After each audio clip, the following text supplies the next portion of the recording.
Welcome, everyone. Welcome to the regular meeting of council, Tuesday, February the 11th, 2025. Very excited to see all the people here to talk about bylaws. Thanks for coming. It's great. We would like to begin this meeting by acknowledging that we are gathered on the traditional, ancestral, and unceded territories of the Inca, Kappa, and Silk people. Late item. I need a motion. We're going to remove 7.3 from the agenda. Could I have a motion on that, please? Councillor Baxter, Councillor Petrosi. Removing 7.3, so strike that off your docket, please. All those in favor? Opposed? Carried. Thank you. Public input. Do we have any? Thank you.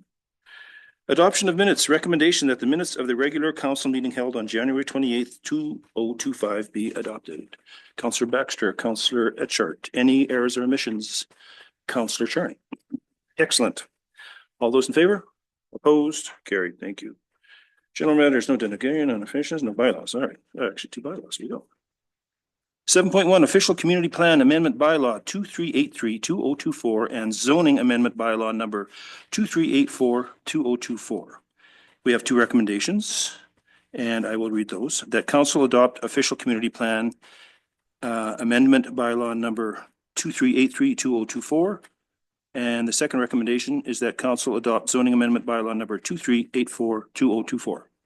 Councillor Petrosi, Councillor Etchart, any questions on that? Councillor Egan. Wait, no. Hit your mic. Would like to point out that there is a difference between the two maps. If you go to BL 2383-1, if you look to the area where the golf course is, it's still marked parkland. And if you go to BL 2384, all of a sudden it is C1. I don't ever remember passing it as commercial.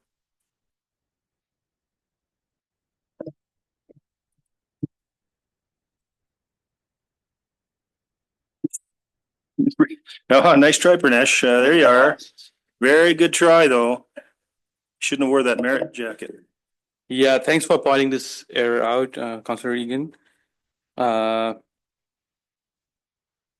let me help I think you. we can fix that error in the next council meeting, or so let's make this easy. Can we move forward with this discrepancy, or would it be an idea to let this sit until the next meeting? It would be an idea to remove places on the table.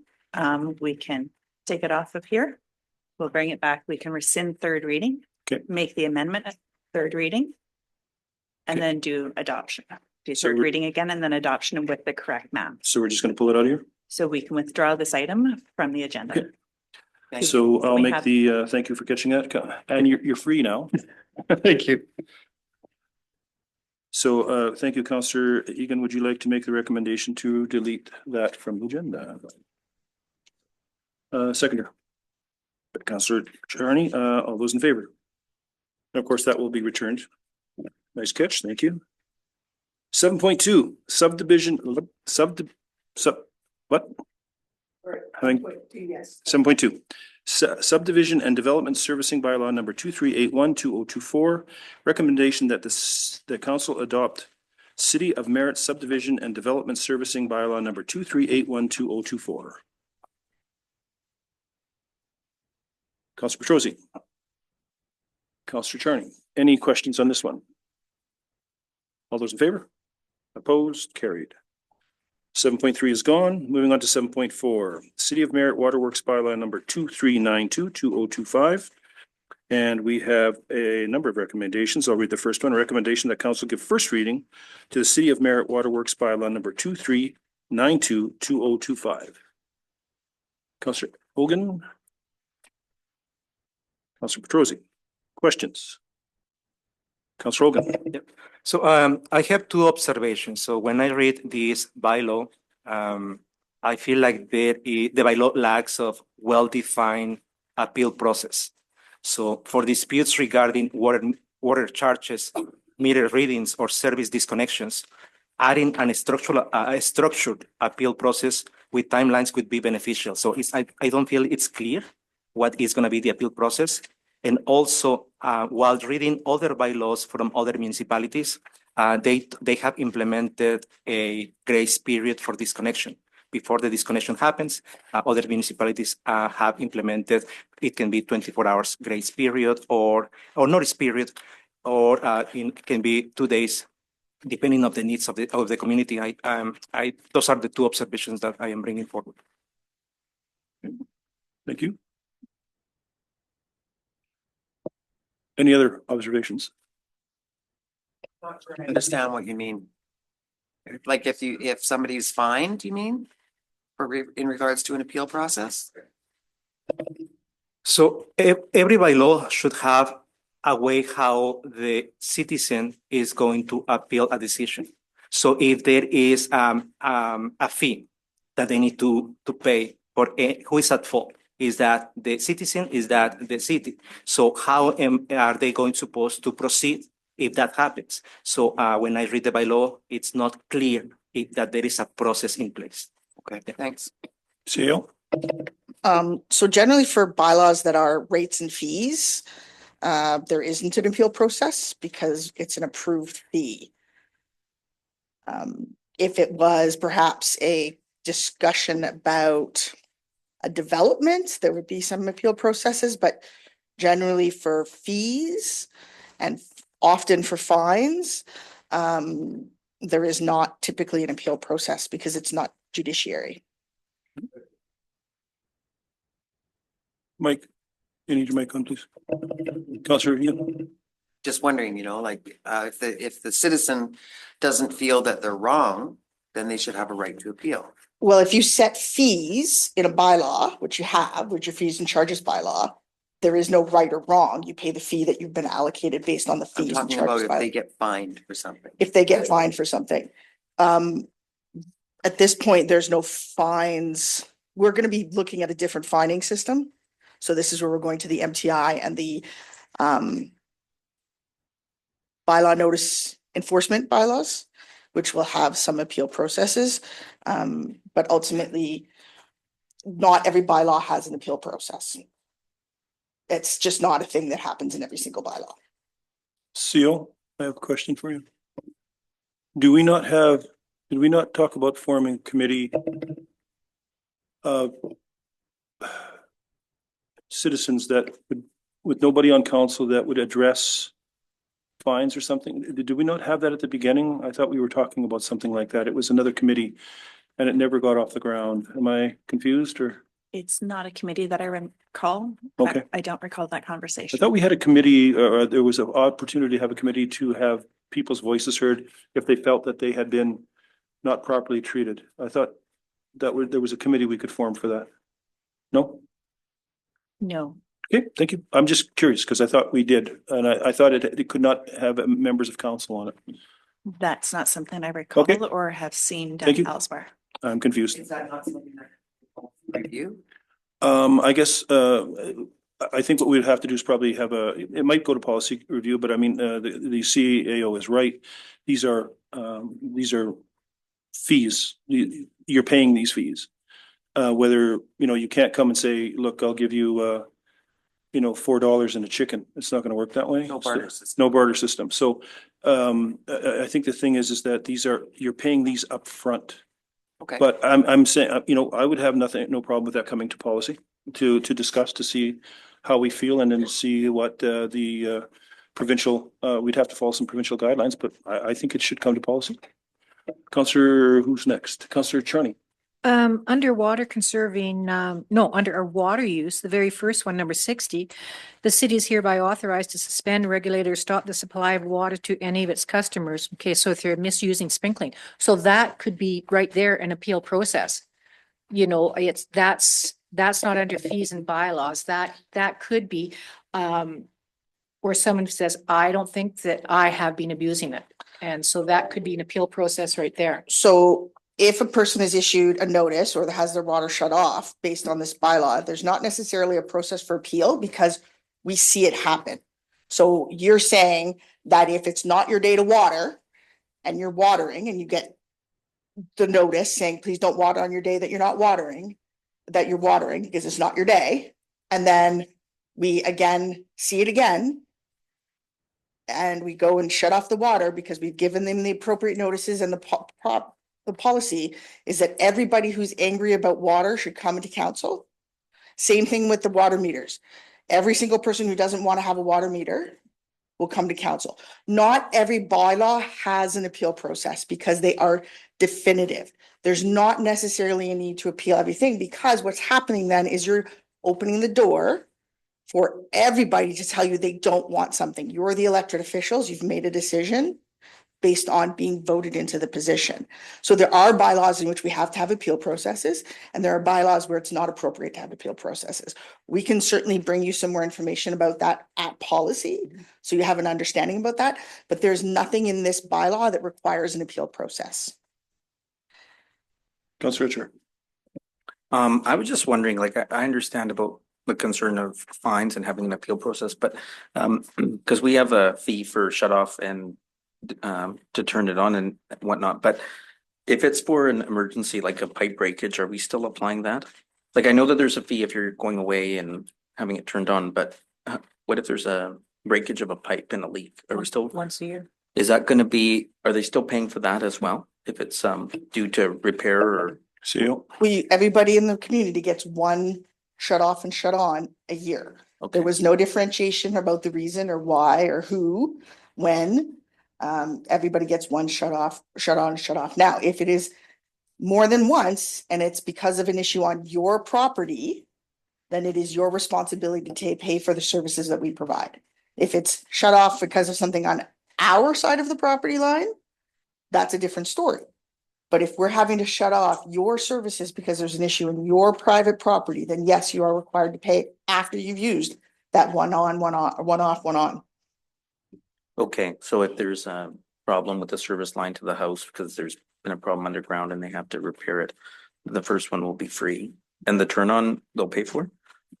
Okay, Yeah. fair enough. Everybody gets one. I just want to clarify if for instances where it's repair. Not that anybody's wanting to turn it off, but just out of their. Mr. Green. Thank you. No. Yeah. Yes, that's fine. Yes, but there are processes. There are processes in place for how to have that happen. Yes.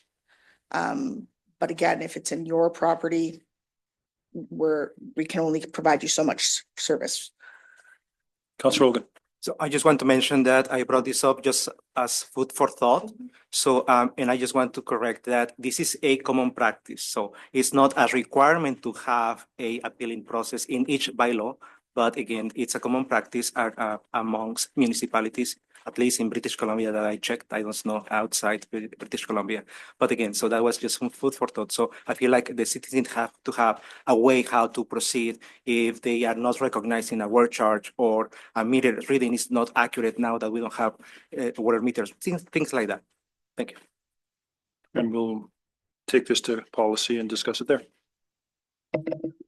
So what we'll try to provide you is a sense of which bylaws we're required to have appeals processes for, which ones are, perhaps at the discretion of council, and which ones don't really make any sense at all. And that what that appeal process might look like as a general appeal process versus specific to some bylaws have specific appeal processes. Excellent. Thank you. Any other questions? All those in favor? Opposed? Carried.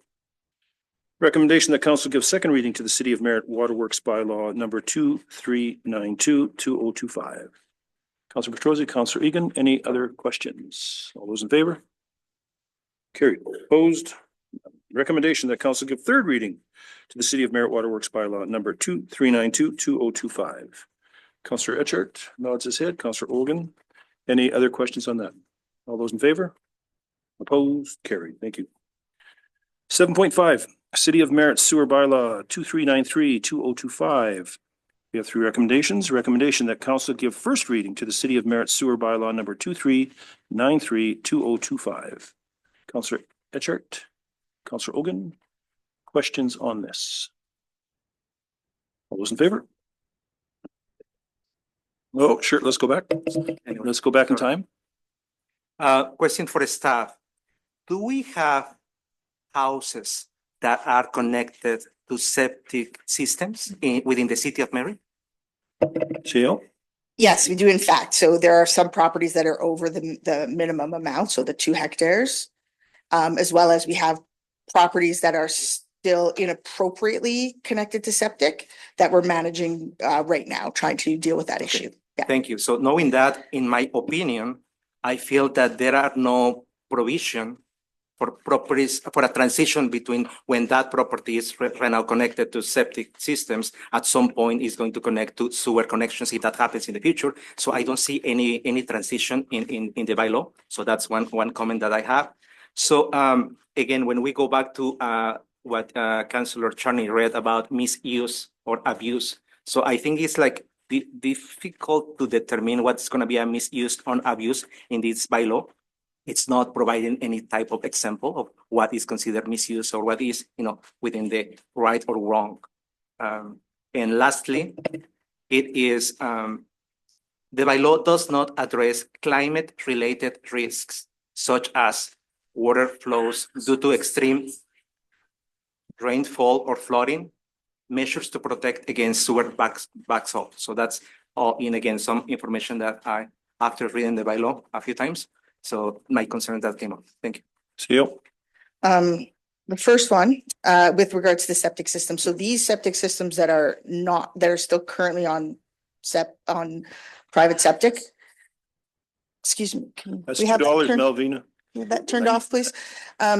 Those were supposed to have been transitioned years ago and they didn't happen. So there are just a couple of them that we're dealing with. And so we're working through that process with those property owners. It should not occur anymore, other than those large properties, because it is part of the development standards that it has to be connected.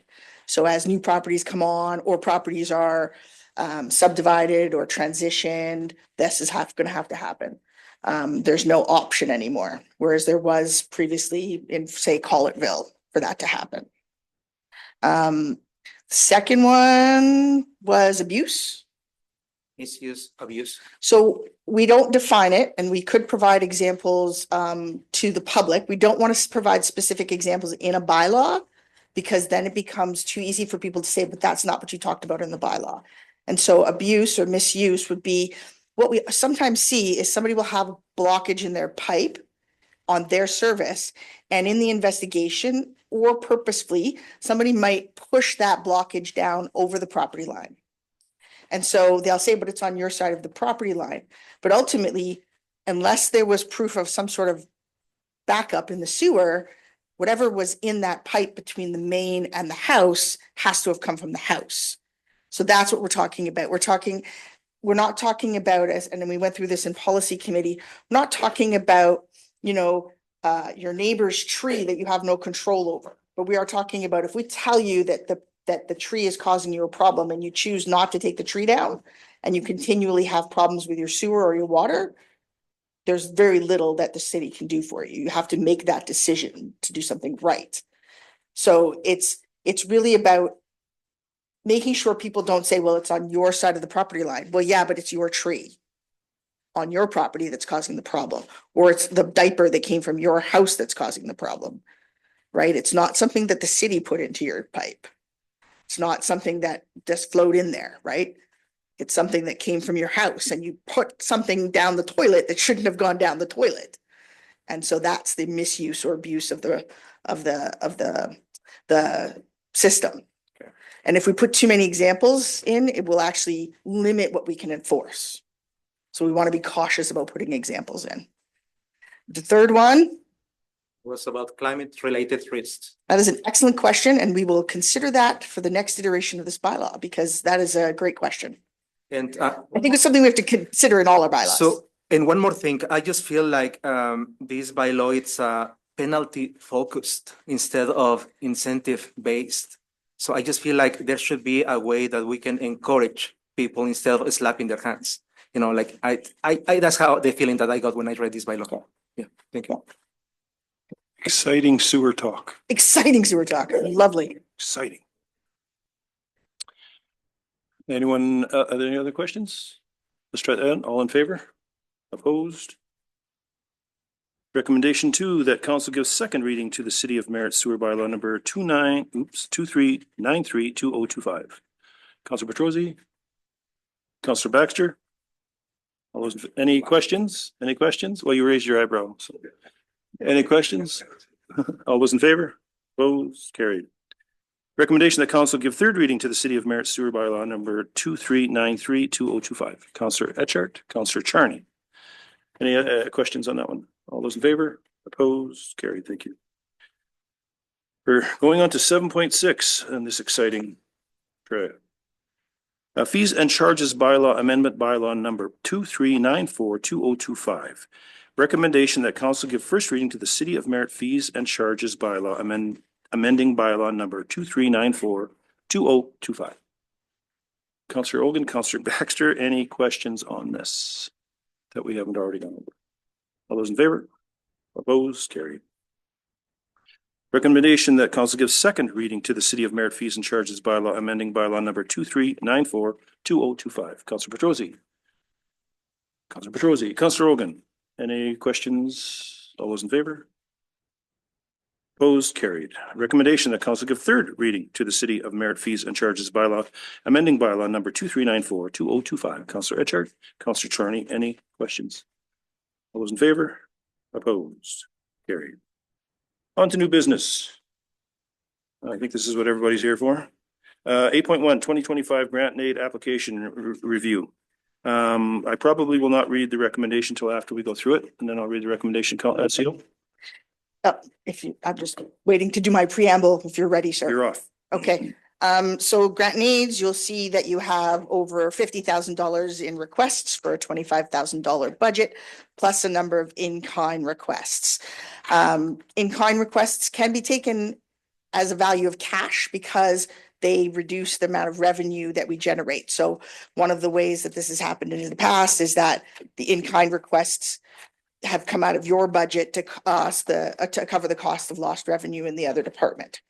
That's a way you can do that, or you can just accept the lost revenue and just make Kevin really unhappy. We want to make sure that everybody's aware and people in the gallery are aware there were changes to this bylaw this year in regards to eligibility, and that council, will remind you that there are specific criteria for those who are actually eligible for this bylaw, the types of eligible organizations. And if you have any questions about additional things, I believe there are a number of people in the gallery from these organizations, but also staff may be able to answer some of those questions as well. So please feel free to engage with us on that. Take her away, sir. CFO, any? Okay. So the first one, we'll go, you got your binders open? Oh, go ahead. Okay, so I just want to clarify that all my recommendations regarding the approval or denial of the granting aids applications are based on community impact. It's difficult to say no to organizations that are providing a service or an assistance to our community. So, but again, due to the budget restraints, so we are unable to help everyone else. So it's going to be all community impact in my case. The evaluations prioritize how effectively each organization's program and incentives contribute to the well-being and development of the community, and how these services, the relationship between our community plan. So that's the format that I will be prioritizing when moving forward a recommendation for the approval or denial. Thank you. So translation to that, this ain't easy.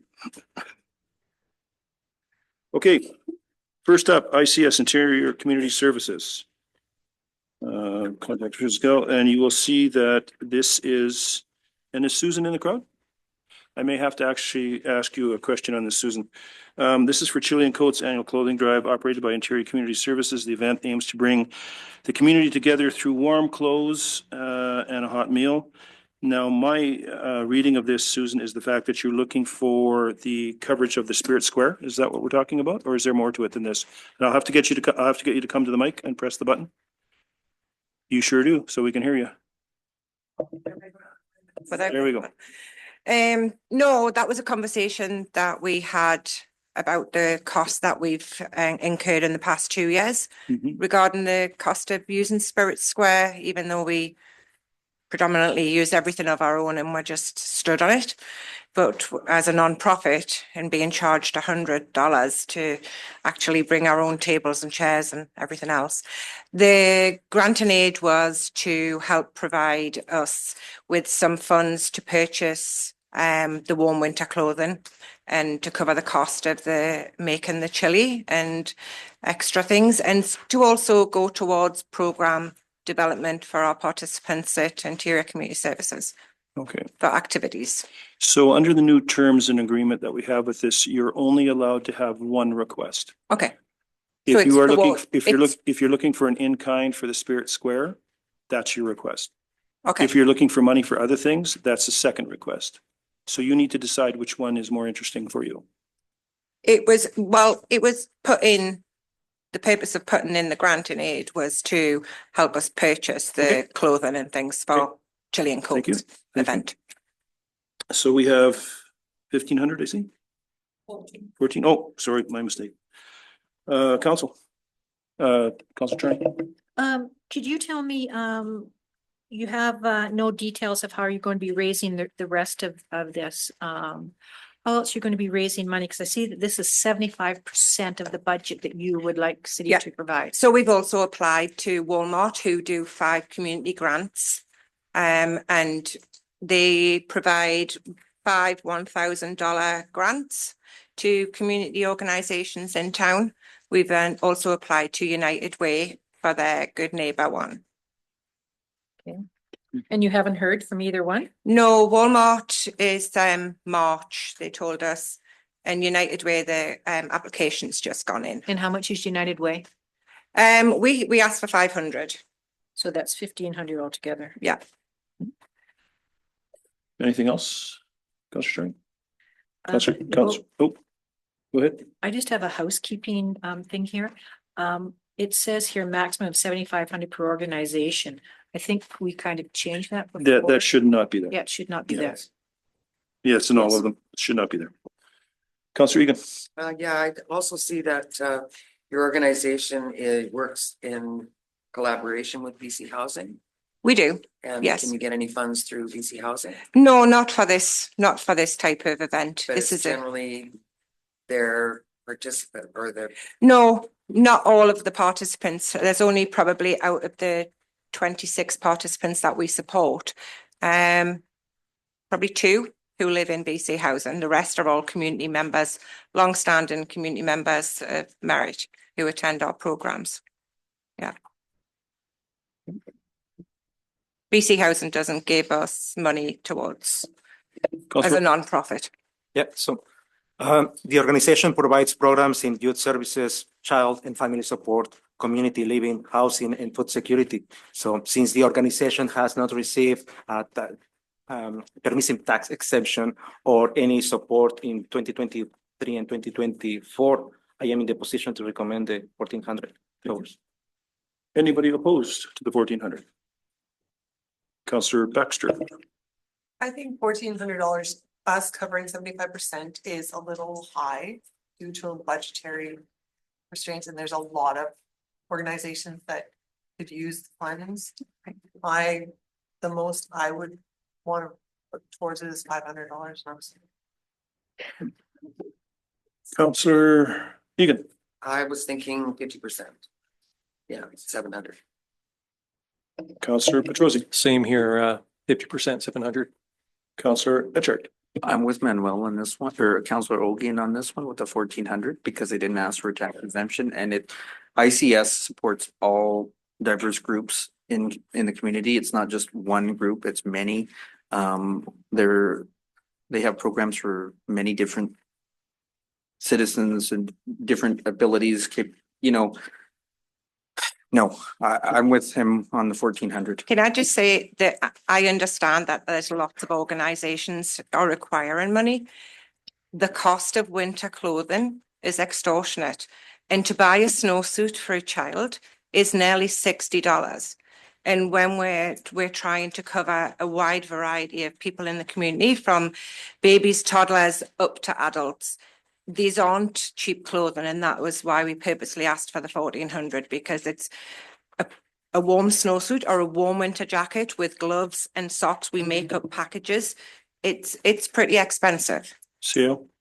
Sorry, I'm wondering, given council's sort of diverse ends of the spectrum there, if we could offer our services to help support a more robust drive for people to donate to the, so. I mean, we do publicly advertise Yeah. and we have really good community, interaction. People bring us donations as well. But the first year we did it, we served 100 cups of chili and hot chocolate, and the hot chocolate was kindly donated by Kakuli. This last October, we upped that to 150, and we had 8 tables of clothing that was donated and that we had purchased, and some that the staff had purchased themselves and donated from Inverclack Health and CNA, and every single item went. Yeah, I'm just saying, like, we can help advertise and we can help maybe do some challenges between organizations to. Yeah, so I mean, we- every little helps. We would certainly Definitely. have resources to support you in that, to help generate more, just more interest in the program. Councillor Rogan? Thank you. So I just want to go back to the community impact. So as mentioned by Councillor Etcher, there are some applications that are benefiting a specific group, a specific demographic. So your organization, I feel that as a community at large, the benefit. So I strongly, ask the fellow councillors to reconsider. Councillor Egan? I just wanted to know roughly how many people you actually do serve every year. At Chilean Coats, we did 150 cups this year, which was 50 cups up on the previous year. It's also a really good social engagement for our participants, who the majority who join in that activity are neurodiverse. And when you have someone with quite severe autism who can help make the pots of chili and then go out into the community and serve it to the general public, is quite a big achievement. And our participants are, they're really engaged on the day, and it's a, lots of you councillors come out and see us on that day. So it's good all round. It's good for the community and it's really good for our participants. Councillor Etcher? ICS had partnered with the Better at Home program, Yes, helping with shoveling That's of the part of sidewalk. ICS. And of course, with cutbacks, we haven't, seen that. So like many other organizations, they're finding budget constraints, and this is keeping people warm. So that's why I support it. Thanks, Susan. Okay, so we have the request for 1,400. Those in favor? At 1,400? All right, it's 3 of us. We needed one more. So what are we looking at then?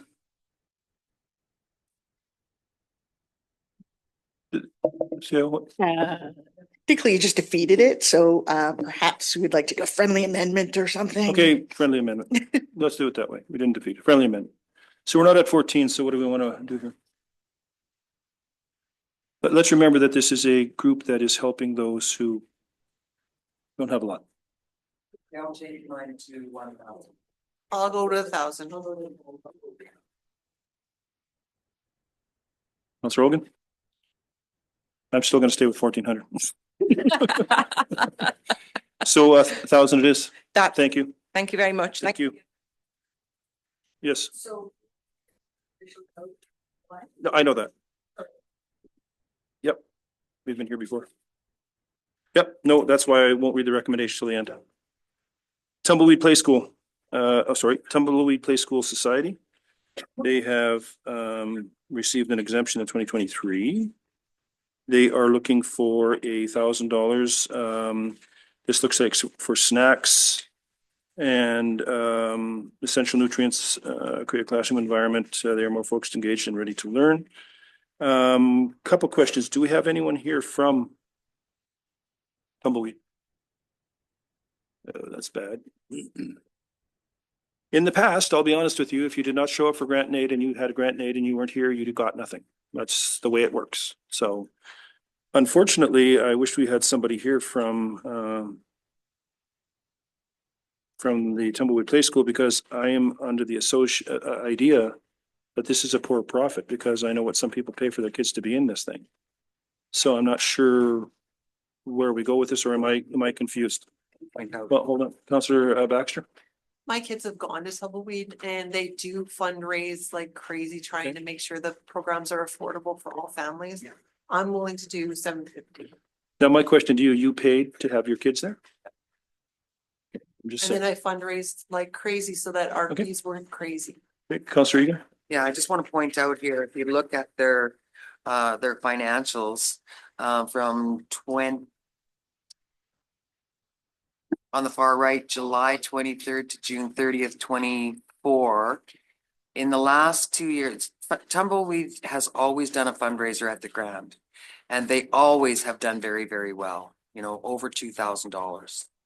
The last couple of years, they chose not to. And if you look on the left, it says revenue from fundraising, $730.54. I think they have the means to do the fundraising, they're just not doing it. Okay, thank you. Counselor Egan, sure, sorry.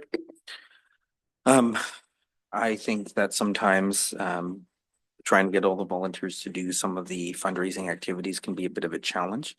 Sometimes they have larger families. Councillor Baxter mentioned that she had kids there, and sometimes they try and keep the fees lower. Tumbleweed's operated here for a long time. It's hard to, as we know, find daycare sometimes. And I think it'd be nice, even if we don't do the full amount, I would be open to some kind of meeting in the middle, seeing as how the first one didn't go off at the full amount. But they're really active for a lot of different kids and families, and I think that supporting them shows some goodwill. Counselor Petrosi? I do know some of the families that their kids go there, and I propose half, 500. Counselor Rogan? Okay, so Tumbleweed receive permissive tax exemption, correct? Yes. 2023. Okay, 2023, not 20, no, okay, I see. Yeah. So, if we stick to the policy, it could be something different. I do want to support the organization, but I will go with 500 as well. Counselor Charney? I understand what Councillor Etchard is saying. It's fundraising is difficult. But I don't think we should expect the taxpayers to support their fundraising efforts. I would do a maximum of 500. 500 seems to be where we're at. Counselor Baxter, you okay with that? Do you have something to say? Yeah. 500 is done. Okay. Well, it's just friendly. I'm gonna have to step out on this one. Airport Committee for Merritt Community Airport Day. I am a semi-director, so I cannot sit on this one, so I have to leave. So who's ever acting mayor, take it over.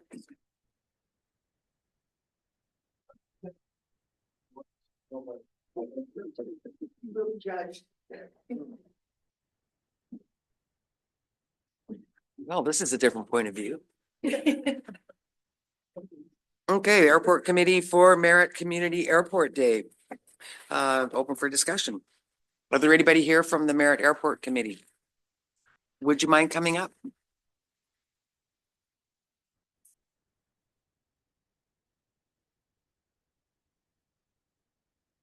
Can you just tell us what you want your, yeah. Oh, sorry. What other one? Oh, well, there you go.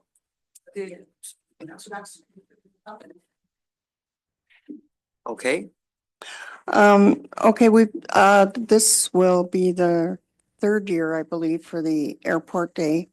We've changed the date this year, to, September, cause actually, I think this will be the fourth year. Cause the last 2 years we ran into, fire season, so the helicopters, and some of the planes couldn't, come in because of smoke and whatever was going on there. So, this year we've been paying out of our pockets, for, extra washrooms and, different things,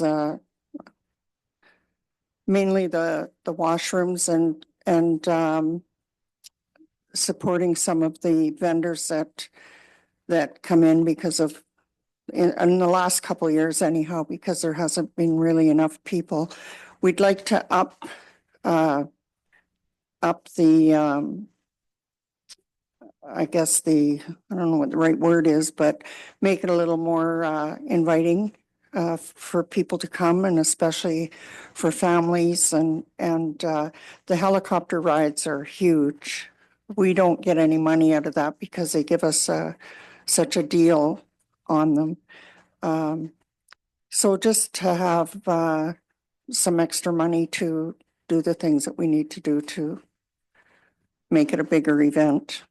Okay, well, I see that the amount that you've requested is 1,500, and the items, the bathrooms, the posters, design, T-shirts and souvenirs run you about $1,500. So what other types of fundraising initiatives specifically are you going to be doing?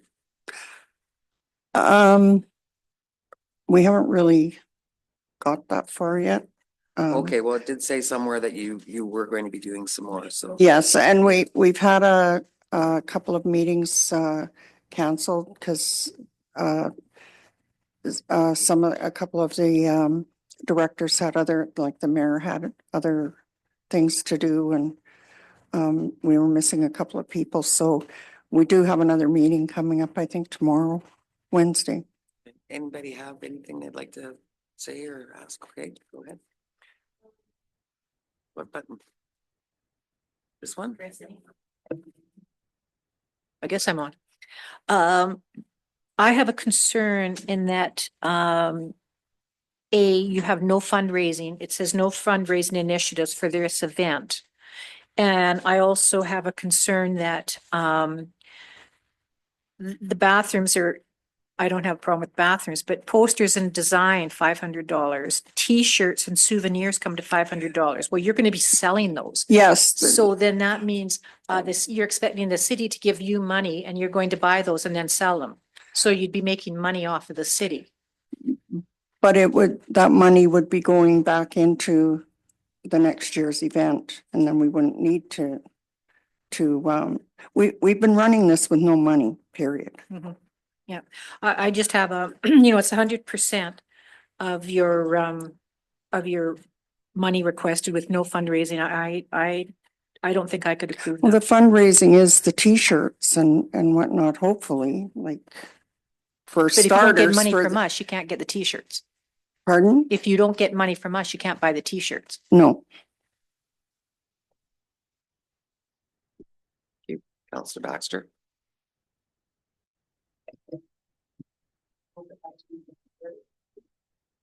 Etcher? What? Okay, well, I was looking that way. Well, I see where I place. So the first airport day was June 27th, 2019. And we were trying to celebrate the 100th anniversary of the airport and trying to, as a promotion for economic development in areas around the airport, and with our recent grant and aid, or the grant that we had done for fixing up the lands around the airport in the last few years, I think it's really important that we keep activities at the airport. So normally, maybe we can do some kind of amount, but I think it's important. They lost one of their major members, of course, who passed away last year.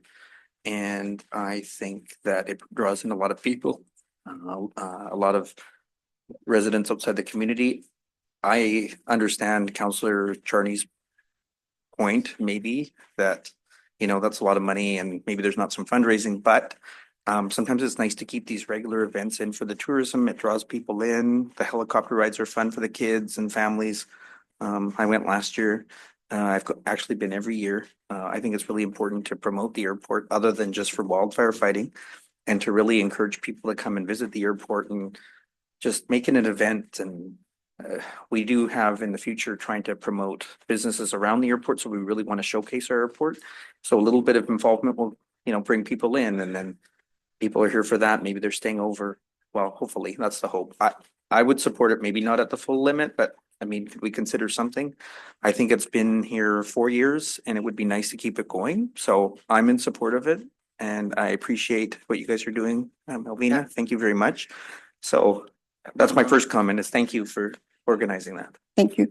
And if I believe that if we can get the help this year, that we should be able to, once we can have more meetings and, you know, get more plans on the docket, that, next year we probably won't need any help.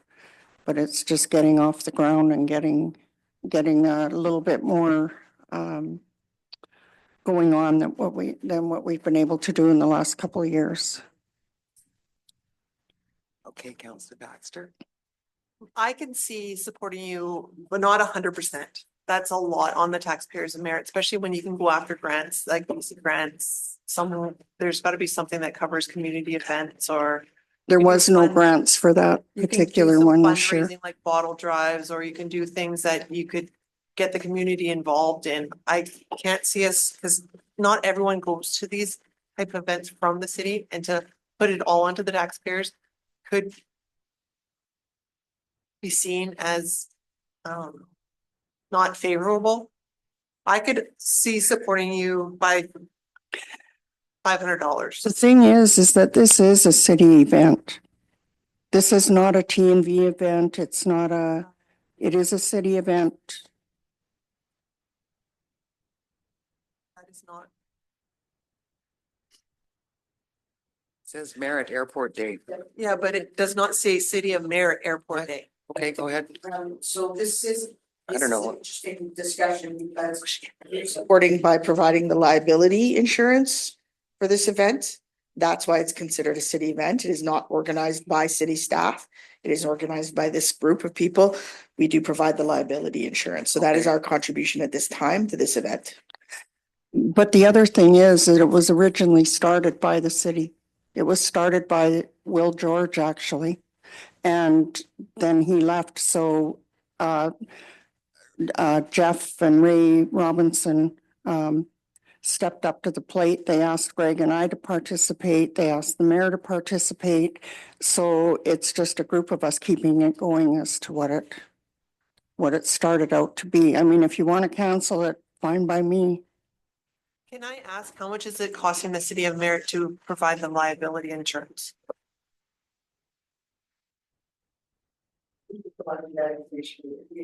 Okay. Councillor Olgan. Thank you. So let's see the big picture here. This organization has been organizing this event for all these years without any support. I have seen them. At least I attended the last two events where I saw them, fundraising, trying to sell stuff there. But they were at some point selling hamburgers and hot dogs. I remember maybe 2 years ago. So there is our business community. It's struggling.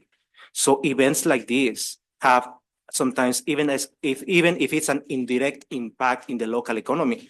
But I have the opportunity to meet people from other parts that they came to Merit specifically for this event. So we have to support this event.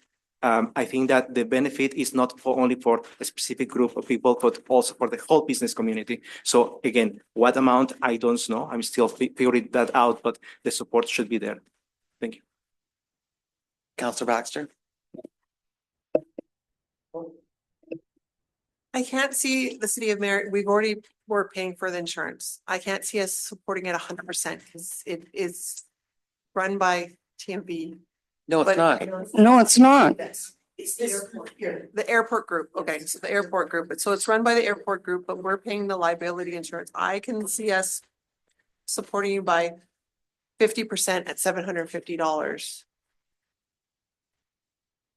Anybody else? So Melvina, so you're thinking about expanding. What are your thoughts? Like to Well, right. draw more people? I mean, this came up before we had a chance to get everything kind of together and then, but we're working on trying to get the snowbirds to come and do a drive-by. Simon Rosardo's just joined the group since Jeff passed away, and he's got some great ideas that he's trying to put together to add another attraction. That's where we're at. Are there, do you, have there been like a small car show there too at the same time? Yes. Because I think there's So, there's a huge opportunity actually to maybe expand that yes. and there is. maybe add motorcycles. You can actually get a lot of people coming to town for this. It's just an idea anyway. So, but I would approve, half 750. Mike, So- has his car, whatever you call them. over His there. remote control and Yeah. stuff. Yeah. And he's got a motorcycle Yeah. that was a big hit. But car show, if you expand on that, even, motorcycles, a lot of people riding motorcycles now. So expanding that, it would definitely draw a lot more people to the community and be a positive and maybe even bigger next year. But yeah, I would approve 750. Councillor Hunter? Thank you. I think in the vein of trying to keep activities at the airport and really support it and draw people there, it's important. We can build on the car show. The 100th anniversary of the first plane arriving in Saunders Field was the whole idea in 2019. Then COVID happened and everything went out the window.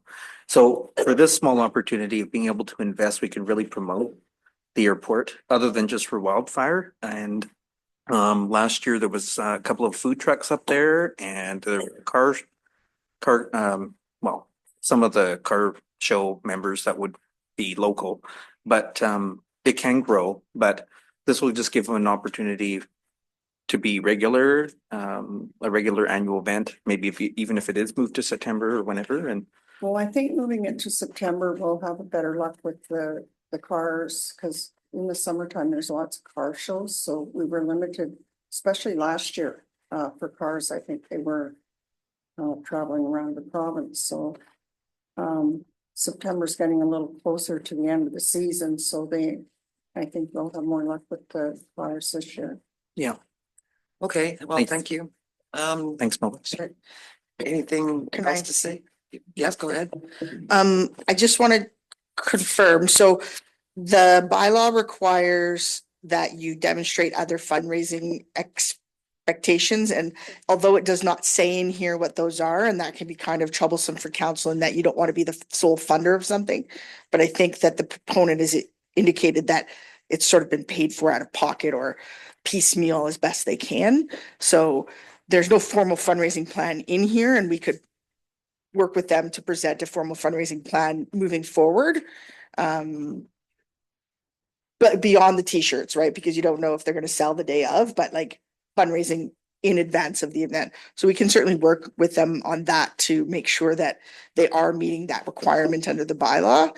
I agree, this could grow to a very big annual event that incorporates not just the airport, but other important kind of attractions. We're using the airport a lot more for these kinds of things, right? We're going to have 3 airport sort of drag race and something cross events, motocross events, I don't know what, something, and airport days. So Okay, so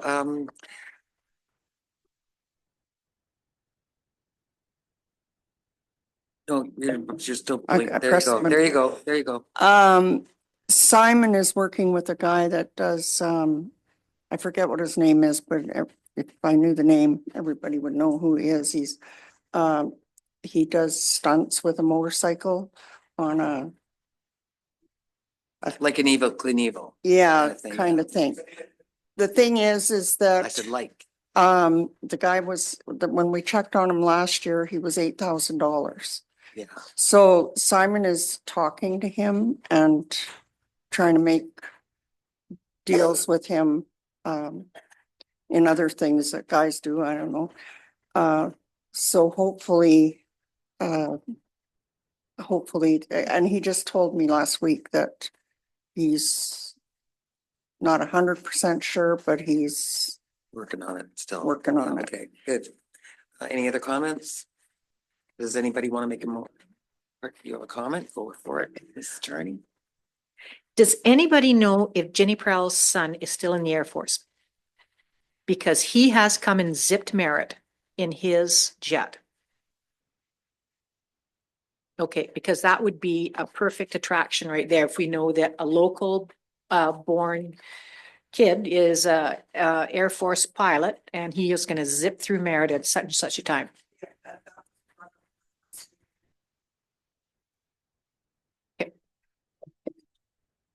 You're not, oh, there we go. Okay, all right, so oh. Yeah. Counselor Logan. So yeah, I feel that 750 it's better than nothing. It's also knowing that their intention is not to be here. So if we stick to the policy, there are some applications that they would not qualify. I think that we can be always flexible in that policy. So, and I hope that, like I see the potential in this event, and I'm sure that eventually you will not need us and you will be on their own. So because that's the goal, to help organizations to be self-sustained so that they can be on their own. Thank you. Okay, so do we have oh man, okay, We're being tough on you. I'll say. Yeah, a fundraising plan would be nice. Maybe you could invite some people, like maybe former counselor and current MLA Luck, and see if he wants to volunteer to be in, say, like a dunk tank or something, you know? Oh, Remember, we did that a couple years Yeah, ago? we We did. volunteered. You know, I'm sure people would probably pay money to see some of us fall in the water. Maybe that would help We you shouldn't let fundraise you some money. speak, yeah. Well, I think changing the date, I mean, we really tossed the date around, and I think changing the date into September is gonna make a huge difference. Yeah. Number one, it's so hot in July, and being on that pavement, people can only stay there for so long. So I think moving it into September is gonna be a huge thing. That the helicopter people are extremely happy with that.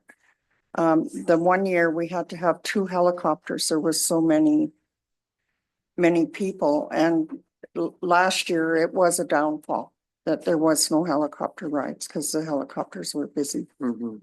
Yeah, just don't make it during UBCM then, which is September, second or third week. I'm not sure. Third weekend. Yeah, Yeah, I think, okay, anybody else? no, Thank you, Councillor. maybe just remind the mayor about that, please. Okay, so everybody's agreed at 7:50. Anything else? Any other further discussion? Thank you. Thank you, Ms. White. Okay, thank you for your support.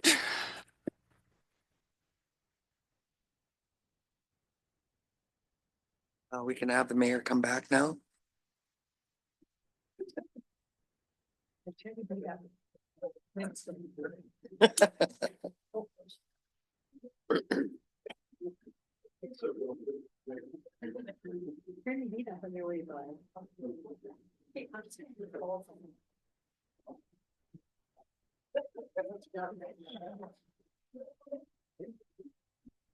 Thank you, Councilor Regan. Appreciate that.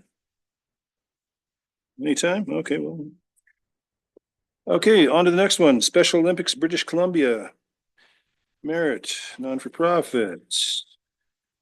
We are looking to, now, hold on a second here. Treasure. Are we ready to move on? Okay. Special Olympics merit, I do believe this is the return, Susan. Oh, there we go. If we can get a rundown, because I do believe this is a return of the program from, yeah, I'll get you to push that button there, please. Okay. So it's restarting the program. It was initially closed in 2019 due to the head person retired and there was just lack of volunteers at the time. So we now have set up a group of volunteers and we currently have 10 athletes presently right now. We're doing bowling currently and we're just looking, we're almost out of funds currently. We are working on some fundraising initiatives. We just did the special O donut at Tim Hortons. Hopefully all you guys purchased them.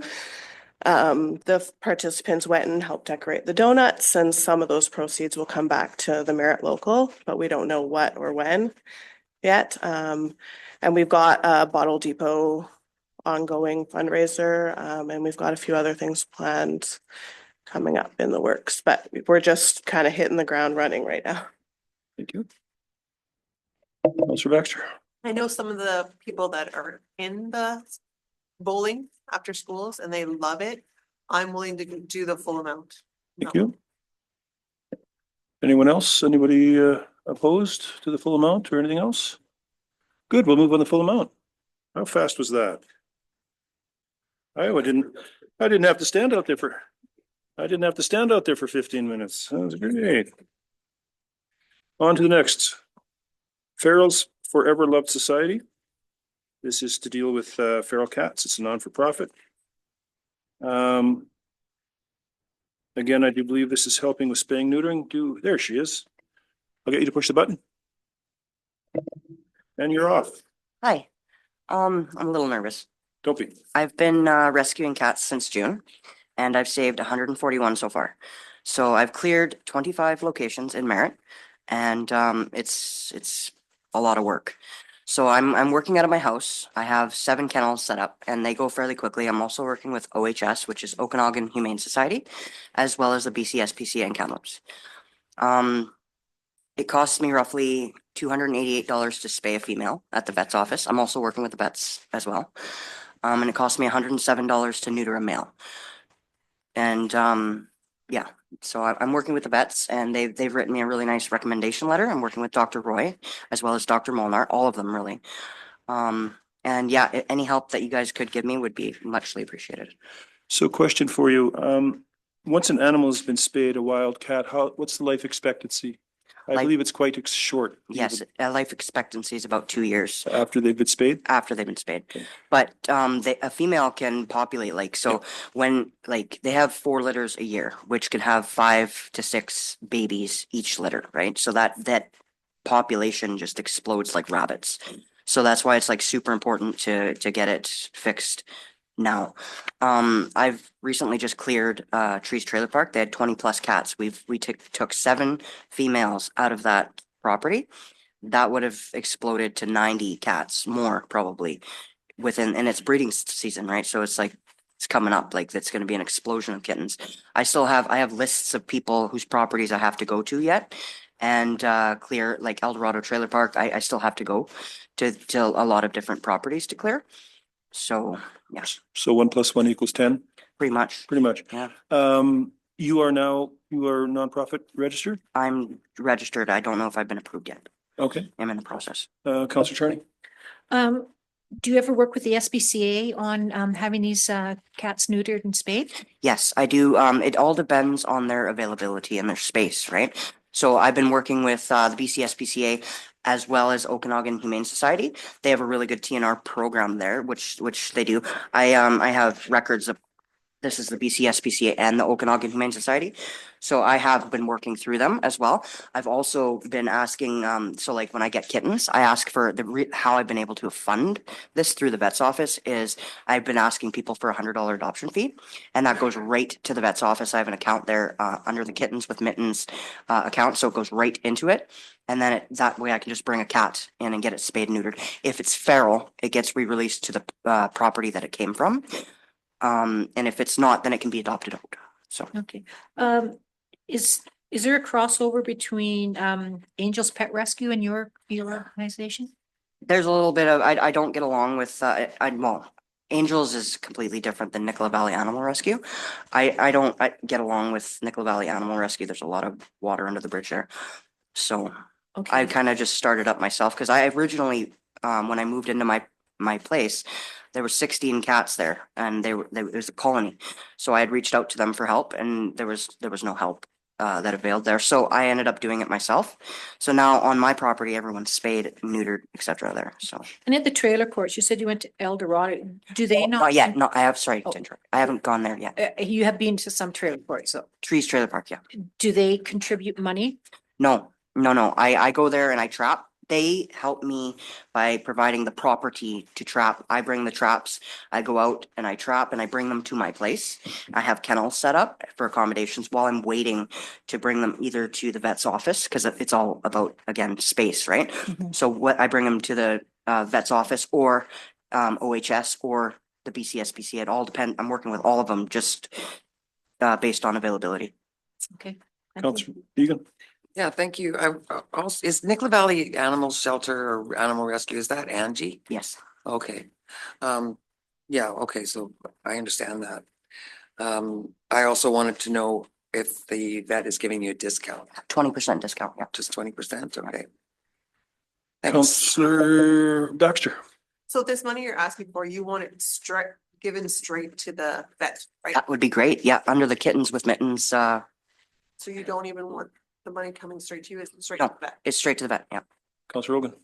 So it's clear that you just started this organization, this society, and I'm sure that you are in need of this financial assistance. So my question for you, it is, what's going to happen in the future? So what are your plans to be self-sustained and be able to keep doing what you're doing, which is great, right? So but what are your plans on that regards? Well, I hope to expand because I actually love saving animals, and it's just kind of like a really rewarding experience. It's not only just helping the community; it's very rewarding when the animal is like, you can tell they're very grateful, you know. So like, I hope to expand and maybe like, you know, continue doing this because there is no shortage. There's no shortage. Like, I'm getting calls from places like have 20 plus cats, even up by the Mormon church. I haven't even been up there yet, but there's like lots up there. So like, yeah, it's a lot of work. So does that answer your question? You answered all the questions. We have 1,400. Anybody against the 1,400?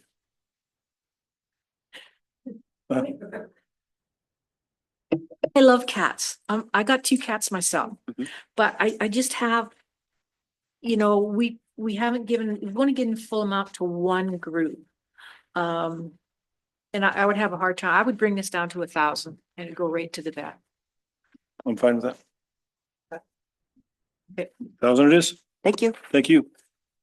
Thank you for your caring. I appreciate it. Nicola Valley ATV Club. Coach President, not for profits. Did you see? Nope, no tax exemption.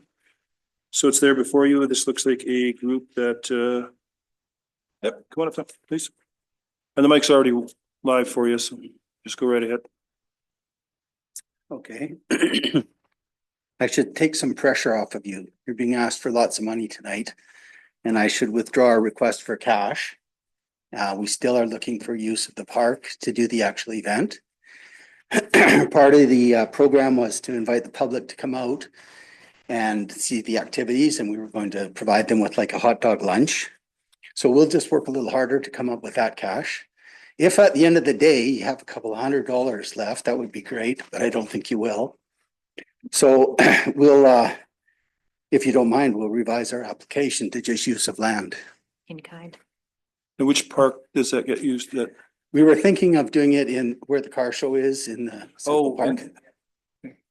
Yeah, that's kind of central. Find an area in there that we can do the operation. They don't tear around, they get safety training, so. what is the charge on that park? Do we know? So I'm gonna be honest with you, Tom, I would take the $500 and run away. I really would. We will. I really would. I was very prepared to give you $500 and say, excellent.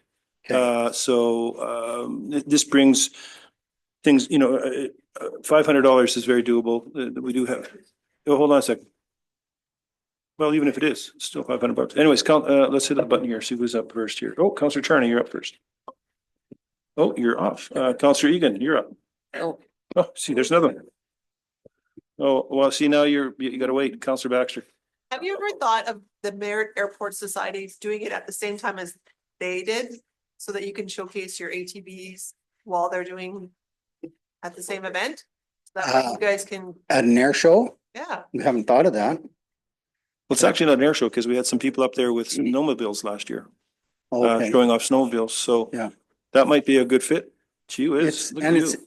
yeah, it's for rescue services as well. We were actually approached by Logan Lake Search and Rescue to do safety training, and you have your own search and rescue here, fire services. Yeah. Well, that's a great idea. Councillor Rogan? No, I was just wondering about the fee for the park because I remember that the Kamloops Immigration Services paid over $850 for that specific park last year. So I was just Sorry, who what? Kamloops Immigration Services paid $850, if I'm not mistaken, for that specific park. We'll confirm with you, but if basically at this point. Double check. I'm gonna go out there because I'm the CAO and I'm allowed to.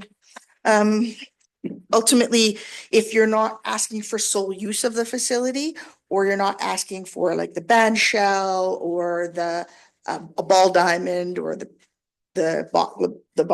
sports box, and you're just using the park for an event that's not sole use of the park, council could just determine that that's, again, a free in kind of thing, because you're not asking for the park to be closed. Other people could be using the park at the same time for other activities.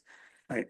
Councillor Egan? The other thing I wanted to know is that because you actually serve a larger area and some of your activities are outside of Merritt, have you approached the TNRD? We haven't at this point, no. Even though it's the Nicola Valley ATV Club, there's a kind of a strong Merritt presence, the thought process, and that's why. Some of your members live in the regional district. They do, not? yeah. Yeah, so. Yeah. We could That's try another, it's there. another avenue. Absolutely, yeah. The biggest cost is the providing the hot dog lunch for those who show up. If we do it at the airport, we might be overwhelmed, but. Councillor Rogan? So I just want to mention that I am happy either way to recommend the approval of the $500 or the in-kind, location. So pretty much. Sure. So I think what we'll do is we'll just go with the 500 for now. Well, I don't see any lights on.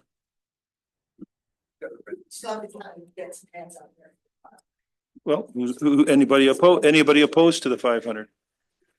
Anybody opposed to the 500? Excellent, 500 it is. Thank you Thank you. kindly.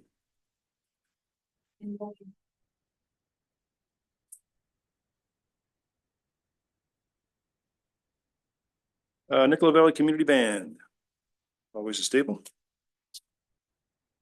Community Band is attends all our events. They are looking for $1,000. Traditionally, we've always supported the band. They're always there. I don't see anything in the request area. Anybody from the band here? Ooh. Nobody from the band, okay.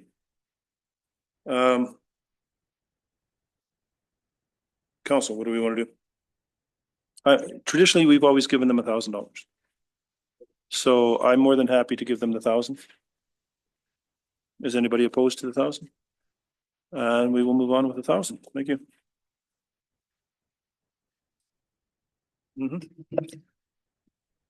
And we just get a running total, CFO? Confirmed. You're not the CFO. Merritt and District Hospice Society. Again, another group that works hard in the community. Come on, let me do my thing. Hold on, thank you. Thank you very much. Merritt Little Britches Rodeo. We have $1,000 for the rodeo weekend. Now, my niece and everything has gone through this, and this brings a lot of people to our community for at least 2 to 3 days. Hotels get rented, restaurants get visited, gas gets, and for the little critters, I'm more than willing to go with 1,000. So if anybody opposed to that, Council Attorney. Is there anyone here?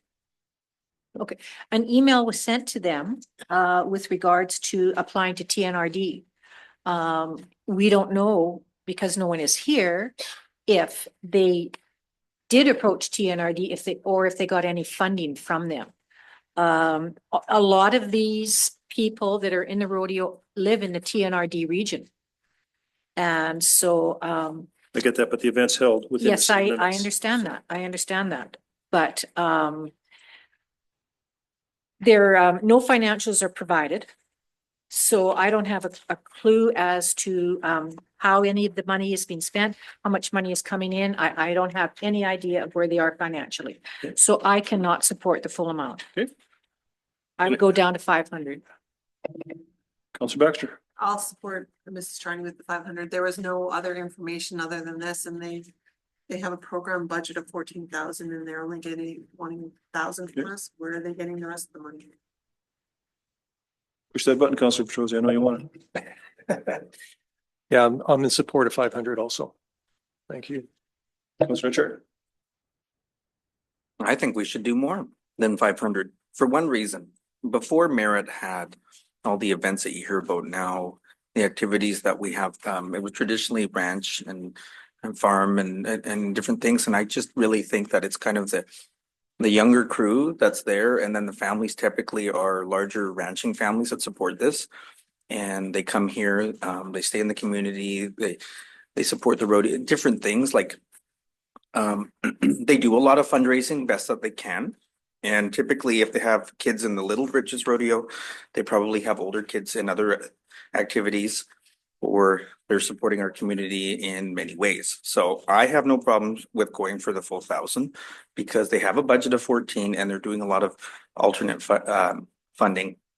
I am familiar with the program from before, and I'm not against 500, but could we do more? I mean, we didn't even question the community band. And I think that supporting the rodeo and anything to do with anything equine is quite important because that's one of the founding things that we had before anything else we have here.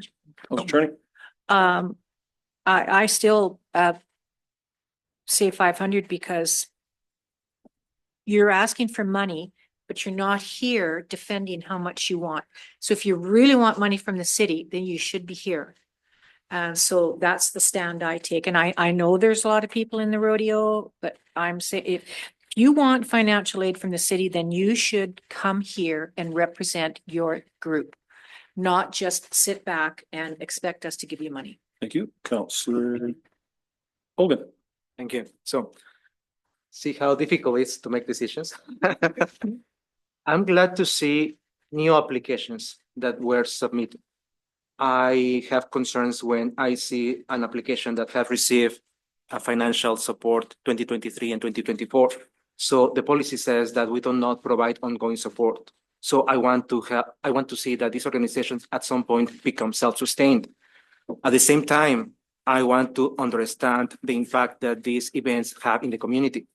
So I don't want to see this organization for the third time next year that will have received 2023, 2024, and 2025.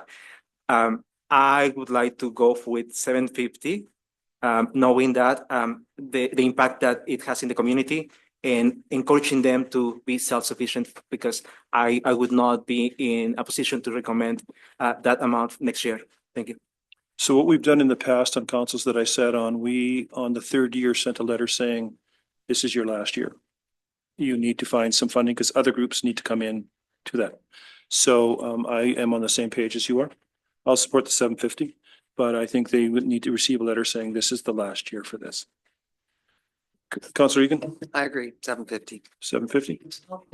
Mr. Mayor, if I could just as well, we have reached out to organizations that are focused in the TNRD, either their facilities are in the TNRD, despite the fact that members might be in Merit, or they're users of a facility in Merit, like a rodeo group, for instance, that might have more people that live in the TNRD than actually live in the city, asking them to show that they've reached out to the TNRD, who actually has way more money than we do, and asking them to prove this, just like we're asking people to show that they're fundraising in other ways and not reliant, as Council Ogan and yourself have indicated, not reliant on the city as part of their operating plan.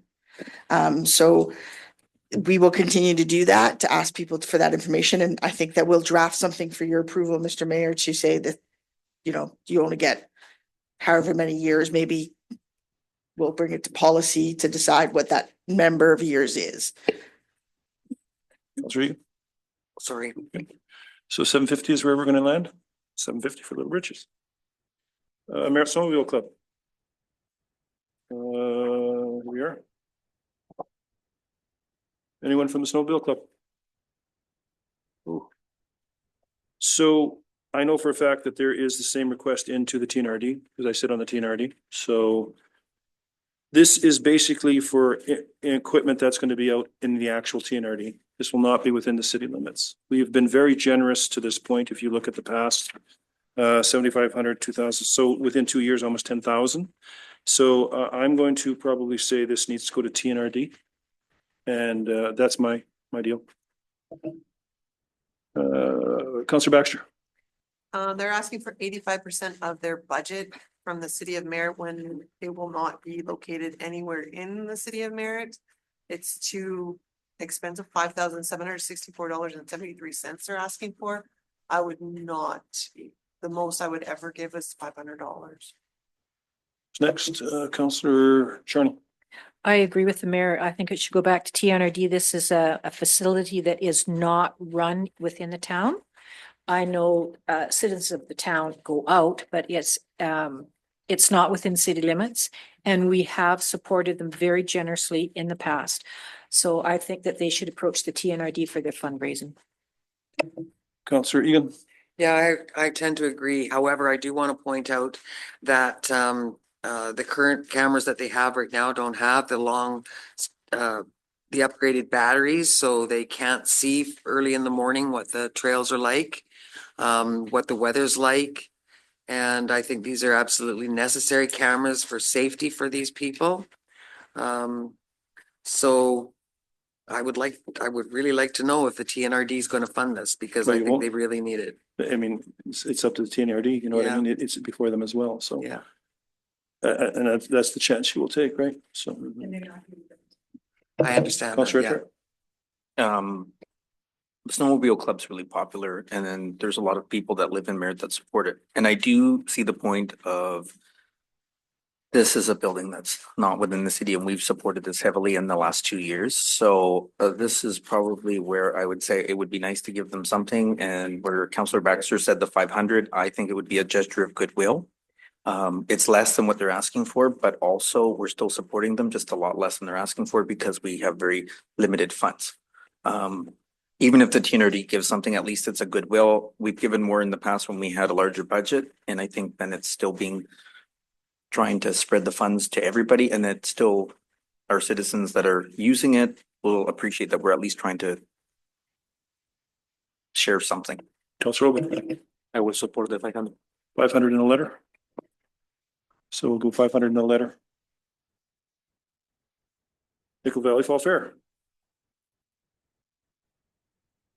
Well, Fall Fair, we have a request there for 7,500 and there she is. Susan, it's up to you. So some of you know of our ongoing saga with the washrooms at the Fall Fair.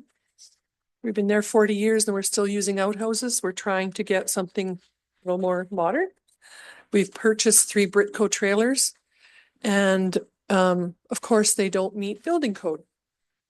So we've got a letter that Cynthia gave us from a engineering department that they will come and analyze the buildings, tell us what's needed, blah, blah, blah, what changes we need to do. And that's going to run us at least $7,500. And if not more, if there's other structural changes that need to happen. And we've raised a lot of money towards this. We purchased the buildings. We're still working. We still got money there to put the sewer, water, blah, blah, and the city's helping us with that. So what we're asking for here is $7,500 to help us with these engineering costs. And we're asking you for 100% of that. Like I say, we've already spent close to 200,000, 300,000 on this project. We do give a big benefit to the city of Merritt. During the flooding and the fires, we had people staying at the rodeo grounds, the fall fairgrounds, where we're joint on the property. We own the stalls and everything up. They own the rest of the buildings. So we housed animals in the barns and the stalls and stuff like that. We had people camping. We didn't have proper washrooms. We had outhouses, of course, no showers. So we think that we could be a real benefit to the city if there was another natural disaster. And we're trying to become more sustainable without having to ask for grants and things, that we can rent out the property, rent out the building. And we've also got a grant for $2,000 to develop a brochure to rent out our properties and stuff like that. So that's what we're asking for. So you'll bring us up to date on what we're helping putting those in. And what's the dollar amount we put away for that? So we have CFO, I want to say 10,000, I feel like that's wrong. You said 15 at the meeting. I think I said 20. So So 15,000 was in the report. We don't have a financial plan bylaw passed, so it's still for council Still. consideration, but it's 15,000 that we listed in the pack. Right. So. and that's our commitment to hook to the sewer that Yes, so the project was based on a contract or a contribution agreement that occurred 2019, maybe 2021. 2021, pre-flood. So the city's obligation was to provide support in actually making the purchase, which we did this summer. Unfortunately, it was a bit of a quick turnaround because these were available to them at a used, they were used, right? That was why the cost was so good. So there was no opportunity for further investigation about whether or not they'd meet the building code. The other part of our obligation was to ensure that they were hooked up to utilities, which is what we've proposed the $15,000 for in the budget, is to do the utility hookup. And so in order to do that, we have to ensure that it meets building code. That was outside of that's not part of the contract. But we can't give occupancy without that because we have no idea if the electrical meets building Right. code, right? So they are a significant risk if they don't meet code. So we did ask that they go out and get an engineer to do an assessment and provide us the appropriate documentation so that our development department could proceed with the file. So that $15,000 is a proposed budget line because that meets the requirements of the contribution agreement. So this is entirely outside of the contribution agreement. Councillor Charney. You have also received a permissive tax exemption. Yes, we have. So is this not contrary? If you've received a permissive tax exemption, you may not apply for a grant in aid? That's the rules. Those are the rules. When did that change? Like, That changed last year. oh, of course. Yeah, so it's the bylaw is, or the policy is, if you get permissive tax exemption and or you have or you have a budget line, which we've proposed, then technically you're outside, but we obviously haven't passed the financial plan bylaw, so we can't necessarily, but you're correct, the permissive tax exemption. So Yes. if we did give any money, we are doing a line item of 15,000 plus the purchase of the toilets. No, we paid the money. Okay, staff resources, permissive tax exemption, and then grant in aid. So the permissive tax exemption is split between us and the rodeo group. So we're not totally getting that whole grant. But I did not realize that it was not acceptable to apply for. Well, the changes were made last year because we had a situation where people were getting sponsorship, tax exemption, and grant and aid. Can't hit 3 times, just simply can't do it. We also dropped it from 7,500 down to maximum of 1,000 per group. That's, Oh, really? yep, we had to do that because we were Oh, becoming. well, I read the 75 on here. Yeah, unfortunately, that shouldn't be there. So Okay. what ended up happening is we started becoming funding people's businesses and their. I know everybody's got their hand out. So we're one of the things that we could possibly, I mean, I'm not sure how the rest of council feels, but I mean, rules are rules. And we are helping out as much as we can at this point. Do you really think that the 15,000 should be part of this because that came from 2021? It's not a 2025 expense, really. But it's still taxpayers' dollars. Doesn't matter what time you True. get it. True. Doesn't matter what time you get it. That's still taxpayers' dollars. Now, I'm assuming you've done a grant and aid to the TNRD as well? They gave us $130,000 for those buildings and their giving has changed. So we can't just go to them and say, would you fund this? Their funding has changed, so they have to work around when we apply for stuff now. Just so you know, I sit on the TNRDs. Yeah, we have talked to them. Yeah, okay. We are in conversation with them, of course. Okay. Yeah, and they have said that going forward that they probably provide a little more funds for us. Councillor Egan. I was going to say, could we defer this to the end to see where we sit? Well, we can redline an item anytime we want. And it doesn't have to be the end. I mean, we can redline it and have it come back next council meeting. Okay, or I was just thinking until the end of this meeting. Yes. Sure, let's redline it till the end.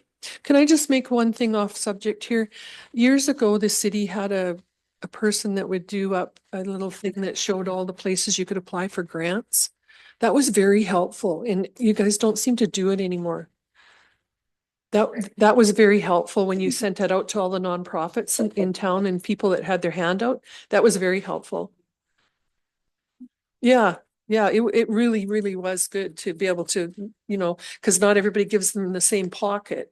But it was nice that when we wanted this, we could go to you, and then someone else wanted that, they could go to, so. Thank you. Yes. I just want to put out there to any community group is that if you need support on finding grants or writing grants, we can't necessarily write all the technical parts of your grant, but we do have a grant writer that we can provide you some support if you need it. So please come to us and we will try and help you, but we will definitely follow up with our grant writer and getting that Well, you list did have a together. grant writing workshop here at one point. We have talked about that too. It was great. It really was great because we could network with other groups and we could learn where they were applying and get, yeah, it was great. That Etsy asked me to remove our grant application so that they could give you. So the we grant. could have one? Yeah. Okay, we'll call you back. Thank you. So we'll redline that to the end. Next up, Merritt Crossroads Community Church. There we go. And we have been supporting this for a number of years. Yeah, I think we've been doing this. Yeah. No, this is the same one we did. I thought that last year we didn't give any grant aids to churches. Evangel? Oh, sorry, my mistake. Oh, Crossroads. Thank you. So this is for a week-long day camp. So question. Yeah. Is this for any youth or is Any- this just for Any kid. church youth? No, any kids. And how many kids are you looking at, do you think? Nobody 30 knows. kids. Hopefully 30. Okay. Hopefully, we don't know. You never know when you throw things out to the community. Sometimes they come, sometimes they don't. Okay. Let's see who's up here. Counselor Egan. Where's it gonna be? When, Where? where, it's gonna be at our church. That's where the camp's gonna be? It's gonna be a day camp. during Okay. the day at our Oh, church. I Yeah. see, okay. Yeah, not I at thought you all. were taking them camping for a week. No. I don't think they're that crazy. No. Let's be honest here. Well, there's some of those places where you can go and there's houses and lakes and You things can like go to that. Dana's house for a week. Yeah, no, not my house. Thank you. Counselor Charney. And you received a permissive tax exemption last year? I suppose so. I guess so, yeah. Yes, you did. Okay, sure. Okay, so we're running into that same conundrum of double dipping. But it's the children. I'm willing to go half, 700. I'm a bit of a sucker when it comes to kids, sorry. Counselor Rogan. Actually, I was gonna go for 1,000.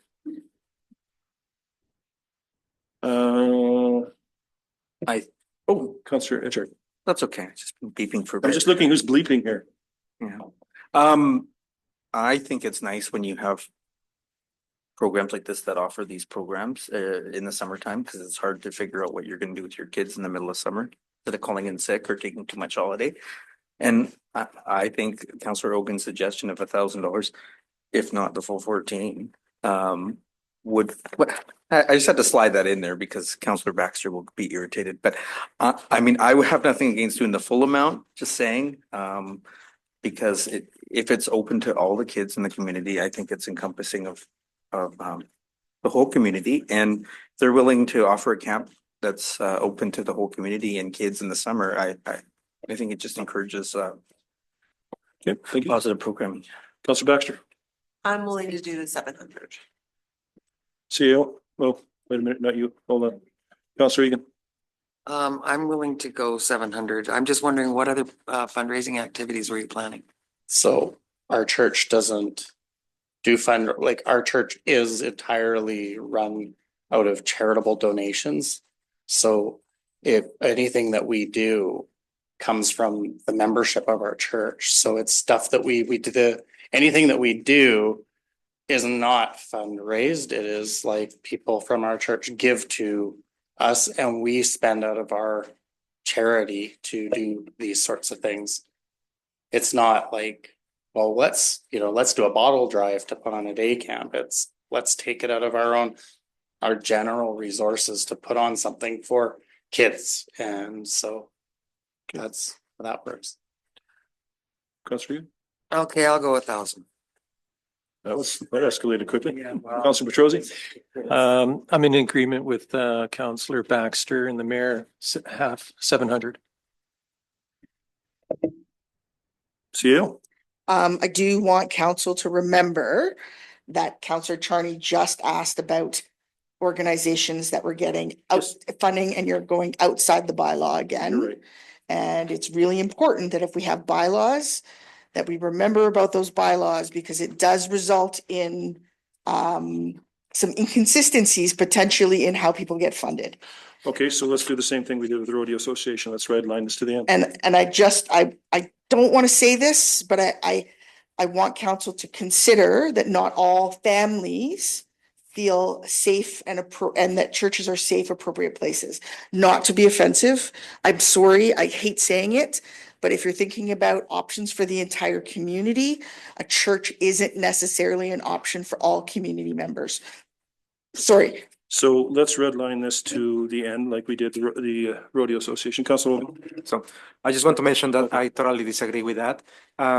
When we talk about these type of events, I see a great benefit for children in the community.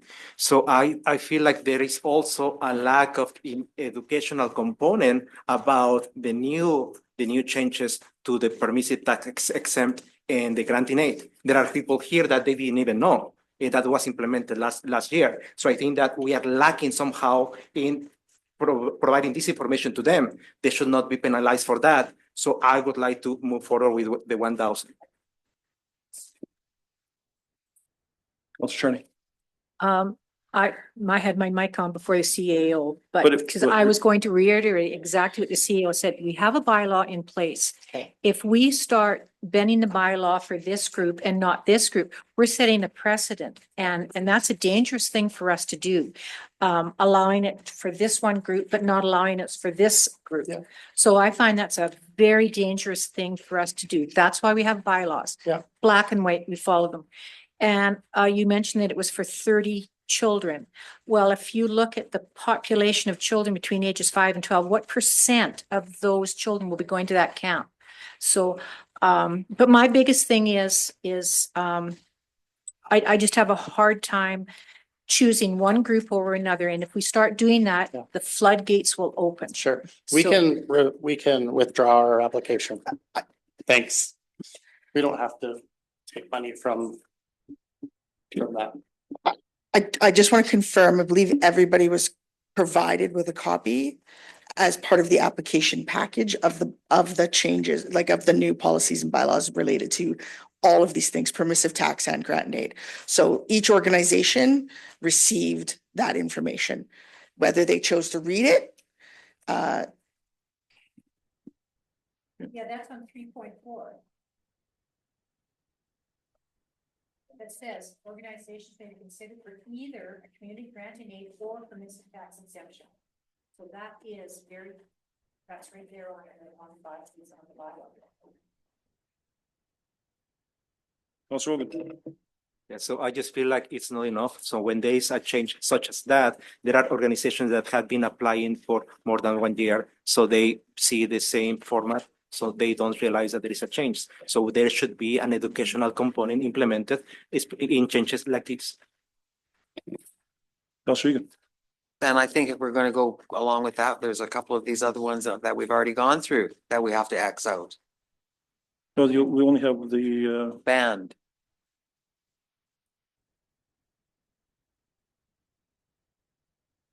They got $1,000 last year too. yeah, but we're talking, they don't get a permissive tax exemption. No, but- No. If we went with, We're talking, I know, but we've also said that we're not gonna keep funding people year after year after year, right? yeah, and that's why we were gonna send these groups a letter saying Okay. this is your last year. That's not a bylaw. So, I know. Tax exemption. Yeah. So unfortunately, it's been withdrawn. There we go. Nicola Valley Health, Healthcare Endowment Society, holy smokes. Did you receive a permissive tax exemption in 2025? No, but 50% only. I think that's a tax exemption, is it not? Skip this one too, if they're on the rules, that's the way it goes. So, sorry, I think you have to refer it to not. Yeah, well, This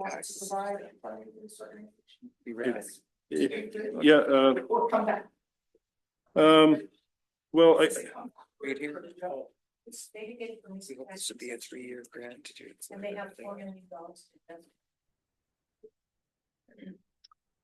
yeah, I would have to say, I mean, for myself, I would have to say no, because it doesn't meet our criteria, right? They just want their property taxes exempted. Well, they've already got that at 50%. We did that earlier in the year. So it doesn't make sense for us to look at savings and then cover their taxes that they didn't get. So for me, this one's no. Councilor Rogan. Just want to mention something that I said last year when we were dealing with this application. So if this is brought to council, my expectation is to deal with this application. If they are not meeting that criteria, should we receive those applications still? But should we spend that time, reviewing these applications? When we talk about the endowment foundation, so they just donated a piece of equipment for over 100,000 to the community that everyone will benefit. So I think that we should be flexible to know when we can apply an exception. We don't have the money to help everyone. That's understandable. But for organizations that have community impact at large, that's when we should be doing the exceptions. Thank you. Let's take that to policy, I would imagine. Councilor Regan. Councilor Charney. Well, they want to use the money to pay for the property taxes, which we already gave them a tax exemption for. And I'm not very good at financials, but when I see they've got $4 million in investments, I think they are well within their means to absorb this cost of their property taxes. Oh, yes, they do. And I understand that they do a great job for the community. I'm not saying that, but again, here we would be bending the rules for one group and not the other because they do more work than this group. So you are setting a precedent and you're putting more priority on one group over another group. And I think that's not a good policy for us. So where do we want to go? Do we want to red line us, talk about it later, or do we want to just say no? No, I don't want to go in between. In between just makes things. No is it. What is it? And we'll take flack, I guess. Merit crop scrapbooking and crafts. I'm assuming this is an in-kind. Yeah. When we add up to our 25,000, is that cash and grant and aid combined? Yes. Okay. Yeah. Not grant and aid, but in kind. I mean, in Yeah. kind and financial Yeah, because aid. it's money in, money out. This time, I believe that is how it's been historically done. Now, if council is willing to accept that there's a loss of revenue for in-kind donations and that those in-kind donations are then picked up by the taxpayers anyways, then yes, if you want to keep it as part of the 25, that is for council to kind of determine, right? Because some of these in-kind requests are going to be significantly more than $1,000.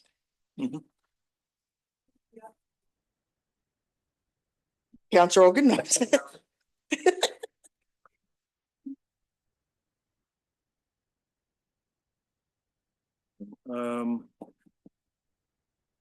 Now is that, this is for one day, is it not?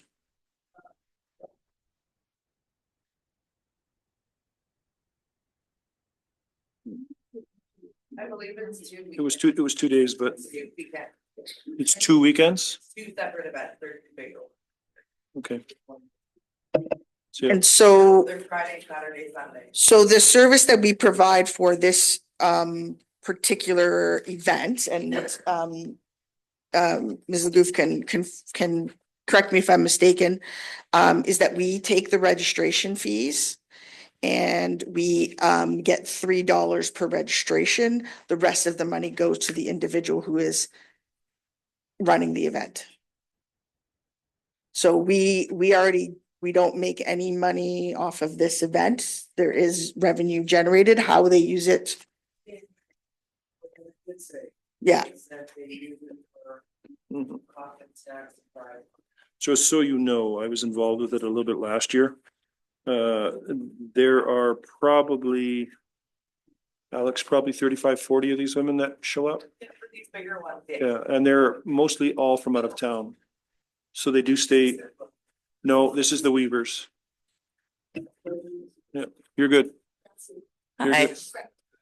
Yeah, it's scrapbooking and crafts. It's a mix of ladies that all kind Oh, of right, do different scrapbooking and crafts, right. textile activities. Yeah.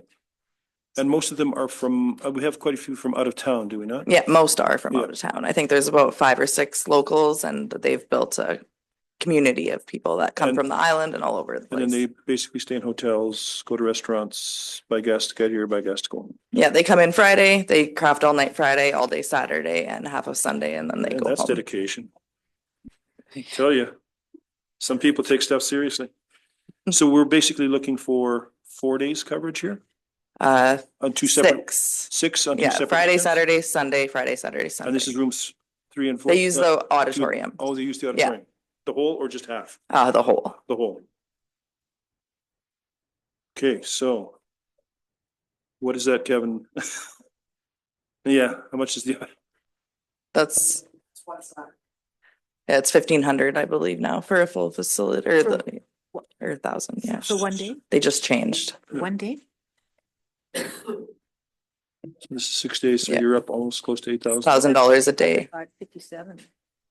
So you're looking at close to. This quote might have been done before the new fees and bylaws came into effect in December, that's so it higher. was, Okay, so it that's- would probably go up now. Counselor Baxter. I read somewhere that they usually pay $1,000. Yeah, so that's what they paid in the past for renting the facility. The old rates were quite substantially lower, yes. So could we just let them pay at the old rate where it's like they pay the 1,000, we just do the difference? Then we'd be setting precedent. Yeah, we kind of got to stay. We got to This follow is the a hard bylaw. pill to swallow that we've made with fees and bylaws, but I mean, in order for this to work and achieve what we're trying to do in 2 years, we have to stay on the path. It's that simple. And this is going to upset some people, but unfortunately, these are the way it goes. So, Council could certainly do a part in kind. Again, that comes out of your $25,000. So if somebody was renting the full auditorium for 6 days, it's about 8,500. no, that's the entire facility. Yeah.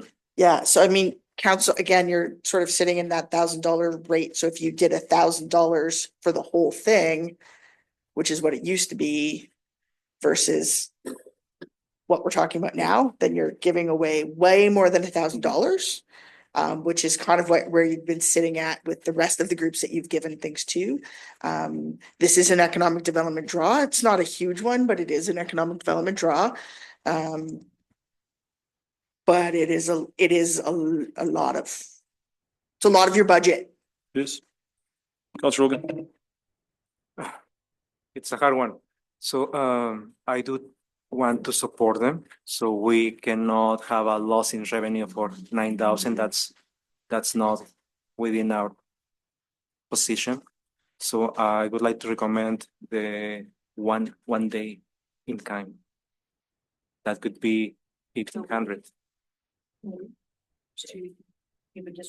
Yeah, no, but we, Counselor Baxter, we can't cover the whole thing. No. It's virtually impossible. So one of 6 days? Yeah. And what that cost us? 1,500.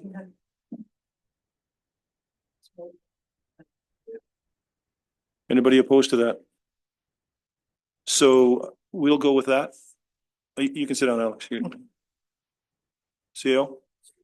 We'll go with the one day at 1,500. If they choose to go ahead with the event, if they don't, then we obviously won't be doing that. CO? shoot, the CO is pointing at the wrong line. It's actually 4+ hours is $1,000 for 8 hours. $1,000 for an 8-hour day. If they go over 8-hour days, then it's the hourly rate. So $6,000, and you'd be looking at, if you want to do a day, it's $1,000. We'll do the one day and so we'll do the one day, and if they choose to go ahead with it, then we will contribute. If they choose not to, then we don't. Merit Secondary Leadership class. Anybody from Merit Second? Hey, here we go. Molly Brigden. Not for profit and no permissive tax exemption and no help in the past. Got nothing. So I've read it. I'm all over the 900. I'm fine with it. I think this is something the community needs. I think this is to move our youth forward.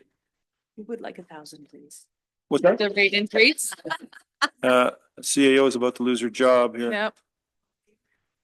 One day in kind, yes. Oh, this is, okay. Okay, fine. Yep.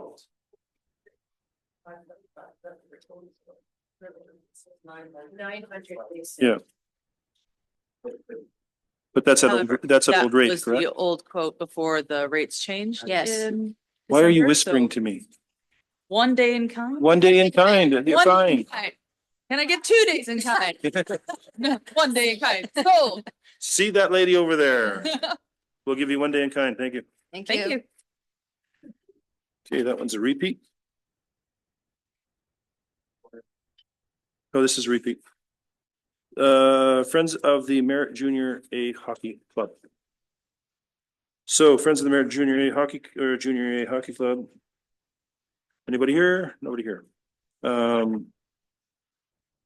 So this is to, we already contribute, I do believe, now correct me if I'm wrong.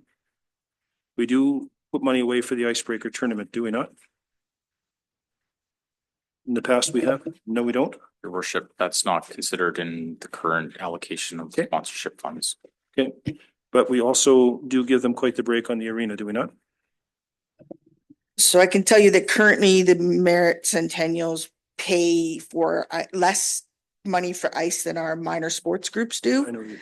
As well as they have the sponsorship advertising contract for the arena. So they gain all the revenue from the advertising in the arena. So last year when we gave money for the icebreaker, where did that come from?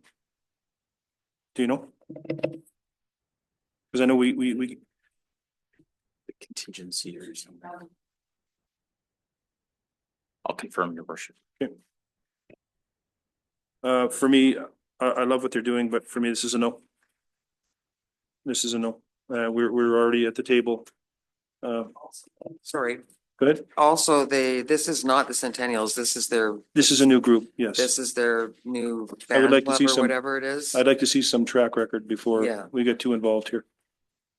This is- Well, and they're already saying that they're ahead in their income, so. So for me, this is a no. We're doing all we can already. Nicola Naturalist Society. Burger, not for profit. So this group came to see me early on this year, and they are only asking for this because they are holding their convention here. And they are going to have between 135 and 150 people here. And they are looking for $1,000. Yeah. I'm good. We're good with that. Yeah. Moving on. Nicola Valley Skating Club. Now, we have supported them for 2024, 2023. They did not receive a tax exemption and they are not for profits. I do believe this is in kind, is it not? Yeah. And the amount requested is 1385.01.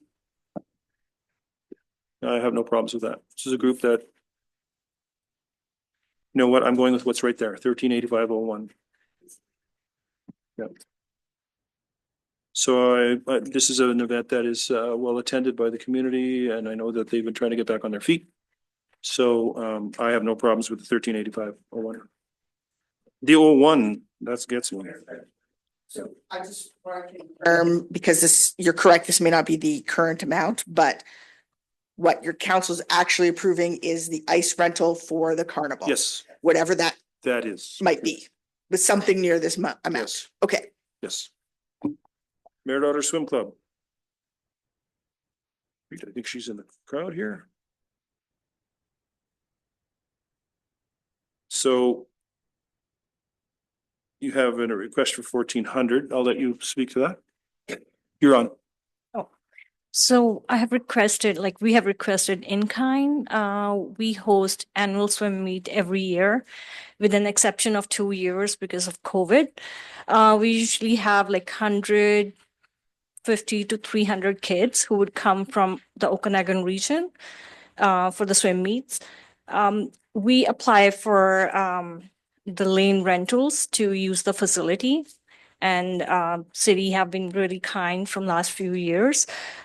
We had been using it in the long weekend, and which was trouble in the past, but now we will be hosting it in the June.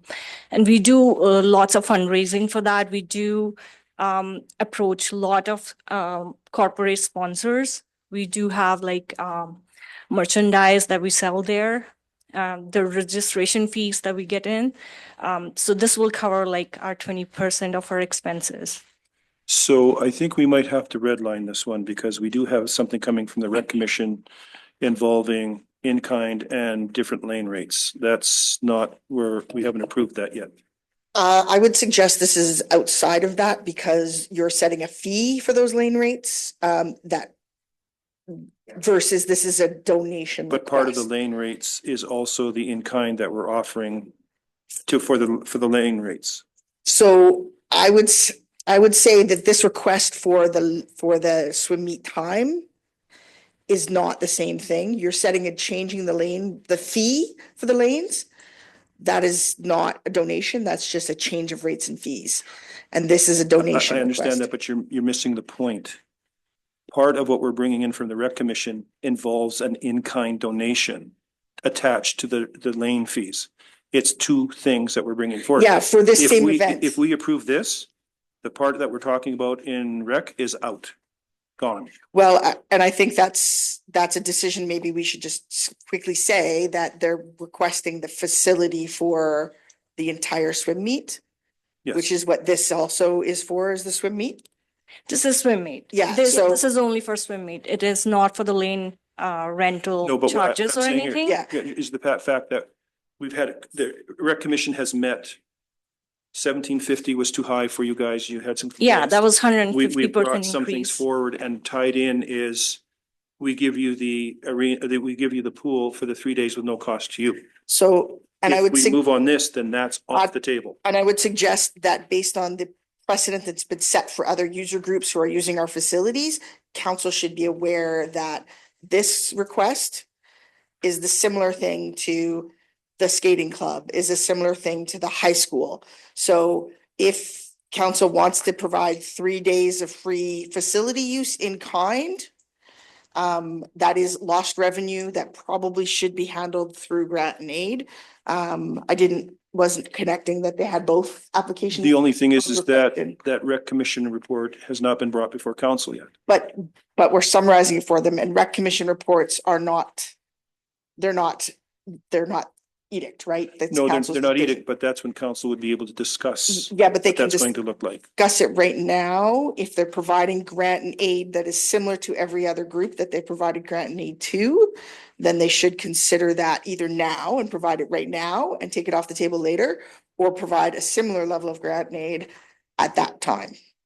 Right? Like, you know what I'm saying? Like, you're set a precedent for other user groups of our facilities. My suggestion is you consider the same kind of thing of a 3 day or whatever. Seal. Thank you, Your Worship. I'm just pulling up the fees and charges ballot that has been given for second and third readings earlier this evening. And that fees and charges by law amendment. Yeah, I'm just double checking here. It does include youth swim club per lane at $13.50 per hour for 2025. So that has been considered as part of the fees and charges bylaw. Separate from that, yes, the Recreation Advisory Committee did make a recommendation that included both of those things. That was a recommendation to council. Those have been brought forward, one in the report for the fees and charges, and then the other one that you could consider as part of this. So that's your consideration. So you will be Yeah. doing both. Okay, so they will get the in-kind for the so now we're double dipping. No, so your fees and charges are amended in the fees and charges. No, but I mean, bylaw. if we move this forward, now we're double dipping. We have not in any way provided them any anything in that bylaw about the swim meet being free. That is a grant and aid request. It's not in the fees and charges bylaw. It's in the briefing note, but it is not part of the bylaw. So if we go for $1,000, then they don't get the 3 days for, Well, that's, I mean, you didn't discuss it as part of the briefing note when it came up, but now it's being presented in grant. well, the and aid. reason it wasn't discussed is because it was supposed to come forward from the rec commission to council. And it was in your briefing note, so it did, in fact, come Okay. forward. So there we are, totally confused. Council Hogan. I'm in the position to move forward with the 1,400. Okay, fine. Oh, Councillor Sharp. Yeah, so instead of the 150%, we're sitting at, whatever, 95% going from 7 to 1350 and there'll be other practices where they're paying that 1350 per lane, and I have no problem with the 1,400, the economic spinoff of all the families coming and staying for the weekend, staying in motels, eating in restaurants. I think it's fantastic. You see, it's packed over there at the pool, and I think anything that we can do to help the swim club, we have to. I'm sorry, I just have one question. Like, is it like 1350? Is it finalized? Because I had put in a request. Am I able to, can I speak about that here? We're speaking on this part here. Just an Yeah, in-kind? This has nothing to Okay. do with the lane rate. Okay, I thought like Yeah. we will be discussing the other one too. So I was not aware of that. Yeah, it's already- Because we were like aware about 1750 and we did bring it up that that was lots. And 1350 is also like 95% increase. So Um, you have to understand that we cannot continue to give things away and lose money. We I can't. totally understand. So the thing is it falls on council to review these rates more than every 12 years. This is why we're in this position we're in. No, So- I totally understand. I thought like that we will be like told about that or something that, okay, it's not 1750, it's 1350, that there could be another communication.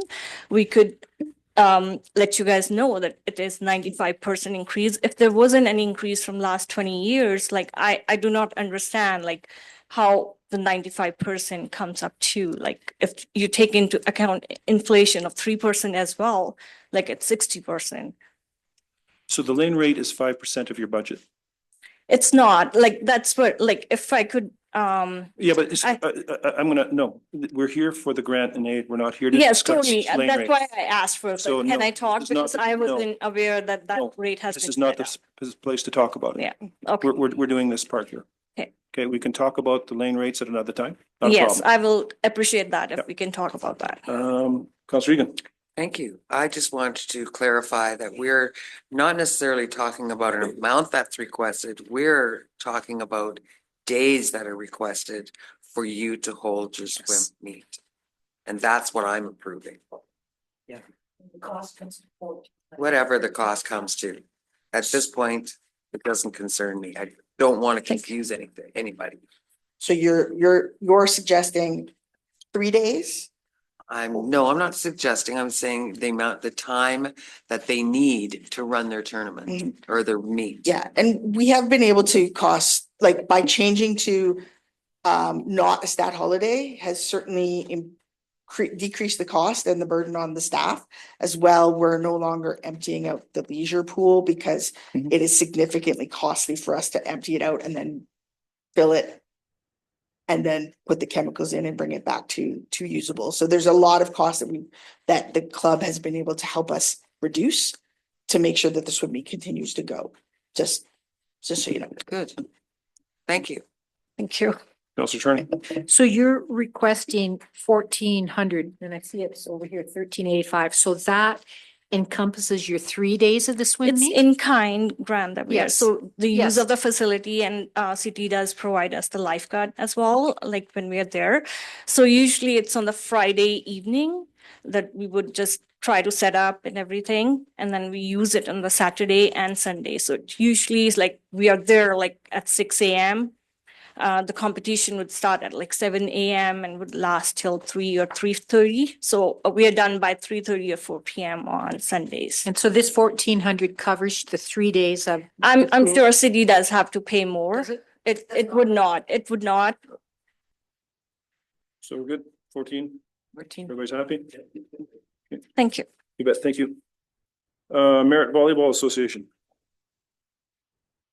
Every, no tax permission, but we have funded this, I think we have funded this for like 10 straight years. And the only reason that I'm always I support it to a certain degree is the fact of the amount of people it brings to the community, because it happens right by my house. And there's easily 400 to 500 people that are there for 2 days, easy. The only thing that I don't care for is when they talk about making a donation to a charity. Well, we'll just keep the money and do that ourselves, put the city of Merritt on it. So in the future, I would suggest if you're going to make a donation to a charity, don't put it in your application, because knowing that our money would be going to help, not that it's a problem with the charity, it's just that we could do that ourselves. Who's not blinking? Councillor Egan. Thank you. I just wanted to say that I approve this because of the business that they bring to the community. Every business is very, very busy from this. Whether it's hotels, motels, pubs, restaurants, you name it. Everybody's busy. Now, are we talking with the full amount, or are we going to adjust them? I would go full amount. Councillor Hogan? Thank you. And then, So- sorry, excuse me, and then send them a letter saying don't donate to a charity. Councillor Hogan. So this is another organization that had been receiving support in the past years. I do understand the impact that it has in the community for small businesses. 2,541, it's high. So if last year we provided 1,000, I would like to go with 1,000. Okay. Councillor Charney. I'll go back even further on the charity thing. If you didn't give money to the charities and you kept that money in your fund, you wouldn't have to come to the city to ask for an in-kind donation. So I have a hard time with this one. I think it's a great event and they do bring in a lot of people, but I certainly cannot see 2,500 and then them giving how much to a charity. Max I could ever see would be 1,000, 750, 1,000. So, oh, sorry, just to jump in. So I see this is in kind. I'm assuming this is for the dinner at the Civic Center. Their banquet. Is this for the dinner, the Volleyball Association, is this for the dinner or at the Civic Center? Different occasions. They have the mixed quality cups and then the plate. Okay, thank you. Who's up next? Councillor Baxter. I could support paying for one of the nights at the Civic Center to cover them. And I really think that Codes for Chili's should ask them if they could be the charity.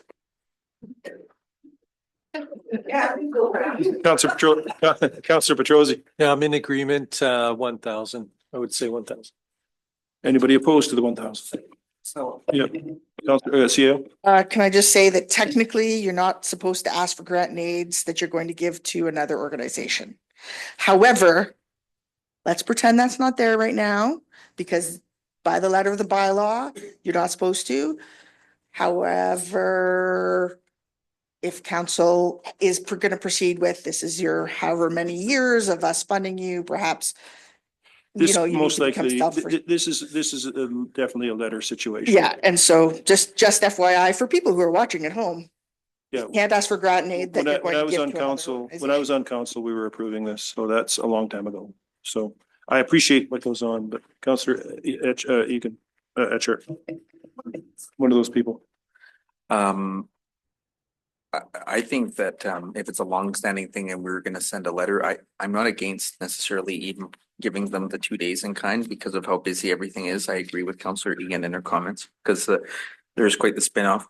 I mean, if we did want to do both days, and we strongly suggest that they support the Interior Community Services as one of our local ones, I mean, it would be a nice idea, but I mean, I'm not against doing the 1 day. I mean, but the 2 days would be. If we did the 2 days and then sent them the letter saying that we can't do that next year, I think that would be reasonable as well. Councillor Attorney. I could only go $1,000, and I think that maybe in the handout given to everyone when they apply for grant and aid, it should be very clear, if you are giving money to a charity, please do not ask for either financial aid or an in-kind, because what you're doing is the city is then supporting that charity. And I don't think the taxpayer should be paying for a charity that they don't know what it is and they may not support it. So we're going, So sorry, I would go 1,000. That's all I would go. so we're gonna go 1 day? Yeah. 1 day. Well, that's you. Yes, you. 1 day. Merritt Country Christmas. Merit dance. Oh, I'm sorry. I've already turned the page. Merritt Dance Society, right, you're right. Merritt Dance Society, anybody here from, there we go. Good evening. 1 day, $1,000. Yes, ma'am. Hi, I'm Tony Stewart. I'm the president of the Merit Dance Society, and I'm here to answer any questions you might have.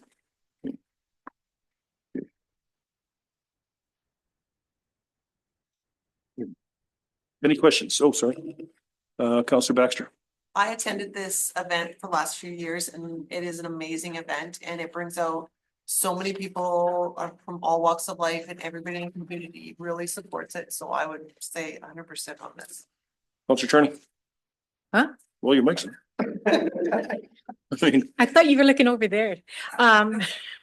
No, I have no problems with 1,100, but I think this organization will be the one that will get a letter because they have also had money in the last couple of years. anyone else? Councillor Egan. Oh. 1,100 letter. Okay, thank you. Thank you so much for your time. Thank you. Merritt Country Christmas. Come on up, Carrie.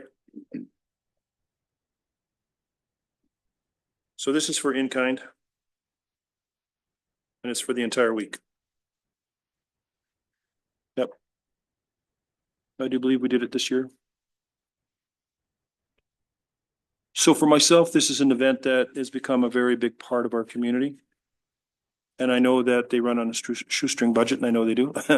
I think Carrie is the only actual person who belongs to Country Christmas now. I'm supporting of the 5 days. I think, what are we, the third or fourth largest nighttime parade in Western Canada?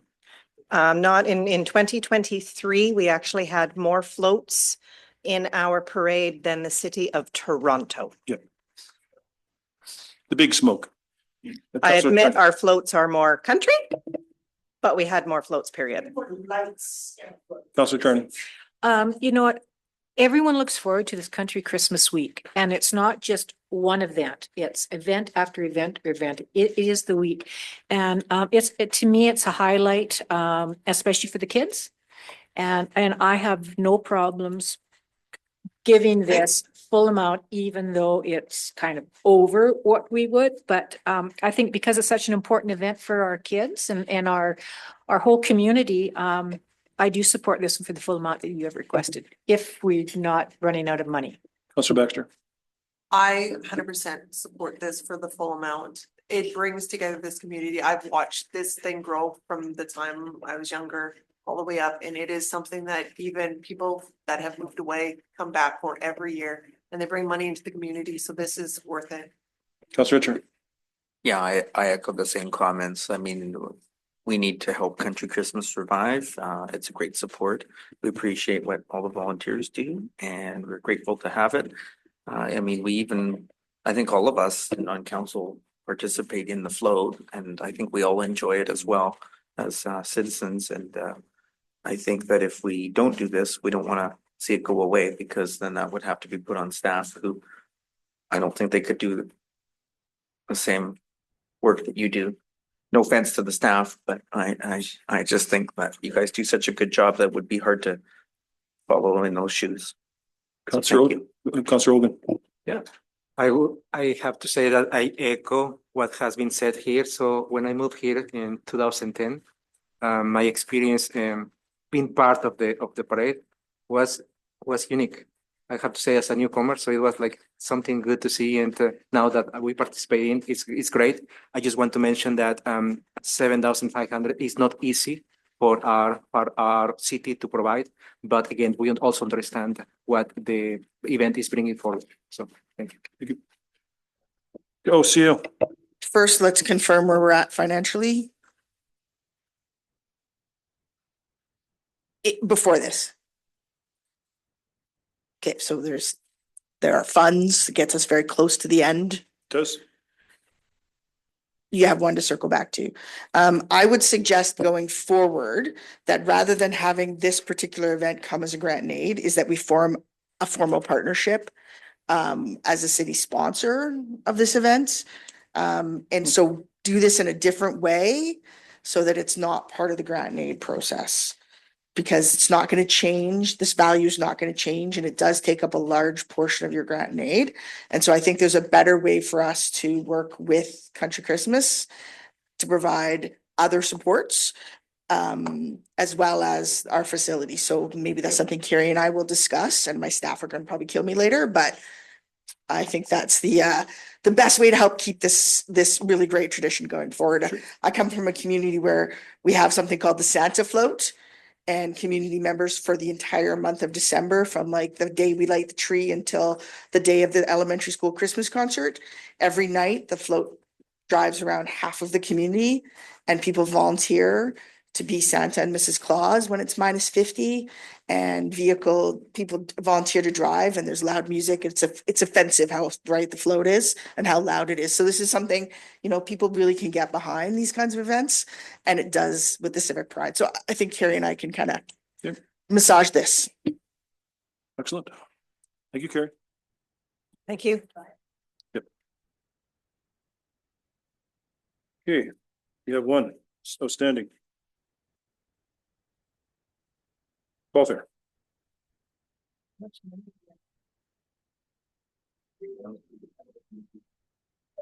Okay, what is?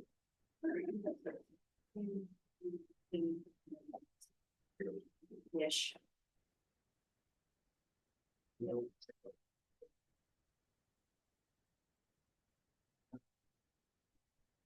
Well, I thought we said final.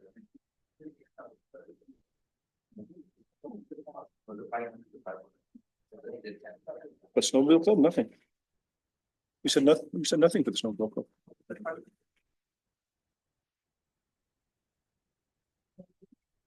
I think we said zero.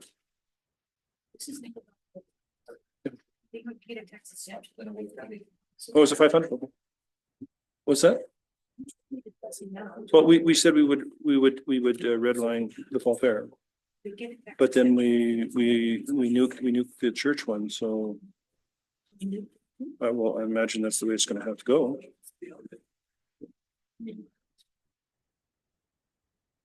Well, then we fly in the face of the church group, right? Yeah. You should look at something.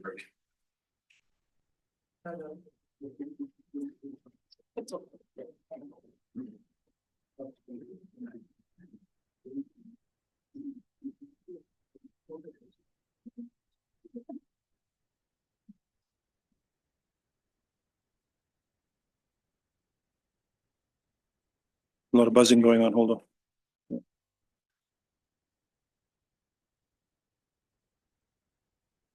Okay, so here we have a situation where we redlined the Nickel Valley, no, fall fair. So we have basically $1,200 left, but we're dealing with a group that we're already helping and has received a tax exemption. So where do we want to go on this?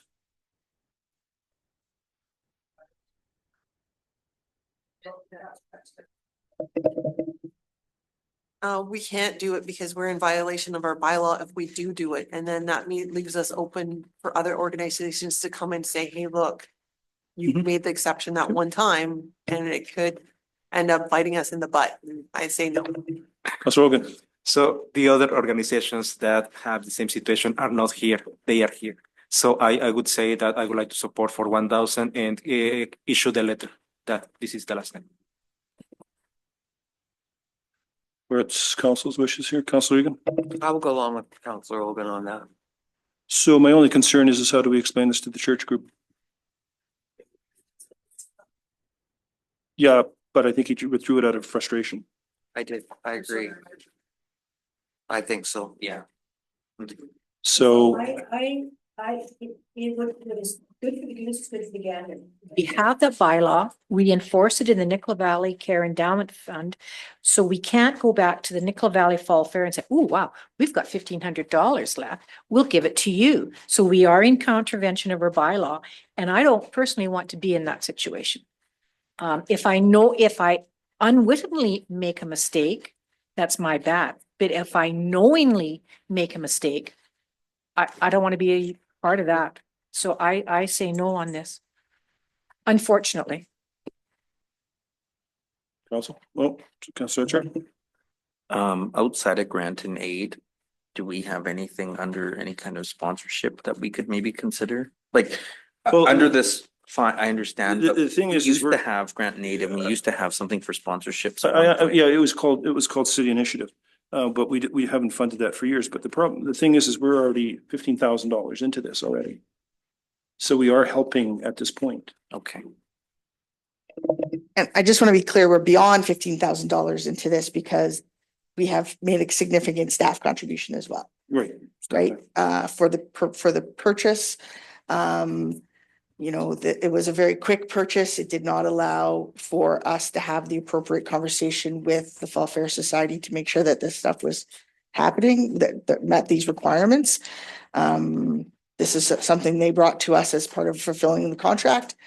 And then myself and the Director of Public Works and the Director of Finance and the Corporate Officer have all put time into this. So if council approves the $15,000 in the bylaw for the Design. the services, no, just to put the Services. services in, Services, yeah.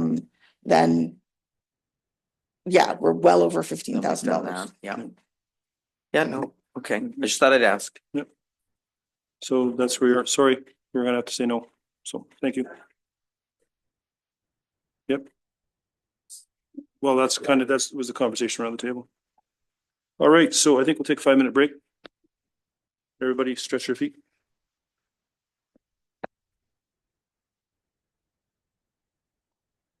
Well,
So thank you, everyone. We're going to have I'm going to read the recommendation for the grant and aid review.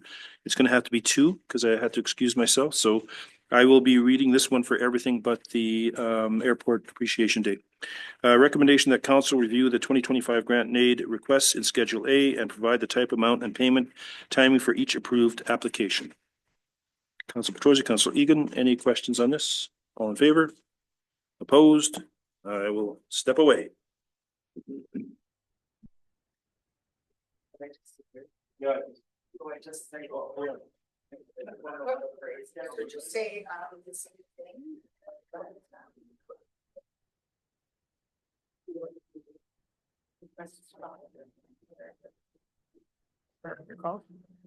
Airport Committee for the Community Airport. Yeah. He provided the amount, type and amount, and payment timing for their application approved by that. What? Same kind of, thing, just insert. Okay.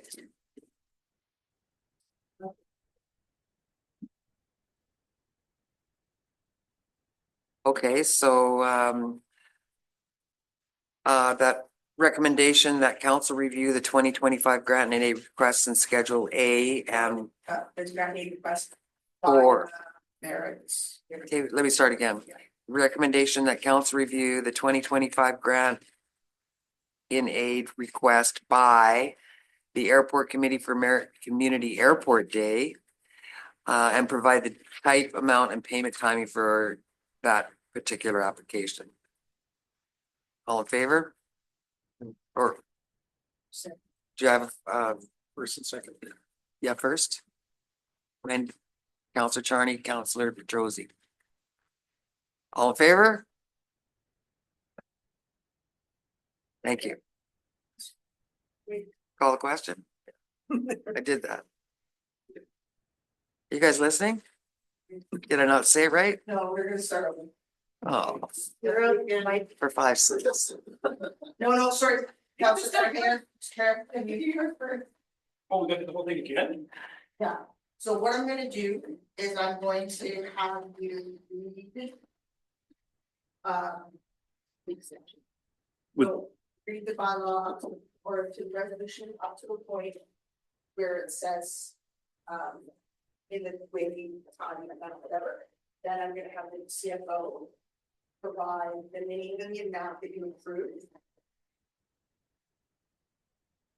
So I will go recommendation that council review the 2025 grant and aid request in Schedule A and provide the type. Oh, why does this always have to be so hard? My apologies. Can the resolution be that council approve the 2025 grant and aid disbursement as follows? And then we're going to go through and list. So the ICS Chilean Coats for $1,000, Tumbleweed Play School Society for $500. Et cetera. And then we're going to go through it that way. CFO, who's taking the official amounts down, because he's got to deal with it, will read those amounts. So dispersed as follows. Dispersed as follows. Okay, let's try this again. That council review the 2025 grant and aid And dispersed as follows. And approve disbursement as follows. And approve disbursement as follows. Take it away. Interior Community Services, $1,000. Tumbleweed Play School Society, $500. Airport Committee for Merit Community Airport. That one is not going to be included in this resolution as the mayor is in conflict of interest. So we're going to do that one in a separate one. So except for that one. Do you need me to start all over or No. skip? Nope, keep going. Okay. Skip that. Skip that one. Special Olympics BC, 1,500. Forever Love Society, 1,000. Nicola Valley ATV Club, 500. Nicola Valley Community Band, 1,000. Meriden District Hospice Society, 1,000. Merritt Little Britches Rodeo Club, 750. Merritt Snowmobile Club, 500. In-kind requests as follows. Merritt Crop Scrapbooking and Crafts, 1,000. Merritt Secondary Leadership Classes, 1,000. Nicola Naturalist Society, 1,000. Nicola Valley Skating Club, 1,385. Merritt Otter Swim Club, 1,400. Merritt Volleyball Association, 1 day, 1,000. Merritt Dance Society, 1,100. and Merritt Country Christmas, 7,500.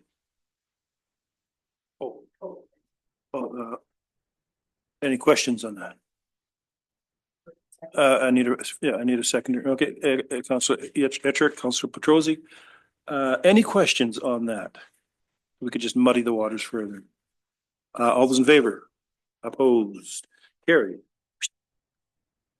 Here, I'll hit your mic. I'll hit your mic before I go. There we go.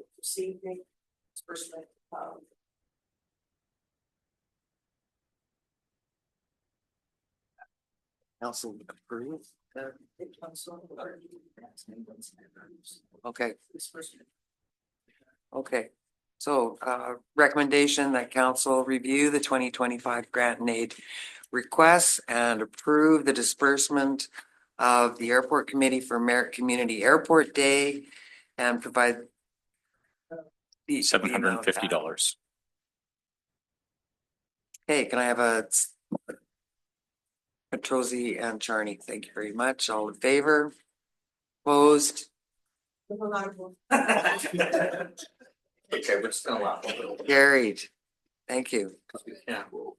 On in.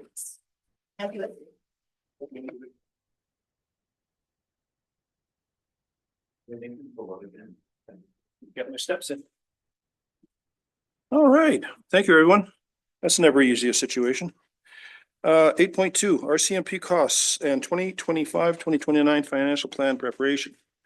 We have two recommendations. One, that recommendation that council direct staff to include blank in the 2025-2029 financial plan preparation, and you've had 5 options in there.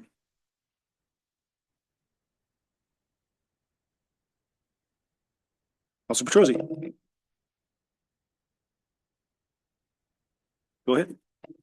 Sorry, I just had a question on total policing costs. Could we go through each one of these dollar amounts and what they actually are when you mentioned portable ballistic shields, and just so we all kind of know what all this stuff is?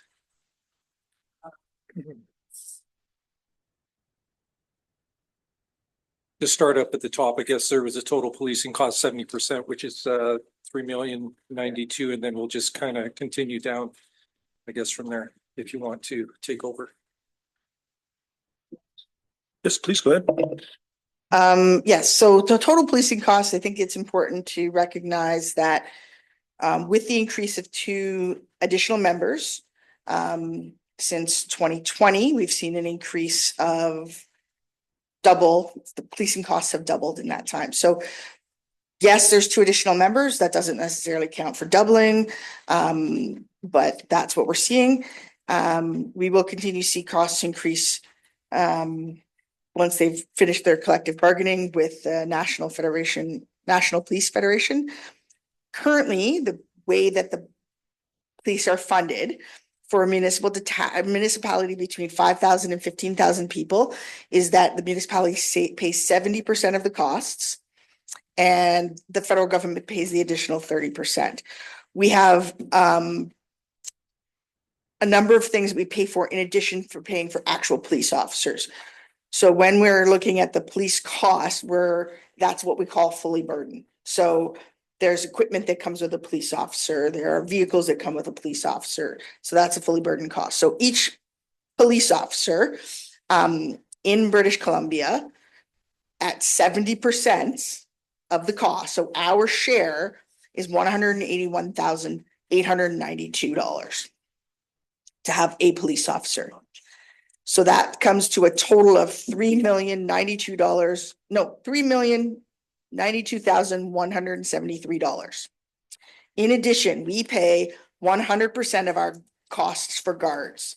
So 100% of the municipal costs for guards of $184,470. Now, these are budgeted for 2025. As a budget, any budget is not exact.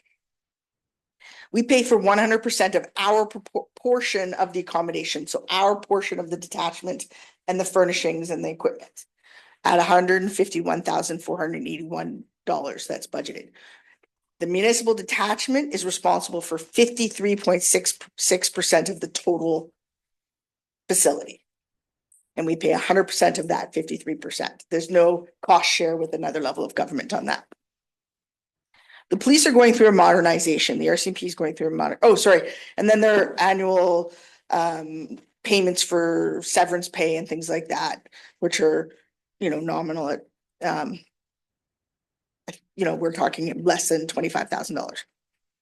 The RCMP is going through a modernization program, which I think is, not something we should ever say this shouldn't happen. This is about police safety. Everybody wants to go home at the end of their workday.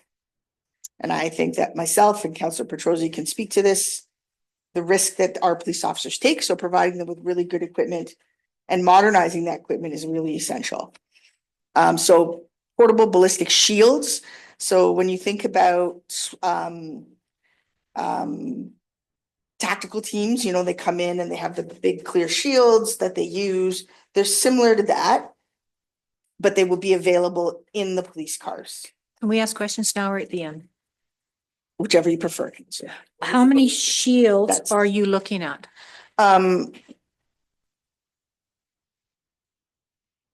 Is this drawn up by the RCMP or by city staff here?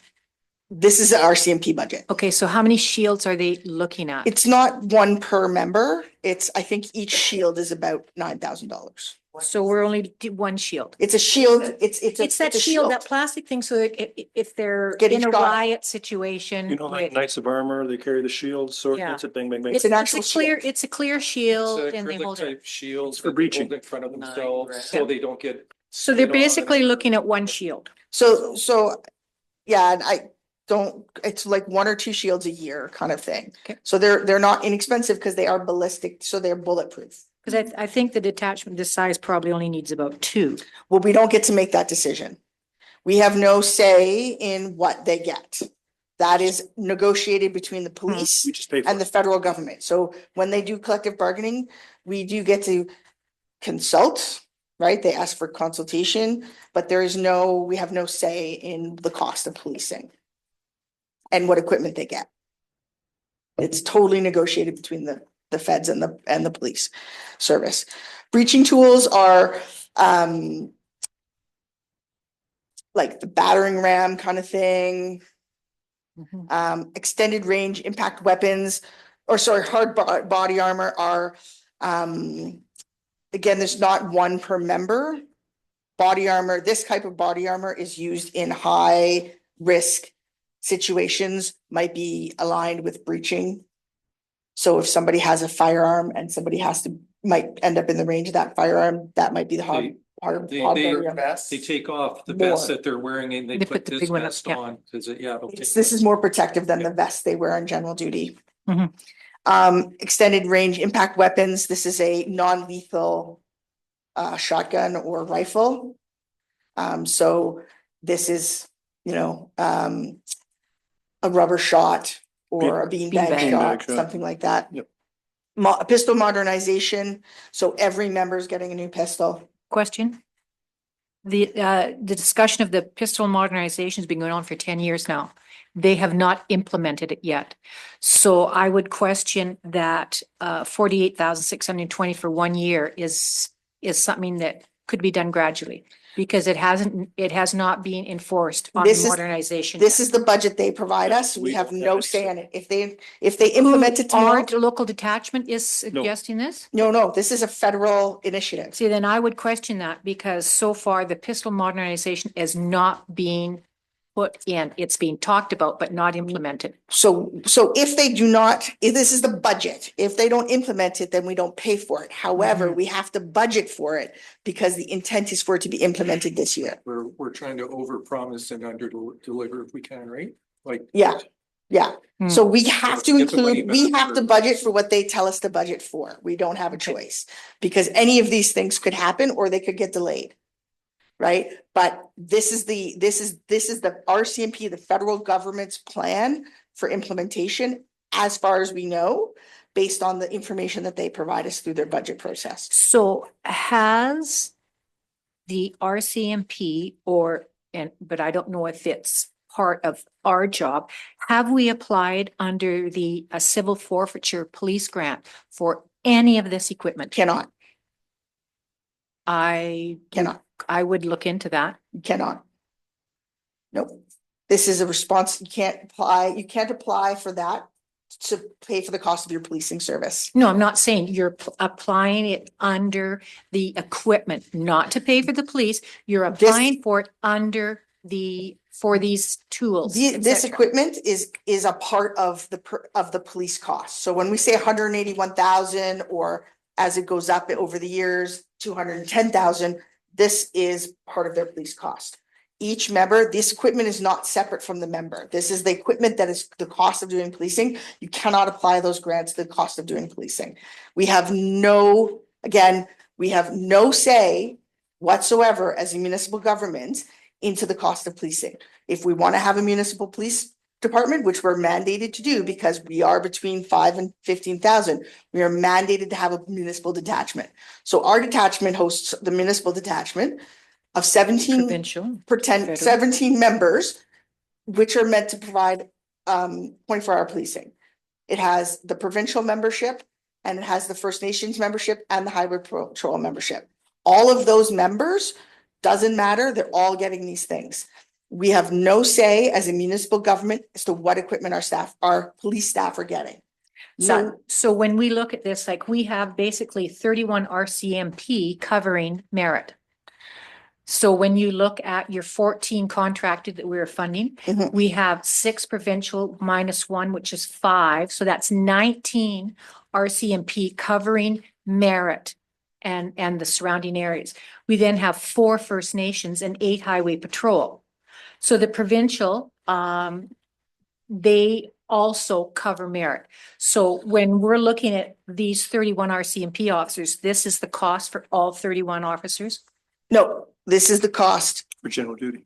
for our general duty detachment. For what is our general duty? Just your contracted funding, 14? Well, So then 17, it's budgeted. So then the 17. provincial, your FNs and your highway patrol are funded provincially and federally? Yeah.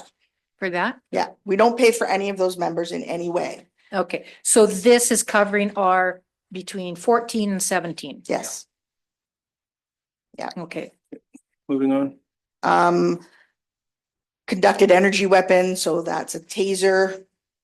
There's so many things now that I'm like, wow. Just wondering why that would be 14,000 every year. I'm gonna Just guess wonder there's why. some sort of lease Okay, agreements. lease. Or cartridges, right?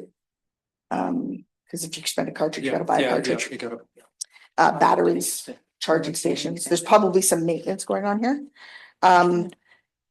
They have tactical gas masks that they are, so the carrying cases, the carrying bags to improve the carrying bags to limit the contamination. Blue Force tracking is a software program. Body worn cameras, again, some federal mandate, police vehicles being updated and vehicle fit up. Councillor Egan. Oh, you're on already. You're on, oh, sorry. Councillor Baxter. I may be new to this, but can I ask this question? Is it a conflict of interest for Paul to be here when he's a prisoner guard at the detachment? He's not. That is totally, so when a conflict of interest situation arises, I just want to know. it is up to the person to declare. It's not up to council to ask. I would, And if the person doesn't declare and something goes wrong, then I they, just wanted to know. no, yeah, and I would think that actually the bigger potential perceived conflict of interest is that he's an ex-member, not that he's a prisoner guard, that he's an ex-member. It's a perceived, there's no financial gain for him through but this just so you process. understand, conflict of interest, it depends totally on your call. Okay. You will not be told you're in conflict. You make that call. And if you don't make that call, somebody will call you on it. Thank you. Councillor Charney again. Well, I forgot to turn it off, but I might as well ask a question. Because it's on, you might as well ask a Because question. it's on. Unfortunately, I didn't add up the total cost for 25-26. What is the total? Do you know, Kevin, Yeah, what the it's total in the cost is? briefing note. It's so it's $3,449,693 for the total cost of 17 members and our accommodation and our prisoner guards, severance and those other bits. Okay. So when they're talking about is $181,000 per member, that includes all these costs. Councilor Petrosi, you're still on, any reason why? No, I just wanted to thank you for going through each one of those, just explaining for the public and for each one of Councilor those Richard? things. After having seen all this and gone to the public sessions that we had with the citizens and hearing how they're worried about policing, and then also having been at the police committee meeting where Division E had said, well, if you go for the less than the 17, they would see that we're at full capacity. We could be at risk of having some of our approvals on our transfers where people have requested transfers out of merit.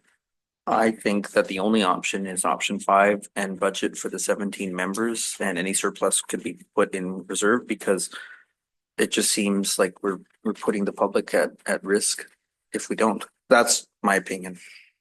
So I do think it's important to clarify that, yes, we've like that is one of your options, is to cut your actual detachment membership.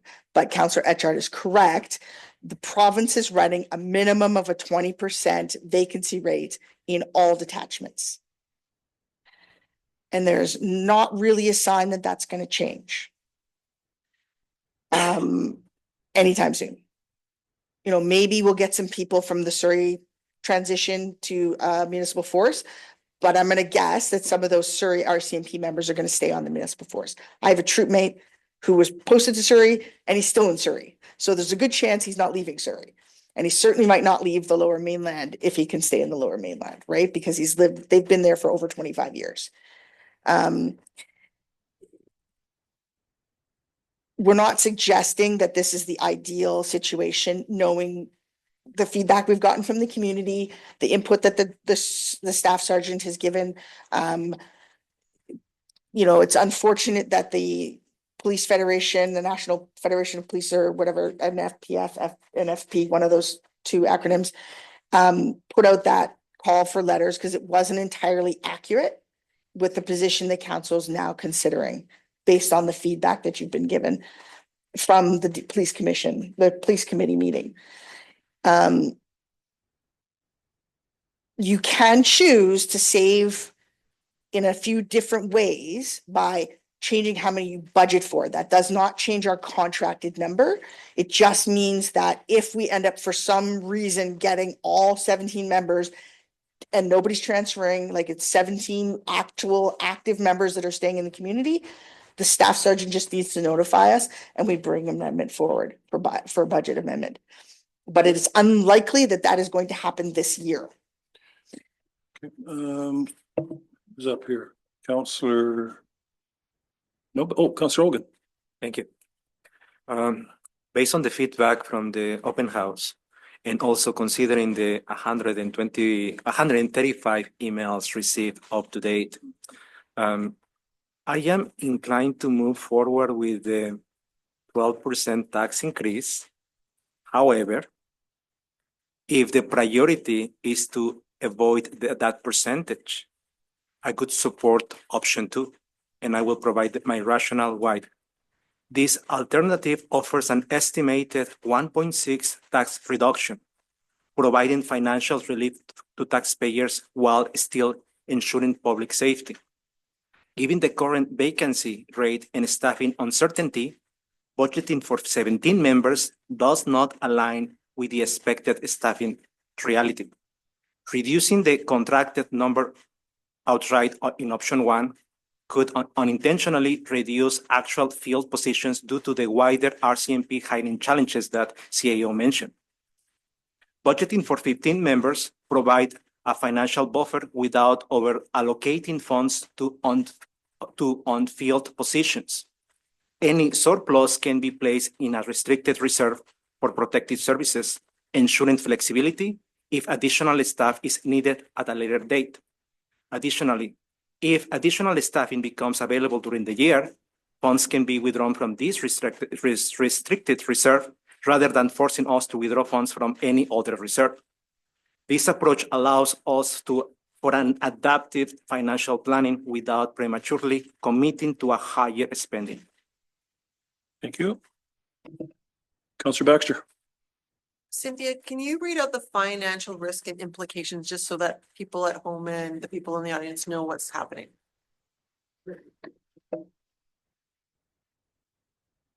I'll do it. I'm right here. So option one is reduce the number of contracted members by an amount identified by council. This may have a greater than anticipated impact on the actual number of filled positions based on the provincial vacancy rate. Yep.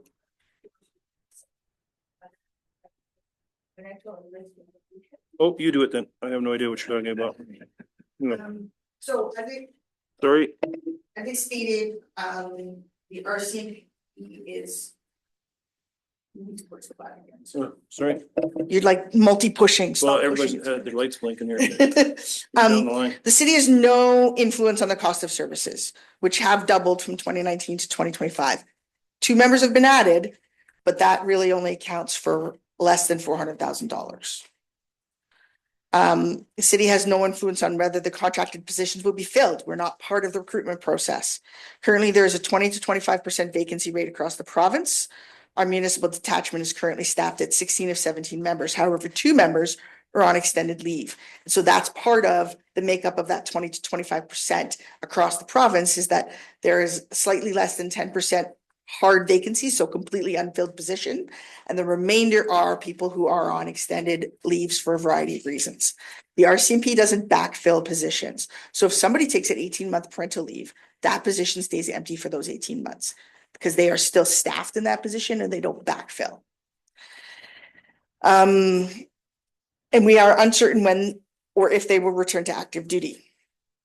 There are also 3 members who have been transferred out, but not released by the detachment commander until there are members available to replace them. So Councillor Etchart is correct.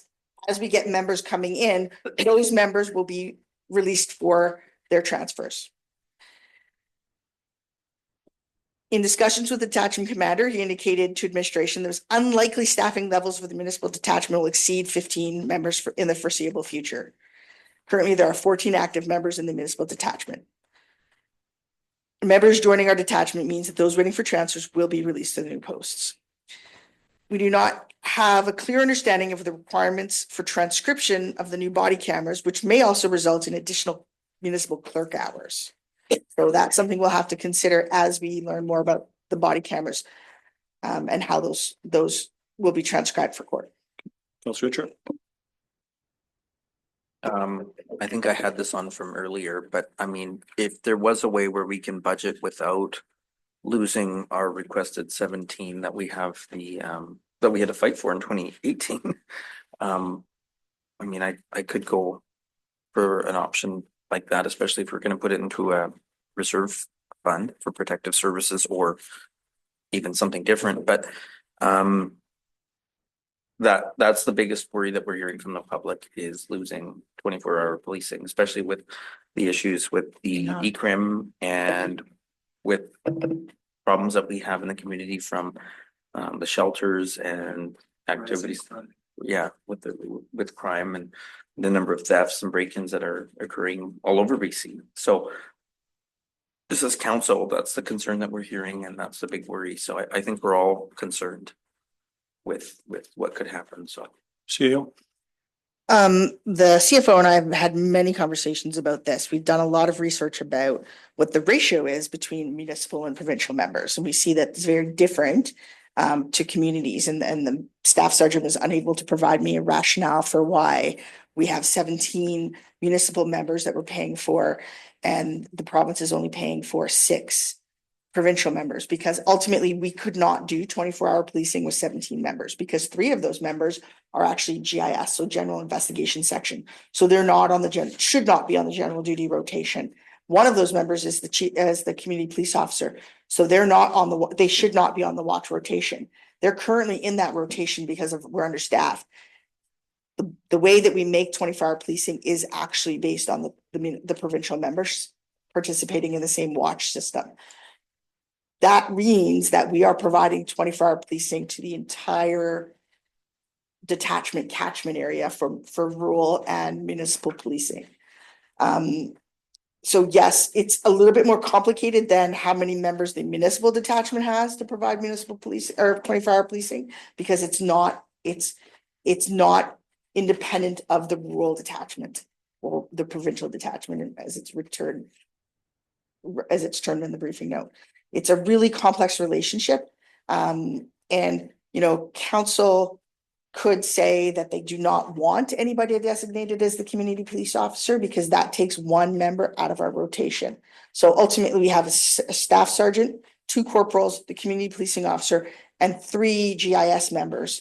So that leaves you 10 general duty members total. So if you have 2 general duty members that are on an extended leave, or you have a hard vacancy in that, you have less than 10. And an ideal watch in a community in a region this size is 4 members for officer safety.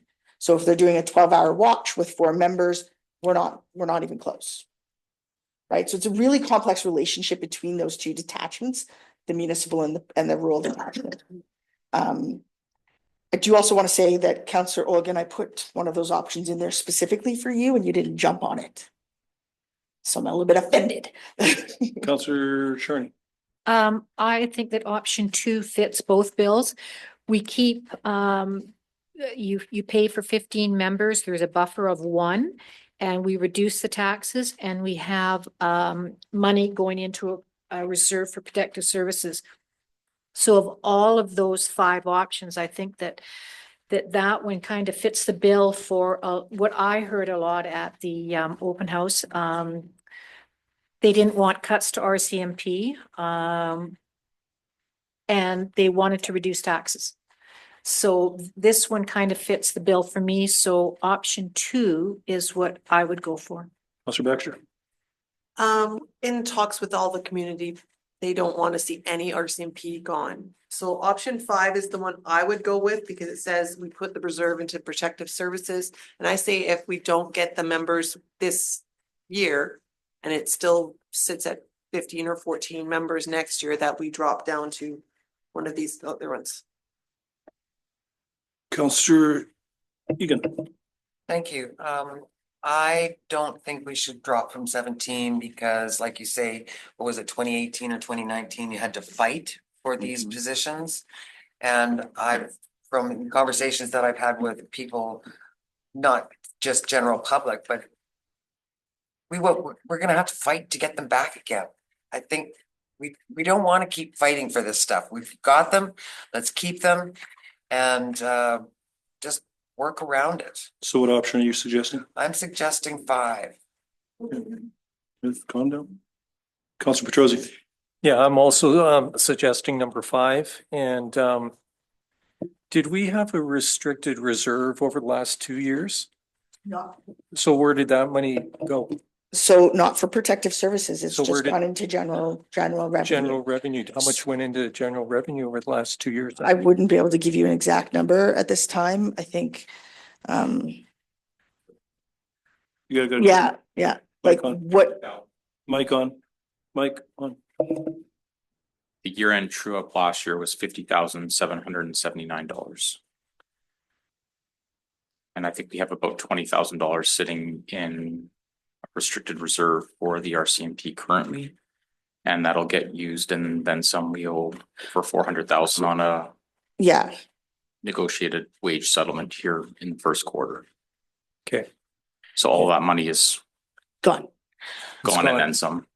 And I think when we're talking about this restricted reserve, if I could, Mr. Mayor, interrupt Yes, Councillor yes. Petrosi, is that this is meant to be a reserve for capital for all of our protective services.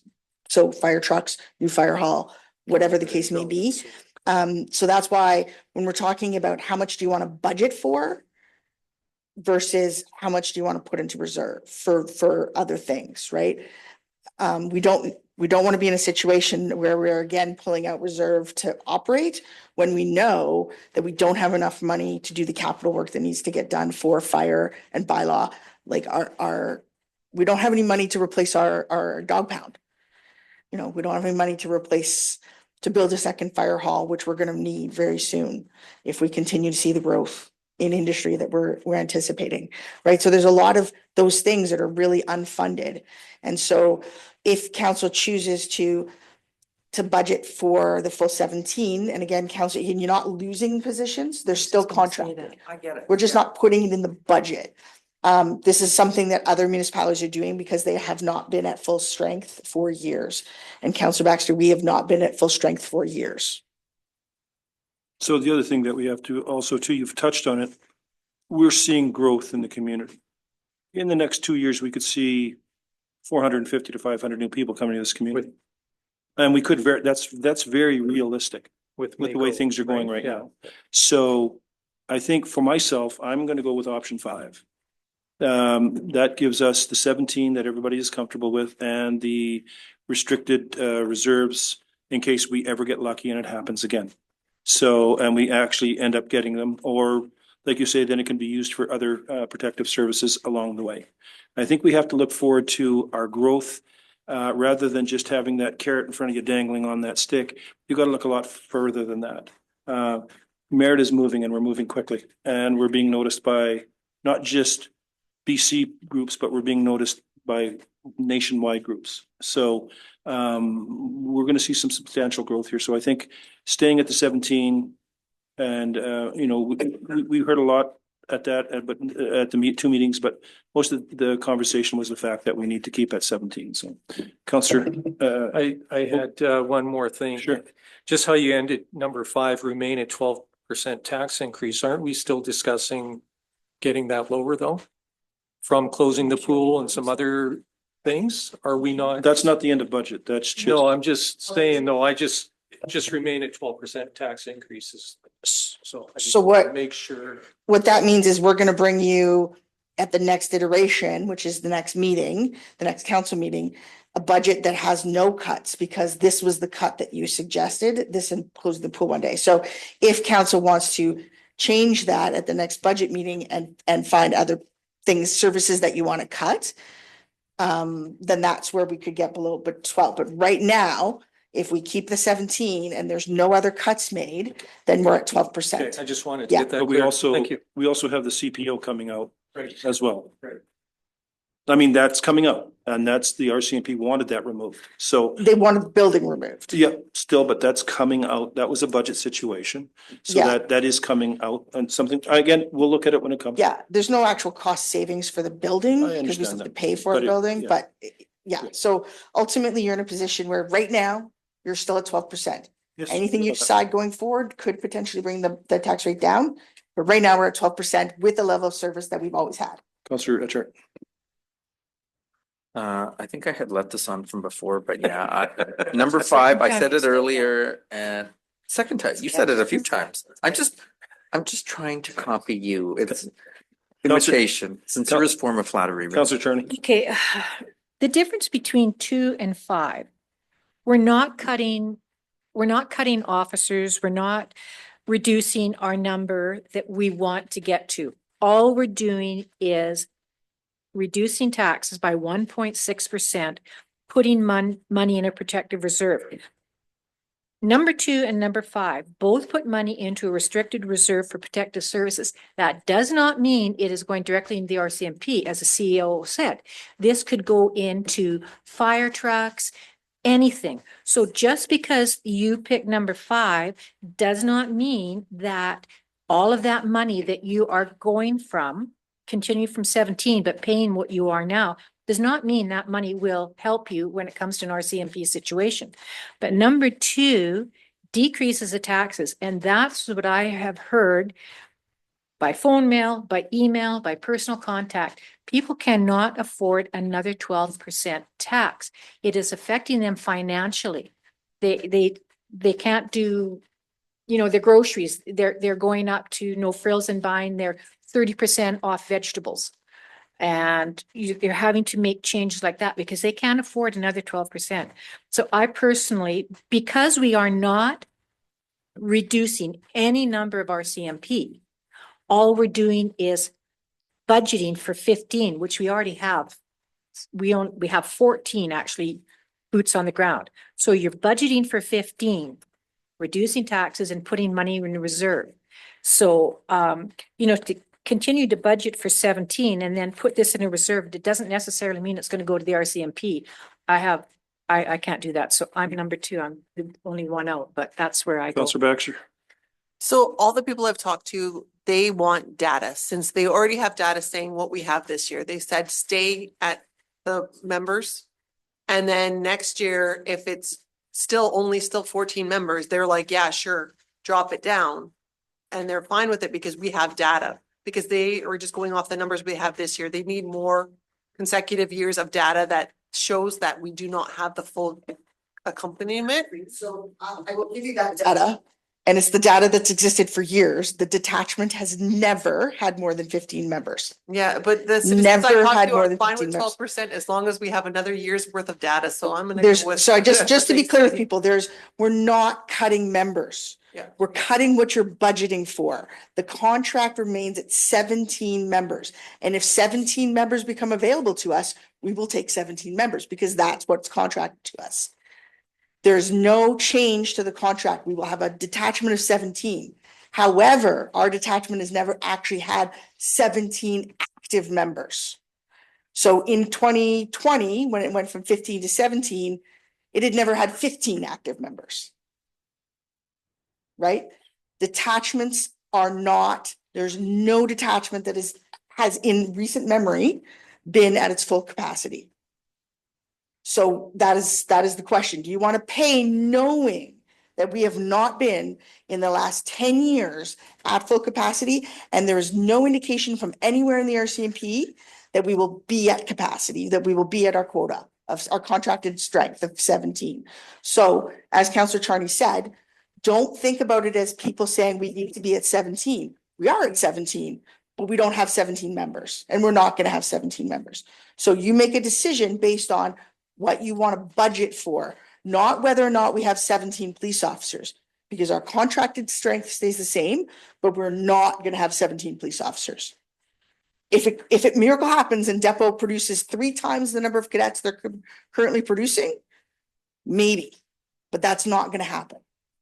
I know, but the citizens I've talked to would sleep better at night knowing that we've already paid for 17 members. I know it's the weirdest thing, but I'm gonna say, I keep trying, but I'm gonna go with number 5.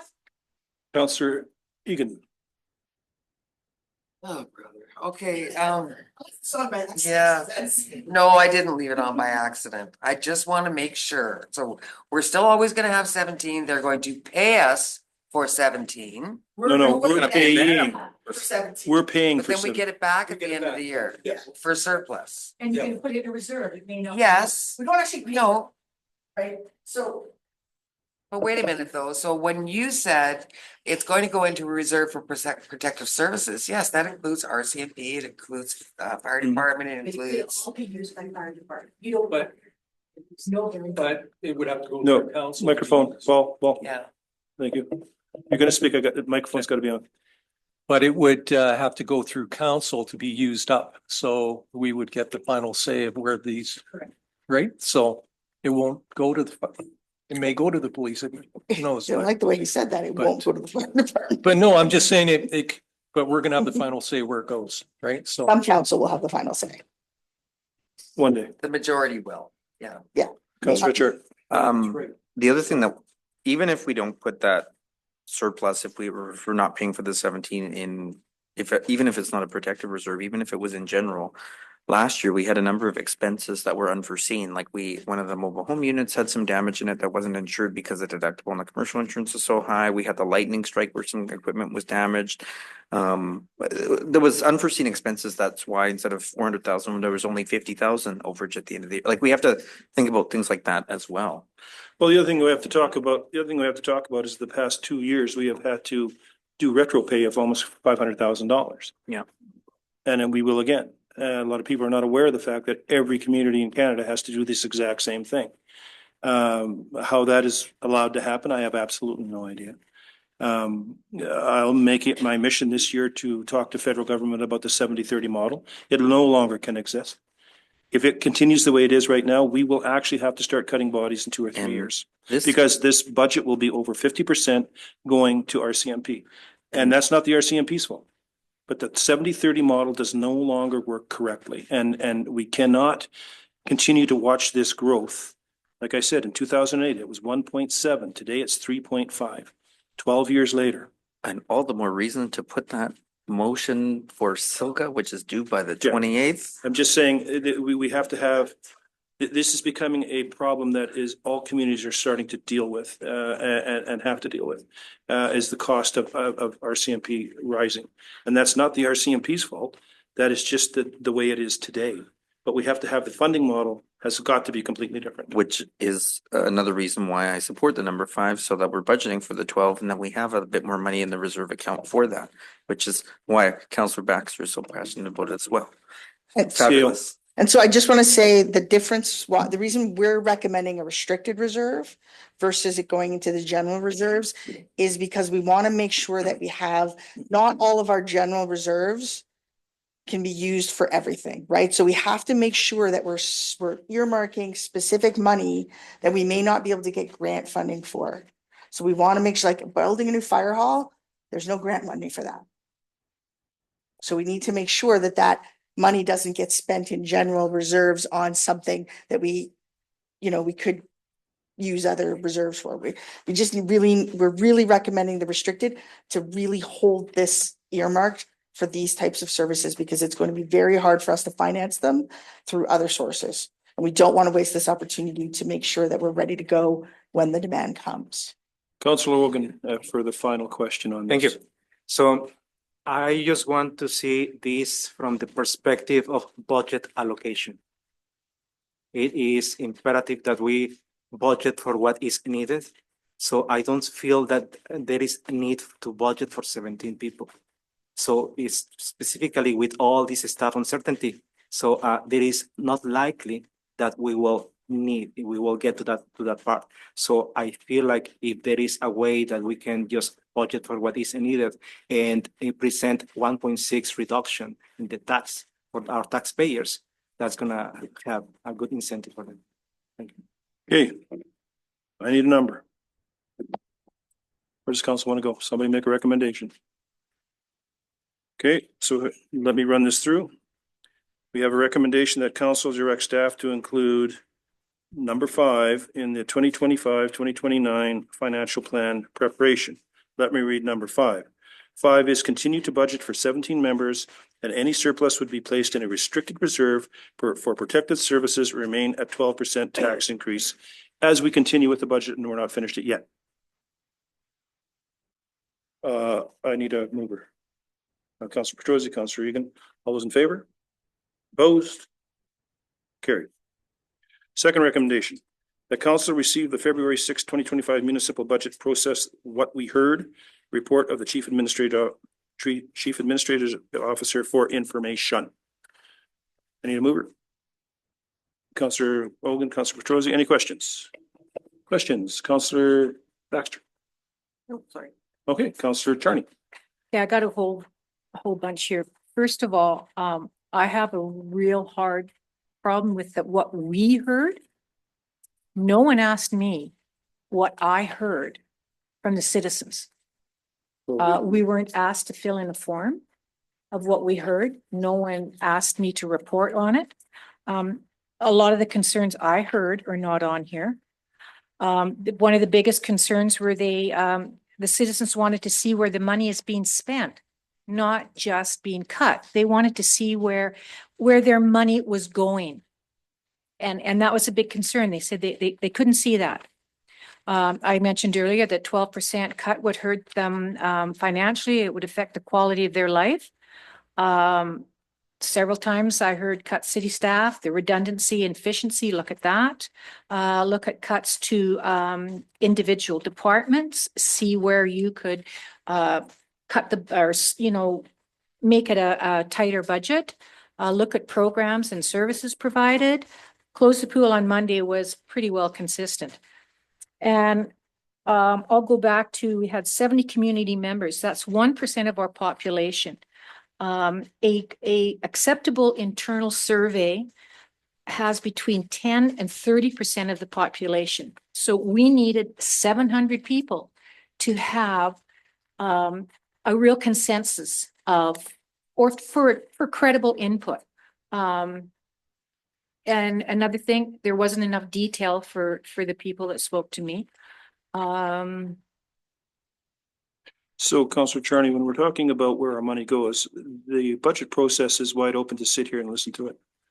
I'm not going to go out and spoon feed people. You can come to these things to sit here and see where it goes. So we haven't talked about that yet. We have not taken each individual department and said, and I know we're not going to go line by item because it's already been mentioned, 24,000 line items. I don't expect that, but I would expect to see the top 20, 25 or more things that each department is given. I didn't bring my budget thing. You look at water operating, water capital, sewer operating, sewer capital, recreation operating, recreation capital. I do not know and cannot report to citizens how their taxpayers' dollars are being spent towards that. There were only very, very few items listed. Some of the I can't remember which one it was. Okay, one of them is $2.4 million for operating. No examples were given how that $2.4 million is going to be spent. I can't justify that. And it wasn't at that meeting. All right, okay. So water operating, 2.438 million, 301,000 for debt, 700 for reserves. That leaves $1.437 million for expenses. No specifics have been supplied. They haven't been supplied to us. They haven't been supplied to the public. So this is what I heard. They want specifics. I want specifics. I can go on all of these fire department. No, I'm going to go to the fire department. So you do realize we're still in budget, right? I know we are, but we had a public open house for budget and there was no specifics for them. They came up and said to me, well, what are you spending for recreation? I couldn't answer that. Well, you're not supposed to answer that. But I should be able to They say. can come and see that gentleman right there and ask No, that question. but I should, as a counselor, I should be able to say, here are the top 5 things that we are going to spend for recreation. That's what I would expect of a counselor that should know that budget and be able to report that factually of how their tax, it's not my money, it's taxpayers' money. I should be able to report back how some of it is being spent. And I couldn't do that. And I couldn't do it even with the information because I forget 90% of it. well, okay, I'll shut up. Hey, Okay, I just want to say that we have gone to some of the, like Kevin, and asked for answers, and he just points back. And we don't get the answers. I'm sorry, That's a great, that's that you feel like you want to attack the staff. I'm not trying to However, attack you. We were told that. you've actually been given all of this information. We started this process last year when we went through all of the main things that we did in each department in last year's budget. You made several cuts to things that you thought were unnecessary for the amount of spending. They were the nice to haves. You were then provided the idea that this was a 2-year plan and that we would be taking this information or last year's cuts and we'd be continuing them in this year. What you're getting is no changes to the level of service that you currently provide. So if you don't know what the recreation department does as a counselor, please come and see me and we'll walk you back through the recreation department. You know that the recreation department provides the operating of the community civic center. It provides the operation of the pool. It provides the operation of the arena. It provides community events. Right? You know this. So when you're talking about an exact number, that's a line by line budget. So when you do that, basically this is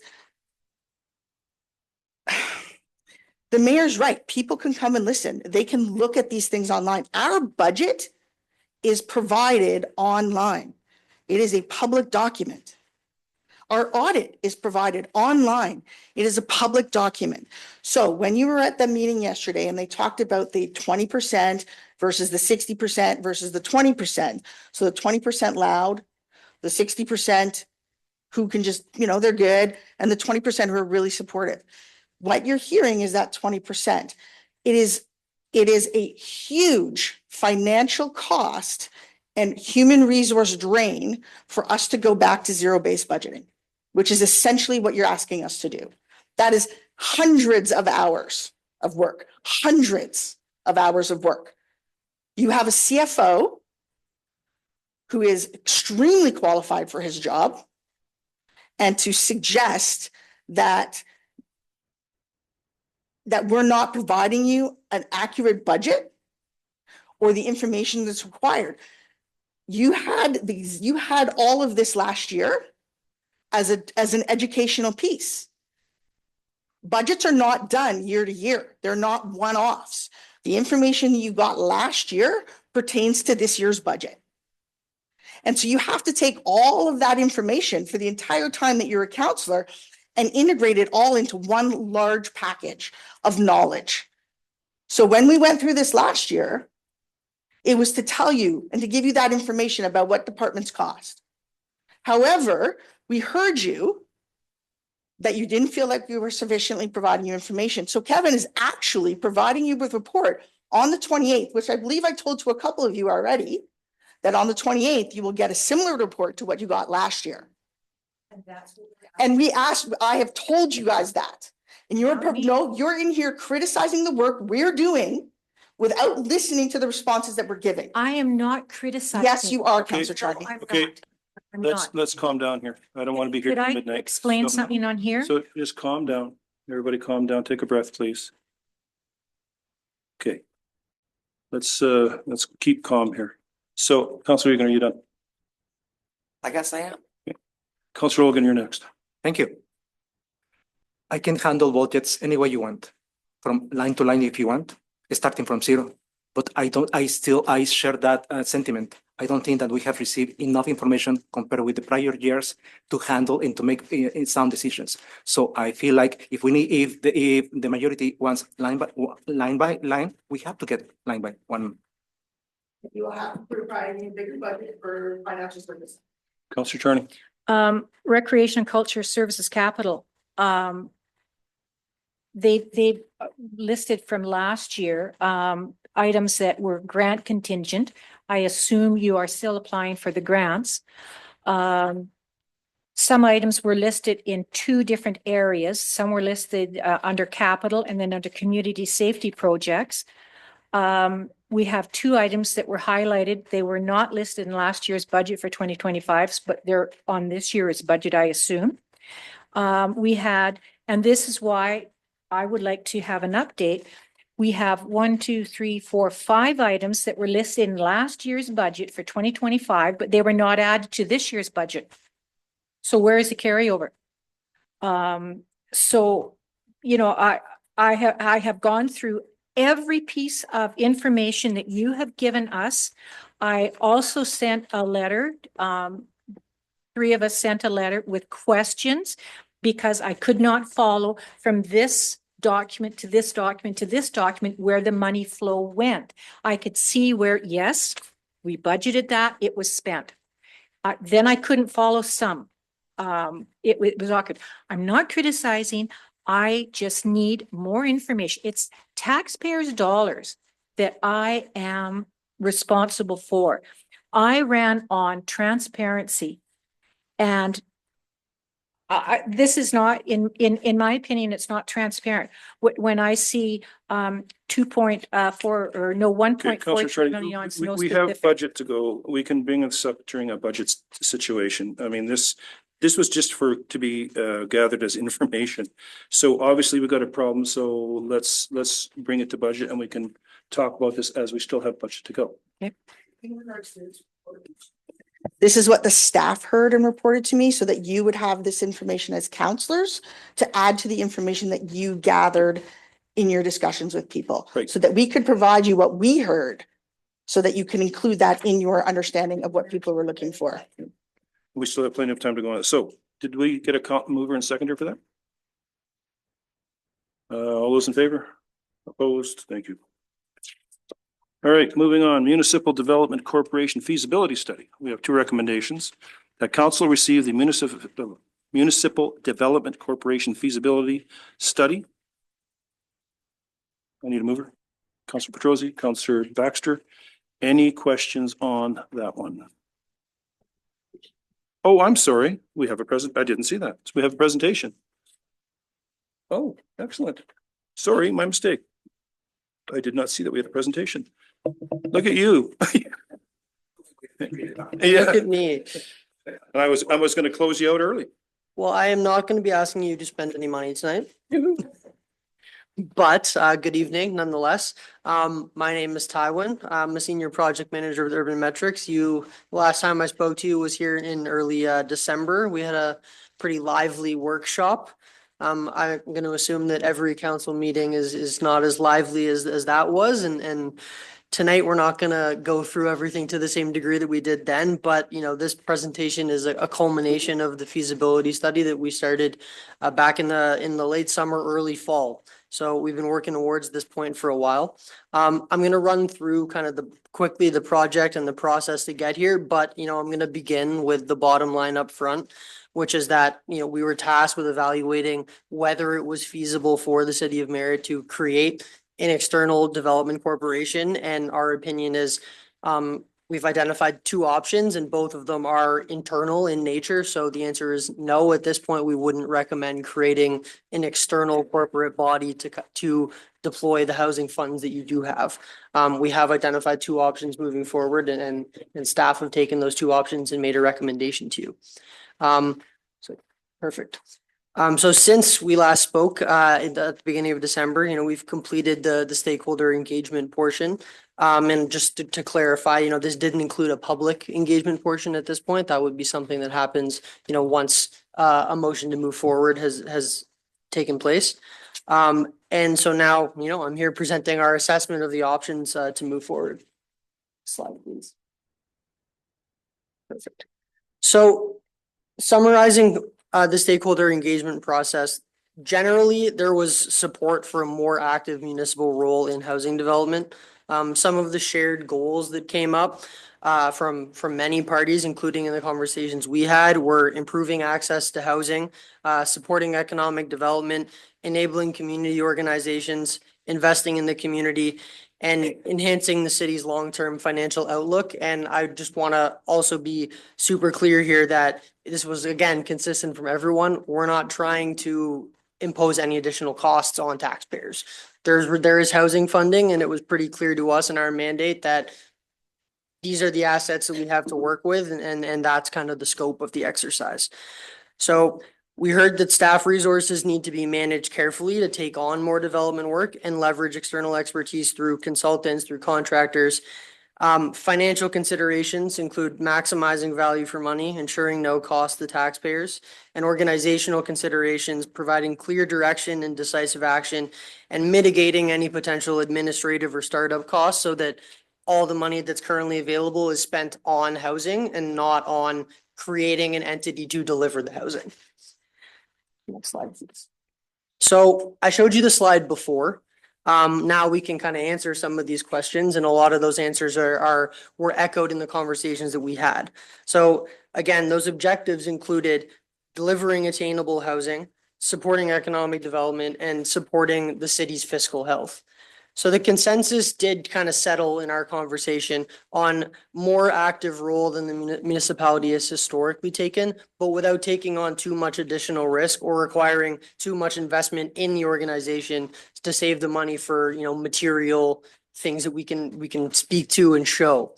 So relating to the assets and resources, there's a clear need to deliver value for money, and this includes the role of the manufactured homes that the city owns in achieving the housing objectives that we've already talked about. So lastly, from a strategy perspective, there was a clear focus on taking advantage of existing opportunities that may already be out there and positioning the city to move forward in the future.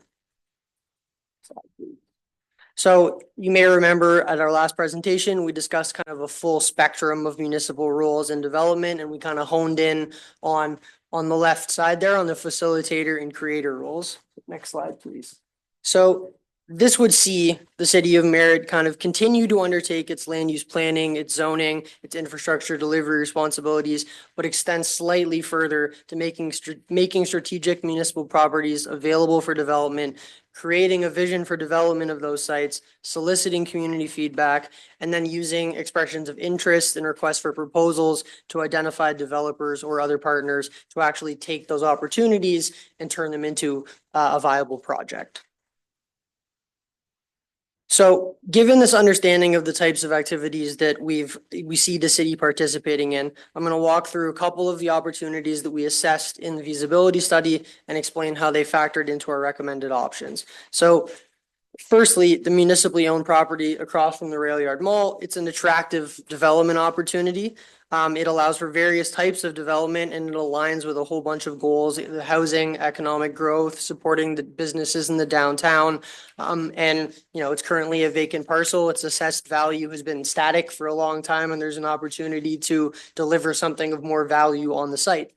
So the property could feasibly support both market or non-market housing or a combination of both, as well as potentially commercial space at grade. So it could be an attractive partnership opportunity for both a public sector partner or a private sector partner.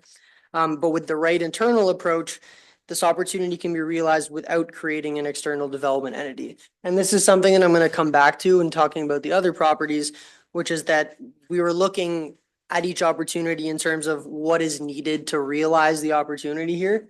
And in most of the cases, there wasn't justification for kind of incurring the cost and the administrative effort to create a development entity to take advantage of the opportunity. So the next property that we looked at was 4150 Airport Road. So also municipally owned, generally less attractive than the downtown site from a development perspective.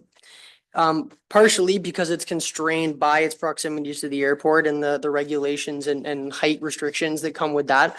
But because it's under municipal control right now, you know, you already own it.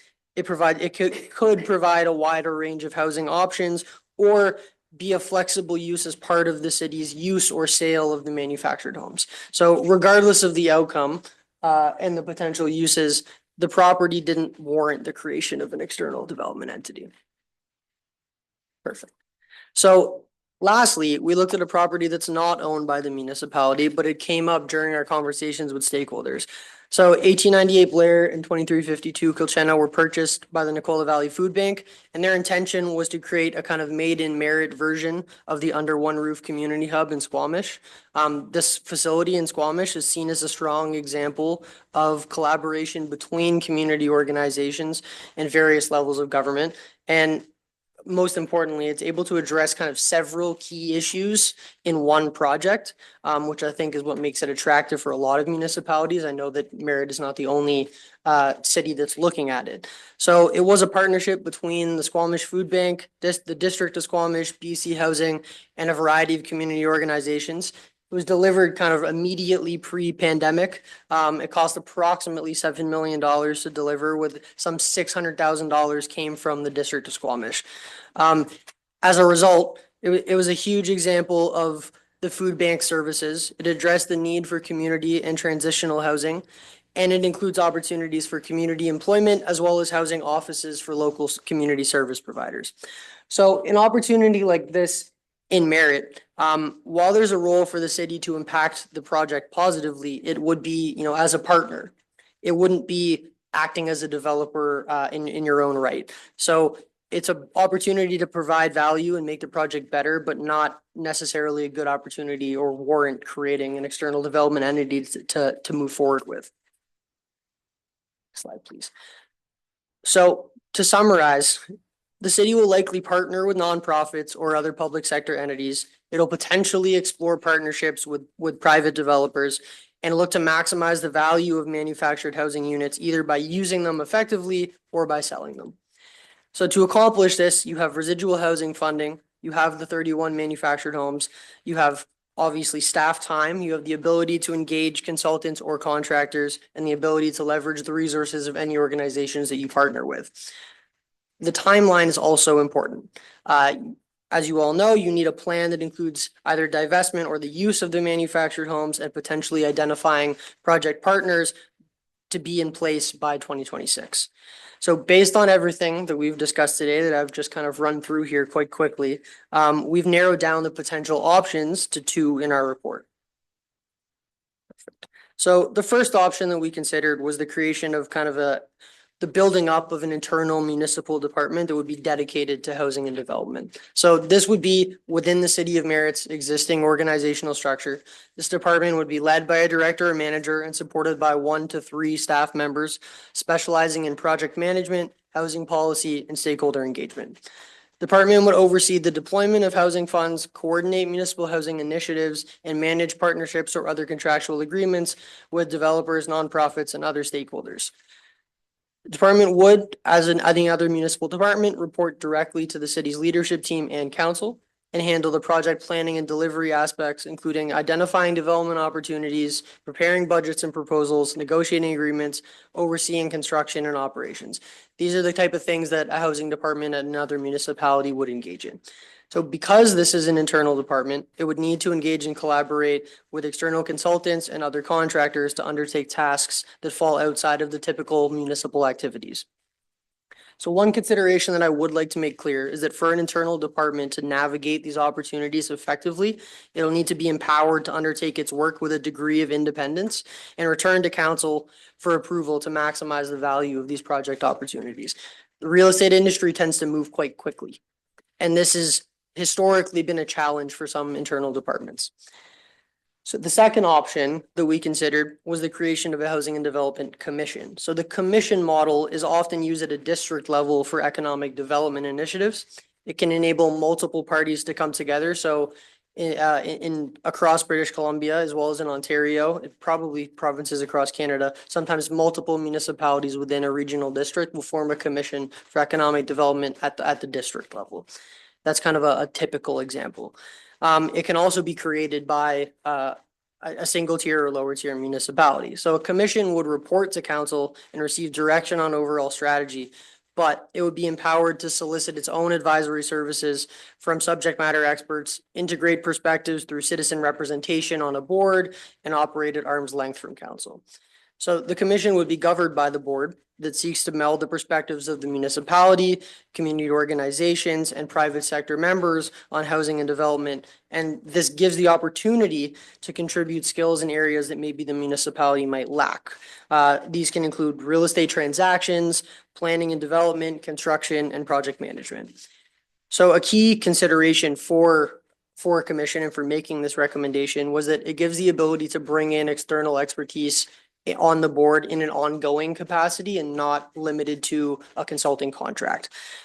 The big kind of if is you need to be able to find those people that are willing to sit on the board and are going to provide you their expertise at a rate that you can afford.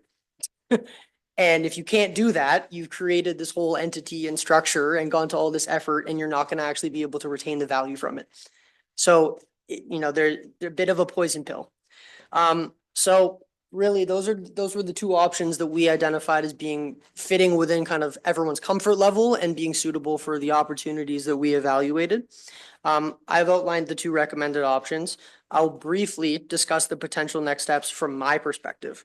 So subsequent to your decision on staff's recommendation, we can begin to move forward with an implementation plan, which will include public engagement because the public has not really participated in this process other than through, these open meetings. After incorporating public feedback, you can refine the approach to each of the opportunities specifically, which then feeds into an implementation plan, which will outline the city's approach to using the housing funding and enabling the projects to move forward. And all of this is part of demonstrating your plan for the use of the funds by the beginning of 2026 so that, you don't fall into a use it or lose it opportunity and this money stays in Merritt. Any questions? Happy to address. Councillor Richard. I find this interesting, but I thought that if we were gonna have a housing internally, that we had to have a separate corporation, because I didn't think a municipality could do that. I thought we had to go to a commission or corporation. So I think as Karen said, there are like a ton of models out there. if we're not looking at it as an economic development corporation where we're gonna bring in a lot of extra money, then it's really okay to go with that internal, which is, I think, where the council sort of landed last time, was the idea that they wanted to keep it internal, at least for now, to see where we were with the projects. So if it was something that we wanted to do bigger in the future, you probably would go externally. Yeah. If you were looking at this as a money-making endeavor versus a more of a cost recovery measure. So we're gonna take the funds just so that we can barely break even? I mean, like, that Well- that sounds a little crazy. I mean, I mean, there are some funds that are earmarked, right, that we can only use for housing. yeah, So there's that, the leftover, which is, you know, Mhm. what I think was close to $5 million. That's left from the flood recovery, and the, then if we that sell them, has to go towards housing. which is fine. Yeah, But I thought, like, and from previous conversations, when we had talked about this, like the wish and the hope that had happened from previous CAO Sean Smith and previous corporate, like Greg, the impression that council had been given at the time, the previous council, was that legally we couldn't do anything like that without having forming a corporation. So I just wanted to be clear, like, I think it's a great, internal is great, like, I'm not poo-pooing anything. I just wanted to make sure that I'm understanding what you're presenting properly, because I know everybody here is working hard, just asking questions, just to be, you know. no, and I don't, and that's a good question, but I think we're in a position where if it was gonna be bigger, we would definitely probably have to look at how much money we could make on return on investment before it has to go external, but And- that's not where we're at with And if we're this. starting, we could always, like, you know, start with something and then So- maybe we grow Yeah. eventually. And so the recommendation of option A that staff has made is because we heard last time that we discussed this, and Councilor, actually, you might not actually have been here in that meeting. There's not too many things That he, Councillor the Esper last time he misses. presented. You mean in December when he was here the last Okay, time? never mind. But yeah, so we heard the council thought maybe we'd want to go and keep it internal at this time. And so the recommendation Holly and I have put together is that let's keep it internal and review it in a couple of years and see where we're at, right? You haven't seen this yet because it's not part of the ratepayer operational budget. But in our plan for the next 5 years in the housing department, we have sort of 3 major projects that we're going to be presenting to you. And those are, of course, the food bank project, which you've approved some budget for the exploration The and 100,000, stuff. yeah. What to do with the manufactured homes, and then what to do with the lot by Save On. I just call it that. I know it's the old theater. lot. 2102 Cooley, yeah. Yeah, so there's like know what you meant. three projects in the next 5 years that we want to see initiated. Yeah. Um, Well, and I mean, the airport's great, but I mean, with only the 85% parcel coverage with, wait till later no, I know. about the airport lot. No, Keep that one in mind. I can appreciate that because of course you're within air flight areas and everything. Well, we have some ideas about that, so keep that in mind, because that is something we just we're gonna be discussing in camera because it is sort of out there still. But yeah, we want to maximize how we use particularly municipal lands to provide residences that people can own. And then to provide, whether like we're doing contribution agreements to a not-for-profit or working in a sort of a P3 model. Or if you get into a partnership with the Housing Society, Yeah, which can. so a be lot of used up to- conversations yeah. between Holly and the folks at BC Housing. Again, we're not looking at running a shelter. We're looking at how to develop housing people can live in Attainable and stay in. housing, a town of attainable within a 15-minute community that's close to, yeah. And that people can live in forever, right? That they're not worried about having to get out of. Yeah, I enjoyed the report, by the way. I did go through the whole thing. Thank you. If I could add, part of what there definitely are justifications for in different situations.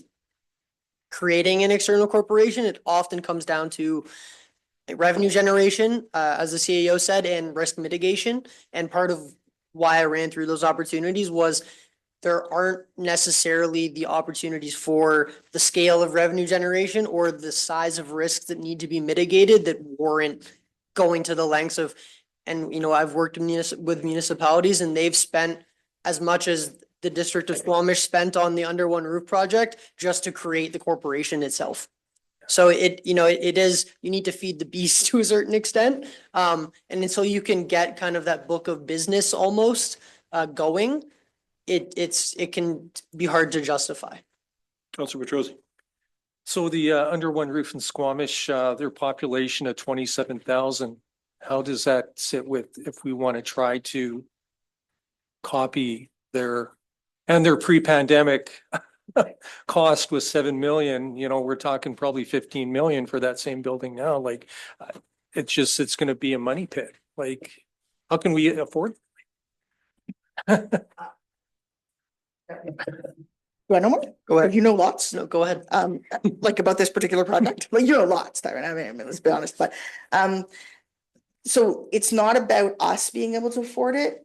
We had a resolution for $100,000 of initial contribution agreement. So we're working with legal to develop a contribution agreement where we will provide that $100,000 to do the exploration, to do the feasibility, to do conceptual designs, to look at what space they need. It's not necessarily going to be the exact same as the under one roof, nor the size of it, right? So it's going to be scaled down to the needs of the community.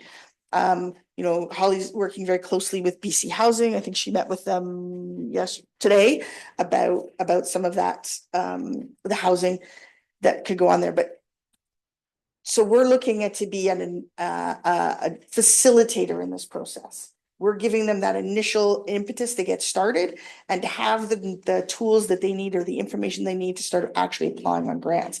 Because right now they can't even get there.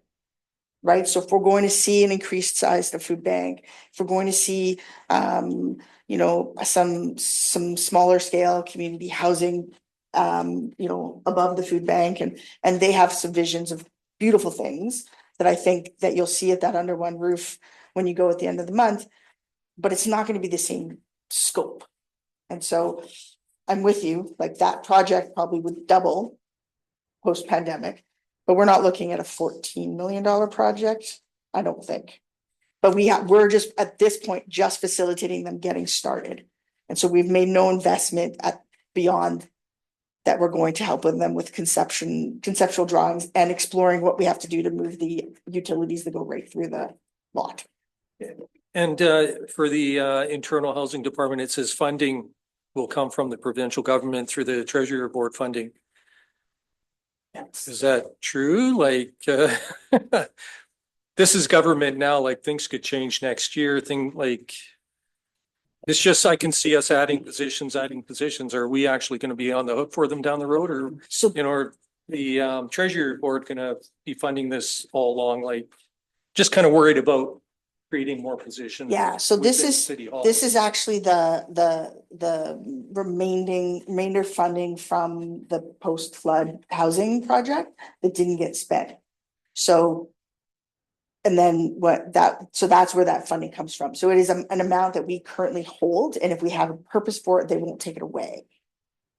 Right? And so we want to be able to invest in ways that allow us to generate some return on investment that keeps this as a perpetual fund for the next however many years that we can do it for, right? It might not be that we always have $10 million in the bank, but we always want to have money that we can invest in housing in the community in some fashion, you know, and then we look for additional grants. Like if we ever get response from the Housing Accelerator Fund, that's another $4 million project, or like $4 million fund that we applied on. And there's some staff dollars there, but ultimately we haven't heard from them.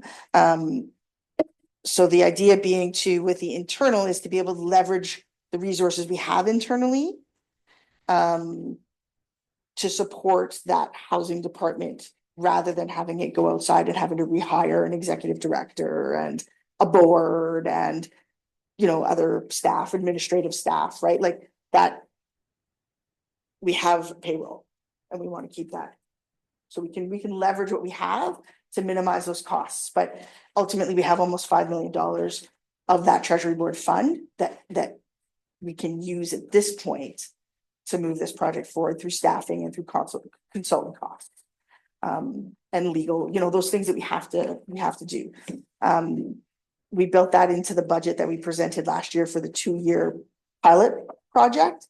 And so we're not really seeing a lot of additional costs in the immediate future.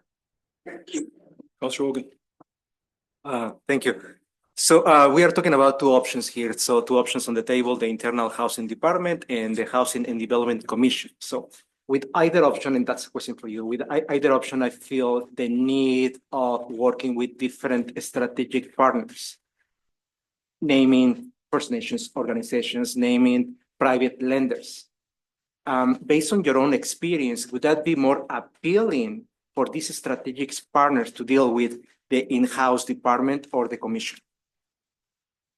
I think yeah, it is a very good question. I think the short answer is that it depends, and that feels like a bit of an evasion, but I'm working right now on kind of similar kind of opportunities, mostly in Ontario, but the focus is on kind of people taking advantage of opportunities. The kind of construction market is in, we'll see how long of whether the lull turns into, more than that right now. So a municipality that's willing to come to the table and has initiative to engage in a project is, I think, pretty attractive for all potential partners right now. I've worked with municipalities where frankly, they don't have any cash on hand to do this, but they do have the land, and that in and of itself is enough to start getting an opportunity off the ground. So the fact that you have both of those things to a certain extent, I think makes a pretty attractive partner. As the CAO said, assembling an opportunity is complicated and requires a whole bunch of different funding sources, whether that's private lenders, grants.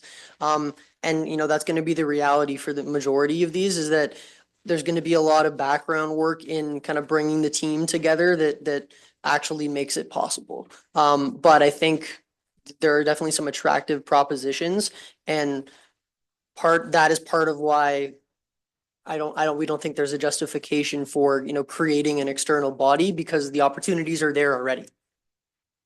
Councillor Attorney. I think with either option we go, we have to be careful with how much money we spend, et cetera. My biggest concern comes down to what I have said before. Housing is not a municipal mandate. It is a provincial mandate, and we, as other communities, are jumping on the bandwagon. We're going down the slippery slope, doing exactly what the provincial government wants us to do, take over their role. There's a lot of money involved. I don't know, I lean towards option B. Can't go into all the different things why I choose option B, but I just think that we have to be very careful, because once we start either an internal or the external, we're committing a lot of money, and we are hoping that the sale of our trailers goes according to tickety-boo, and if it doesn't go according to tickety-boo, we could be in a precarious situation. And again, we are taking on a role that is not. I think if we sat down and we surveyed every person in Merritt, they would say, my infrastructure, my roads, my parks are more important than going into housing. That's my personal opinion. But so I think we have to be careful on which either option we choose. I personally lean towards B, but I think either option, we have to be very careful. Thank you. So, Yeah, I think we can't do any of the downloaded housing work, and I think Councillor Charney is 100% correct. This is actually a federal issue. And the feds have made it pretty clear that they're not doing it, that we are doing it, right? It's come from the feds to the province to us, well outside of our mandate as a municipal government. However, this gives us an opportunity to have a homegrown direction versus somebody coming in and telling us this is how we're going to do it, right? And this money can't be used for anything else. We'd have to return it. So it gives council and the residents the opportunity to have way more say than if the province came in and mandated us to build this kind of housing and this kind of housing. So that's one of the reasons why I think it's worthwhile taking the local approach, because they're gonna do it to us or make us do it anyways, because they're not doing it. You're right, they've downloaded it as they have many things. Councillor Richard. After hearing a lot of this information, I can appreciate the option A, and also the 4 million that we have would have to be given back. So I think it's an opportunity to do something with the lot, help the food, potentially help the food bank, and have some housing that's attainable to people living in the, like, especially if we build on the Kootley lot. If we were to go that route, then we could have a building that could have some attainable housing, looking nice in the downtown, and in the vein of trying to reestablish our downtown as a vibrant community with supporting businesses that would really help that ec dev set, kind of like what we talked about yesterday. Or was it yesterday? Yeah.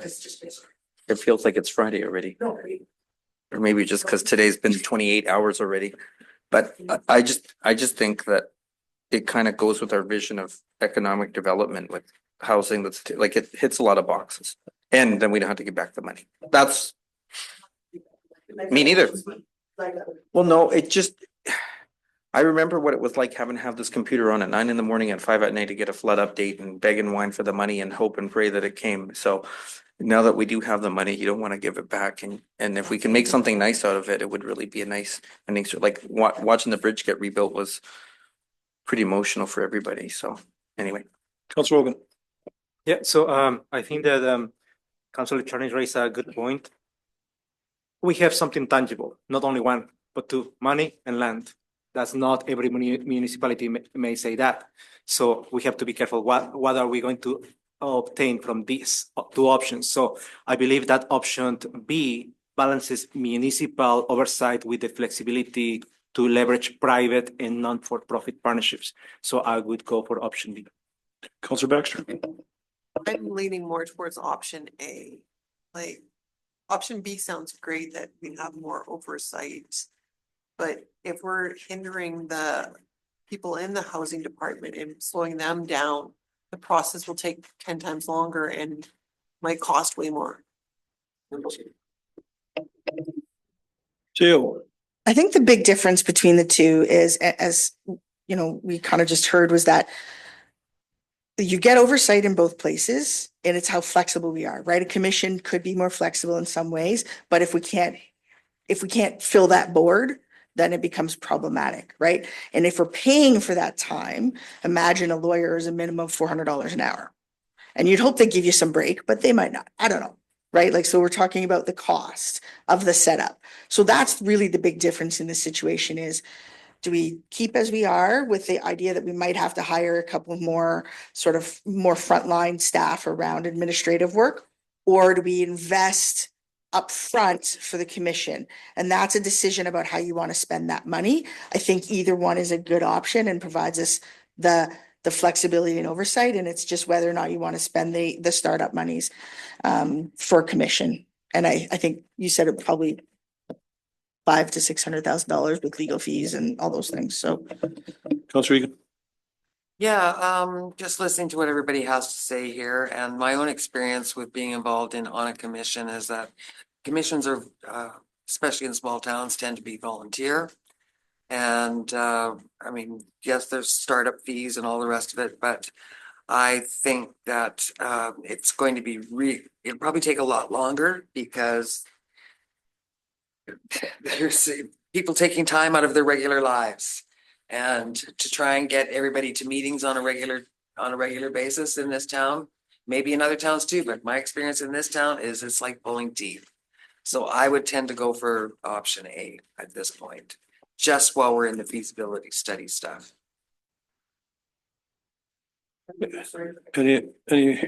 CL. and with option A, there's a 2-year review and maybe some more consideration around development of a commission makes sense to keep us moving forward while we do explore other options. Does that seem like a reasonable timeline, Councillor Egan? Councilor Egan. Yes, You're thank back. you. Yeah, probably 2 years would probably be good. And at that time, we won't even know if we still have Holly then, right? Because of her project. Yeah, yeah. Yeah. As long as we're not hiring crazy, you know? That's my big concern. Any other questions? Thank you very much for your presentation. I'll get you hit that button and shut that mic off. Thank you very much. Thanks for sitting through all the sewer talk and everything. It was exciting. Thank you. Oh, see you. I think that Councillor Egan brings up a good point, and I think hiring is a scaling situation, right? Currently, we have our Director of Housing and we have a half-time person that we are using through some other funding to support the trailer transition and all of that stuff. And so the hiring isn't like we're gonna hire 3 more people now, or we're gonna engage consultants, you know, like, I think that's the scaling up process. Maybe we hire in 6 months, we need a person, and then depending on how big these projects get and what our involvement is, will really impact where that hiring process goes. It's not an immediate thing. It's not gonna be done without a lot of review of the workload and the job demands that each of the staff are currently under, right? So I hope that, yeah, no willy-nilly hiring. We have a mover and seconder on that first motion that I read a million years ago.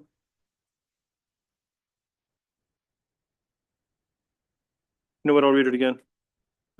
We have a recommendation that council receive the Municipal Development Corporation feasibility study.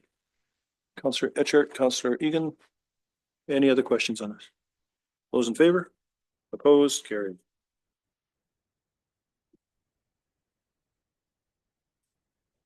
There's a second one. Yep.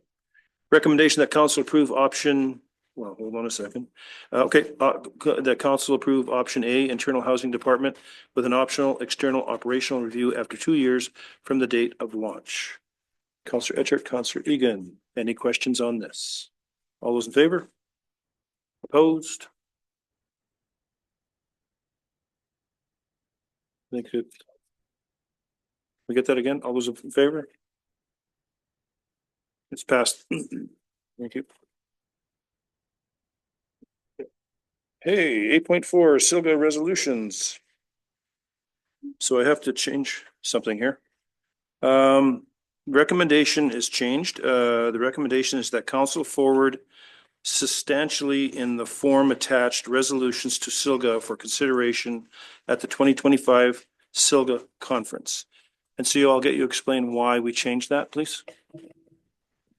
Thank you, Your Worship. The resolutions are presented in the briefing note. They're ones that council has raised throughout the year to be ones that issues that are important to you and that you have indicated in the past that you would like council to bring forward to Silga. The resolutions, once they get to Silga, tend to be wordsmithed a little bit by the Silga staff. So by putting it substantially in the form as presented and forwarding them to Silga, they can be tweaked to be more in line with what UBCM would require. Any questions on that? All those in favor? Opposed? Carried. Council appointments. We have 2 groups that are looking for someone. So recommendation that councillor, whoever, be appointed council liaison to the Merit Rotary. Rotary is looking for a liaison. Councillor Logan? I just have a question. So I was doing some research and I noticed that many municipalities have 2 different approaches here. So appointments by term and appointments by a specific year, 12-month period. So I know I am a liaison officer for TMB, but I also would like to be involved in other organizations. I think that I would like to hear their feedback from council to see if there is an appetite to have a rotation somehow so that we can serve other, understand other groups, understand where they are coming from, and also be able to support and connect with the other groups without being stick to one specific organization.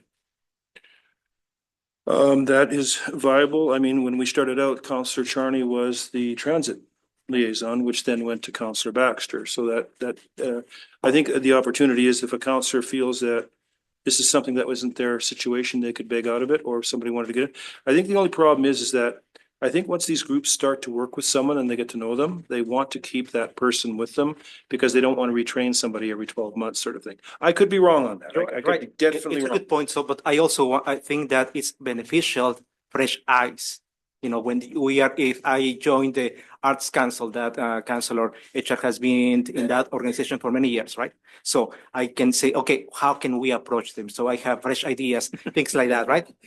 And vice versa. Now you can go to TMB.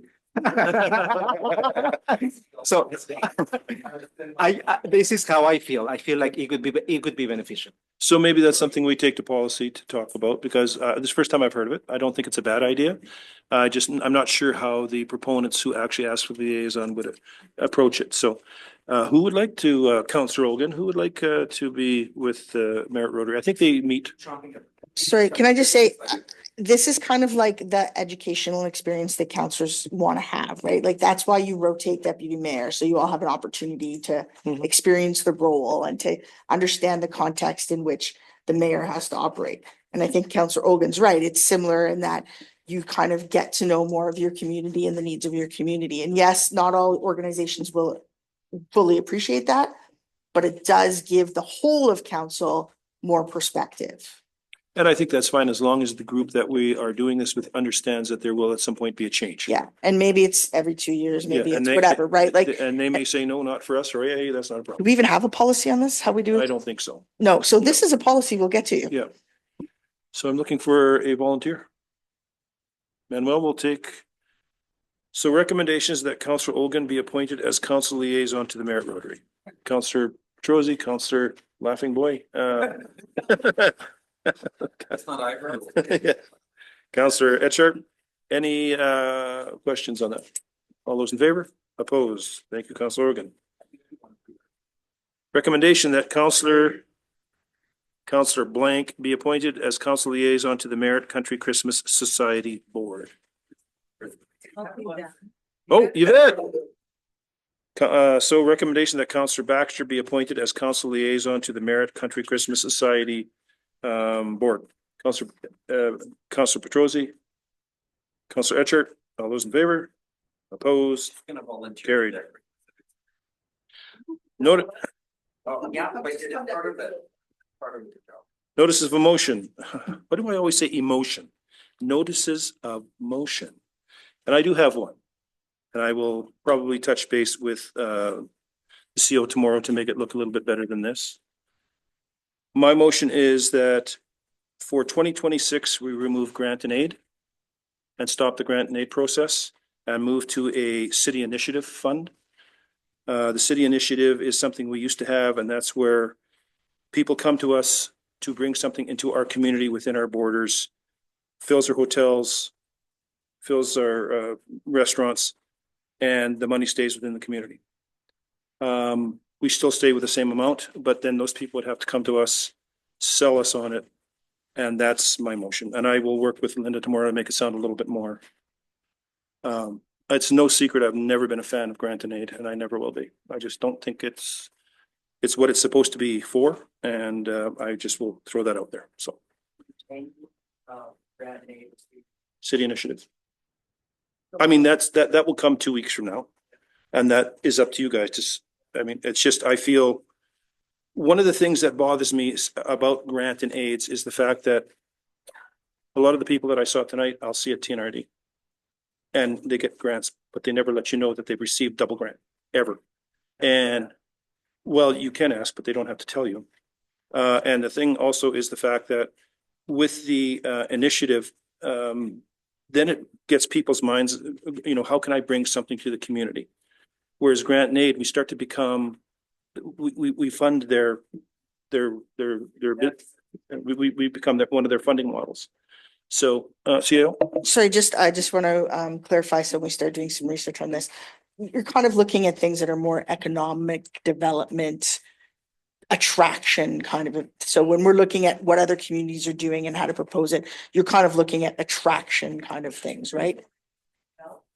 This would be more, I think it would be a little bit of both. It would be more tourism, I think. So in the past, we used to have 50,000 grant and aid, 50,000 in city initiative.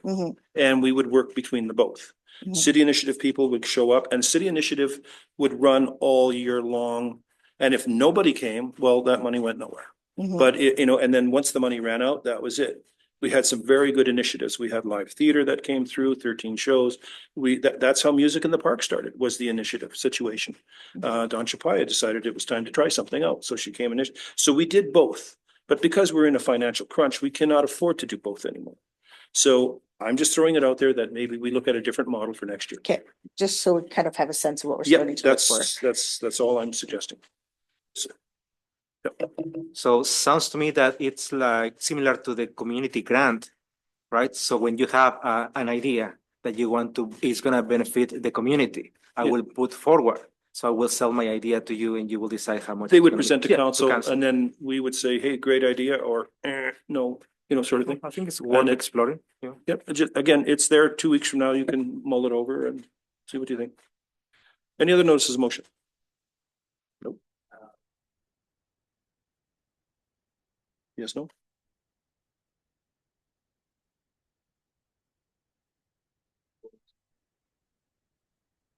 I said, any other notices of motion? No other, no, okay, moving on to 9.1. Silga call for nominations. The following notice of motion was proposed by Councillor Etchart at the January 28th, 2025 regular council meeting. And the recommendation is that Councillor Etchart is put forward to sit on the 2025 Silaga board. One too many A's in there. Silga board. And since it was your motion, I'll let you address it. If you wish, if not, we can just vote. Well, I Councillor mean, Etchart. Counselor again was just talking about different people going and trying different things. So last week when I was asking to see if anybody else was interested in being on Silga, I can say that they meet often and it's a lot of stuff on the agenda, but it's interesting.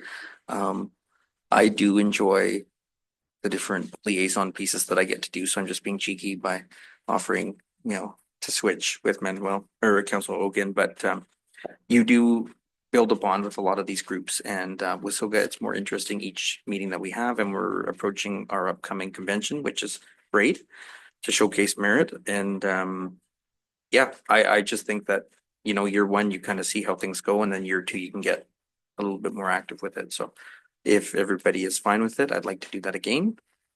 And that's all I have to say. So Okay. I'll need a seconder and a mover, Paul, Councillor Crozier. Councillor Egan. All those in favor? Opposed? Sucker.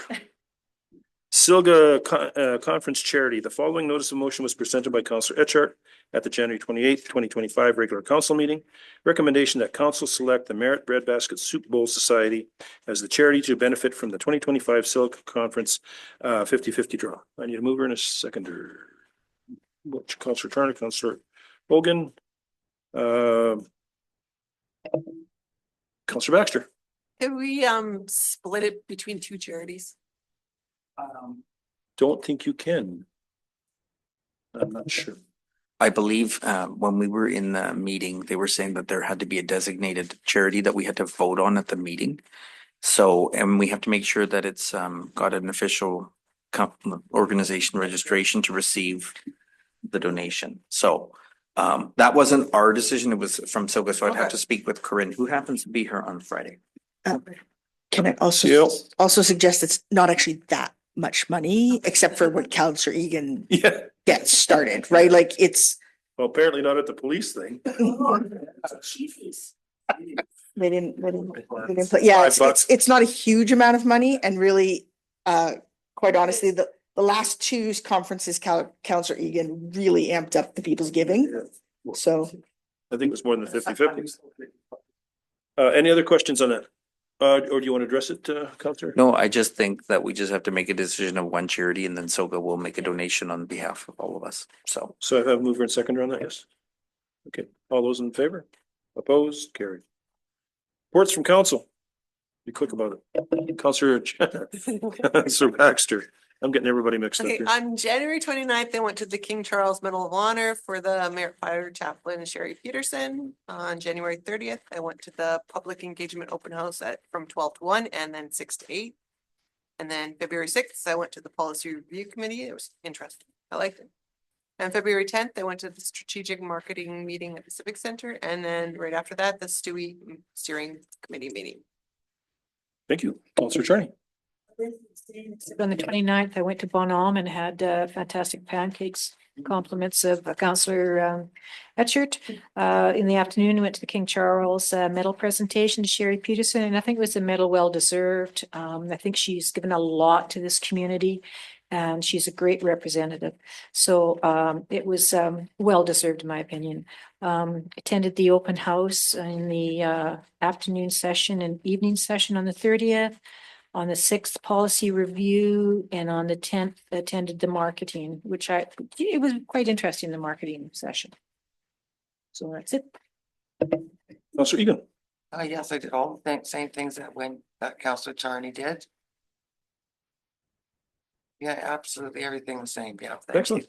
you. Happy birthday. Oh, yes, happy thank you. birthday. 29 again. Councillor Etchart. Well, it sounds like I follow these two around, because the Collettville pancake thing was a big tradition, and especially if you went to Collettville and comparing, principles from the 90s to, 2024 was 25 is most interesting. I also am a board member with the Phelan Society, so getting to see how a housing society works with BC Housing, and what we had tonight was most interesting. So I find it particularly interesting in tonight's meeting and presentation. So I did the same things, enjoyed it. It's been great. Looking forward to the warm weather. And I don't know if we are going to discuss about the coldest night of the year if we're going to do that walk, because I think it's coming up. Because I see Holly over there, and I Who's your wonder if we captain? do have a group. Yeah, just But- sign up. I did. Yeah. So just a reminder that's coming up, but thanks. Anyone else? So I basically did the exact same things, except on the 31st, I met with Tony Luck, our MLA, as he's heading off to Victoria. I went over some things on the 31st. I sent a decrim letter to the Minister of Health asking for the final year to either be terminated or give us some information on it, as it is right now a pilot project that just does absolutely nothing. Rumor control. Here are the facts. A couple of things that I heard at around town and at the session is the fact that council is very proud of their pretty sign up on the hill. First of all, it's not our sign, never was. That's TNV's sign. We just afforded the land for it to be built on. So rumor control, the sign does not belong to us. It's a pretty sign. Unfortunately, only one side's working at this point, but it's not our sign. Never was. So hate to dash you like that, but that's the way it goes. Anybody else? Does it Excellent. say on the sign anywhere that it's TNV? Well, it says, I think it says where it says call to advertise. So, and it says, yeah, rumor control, man, I tell you. I'll do guess, buddy. I just ran out of time. Information items. We didn't have any. No, we didn't. Recommendation that this meeting be closed to the public pursuant section 91C, labor relations or other employee relations. E, the acquisition, disposition or expropriation of land or improvements. If the council considers that disclosure could reasonably be expected to harm the interests of the municipality. And K, negotiations and related discussions respecting the proposed provisions of a municipal service that are their preliminary stages, and that in the view of the council could reasonably be expected to harm the interests of the municipality if they were held in the public of the community charter. I need a move. Councillor Etchart, Councillor Charney, Councillor Baxter. All those in favor? 5 minutes. Yeah.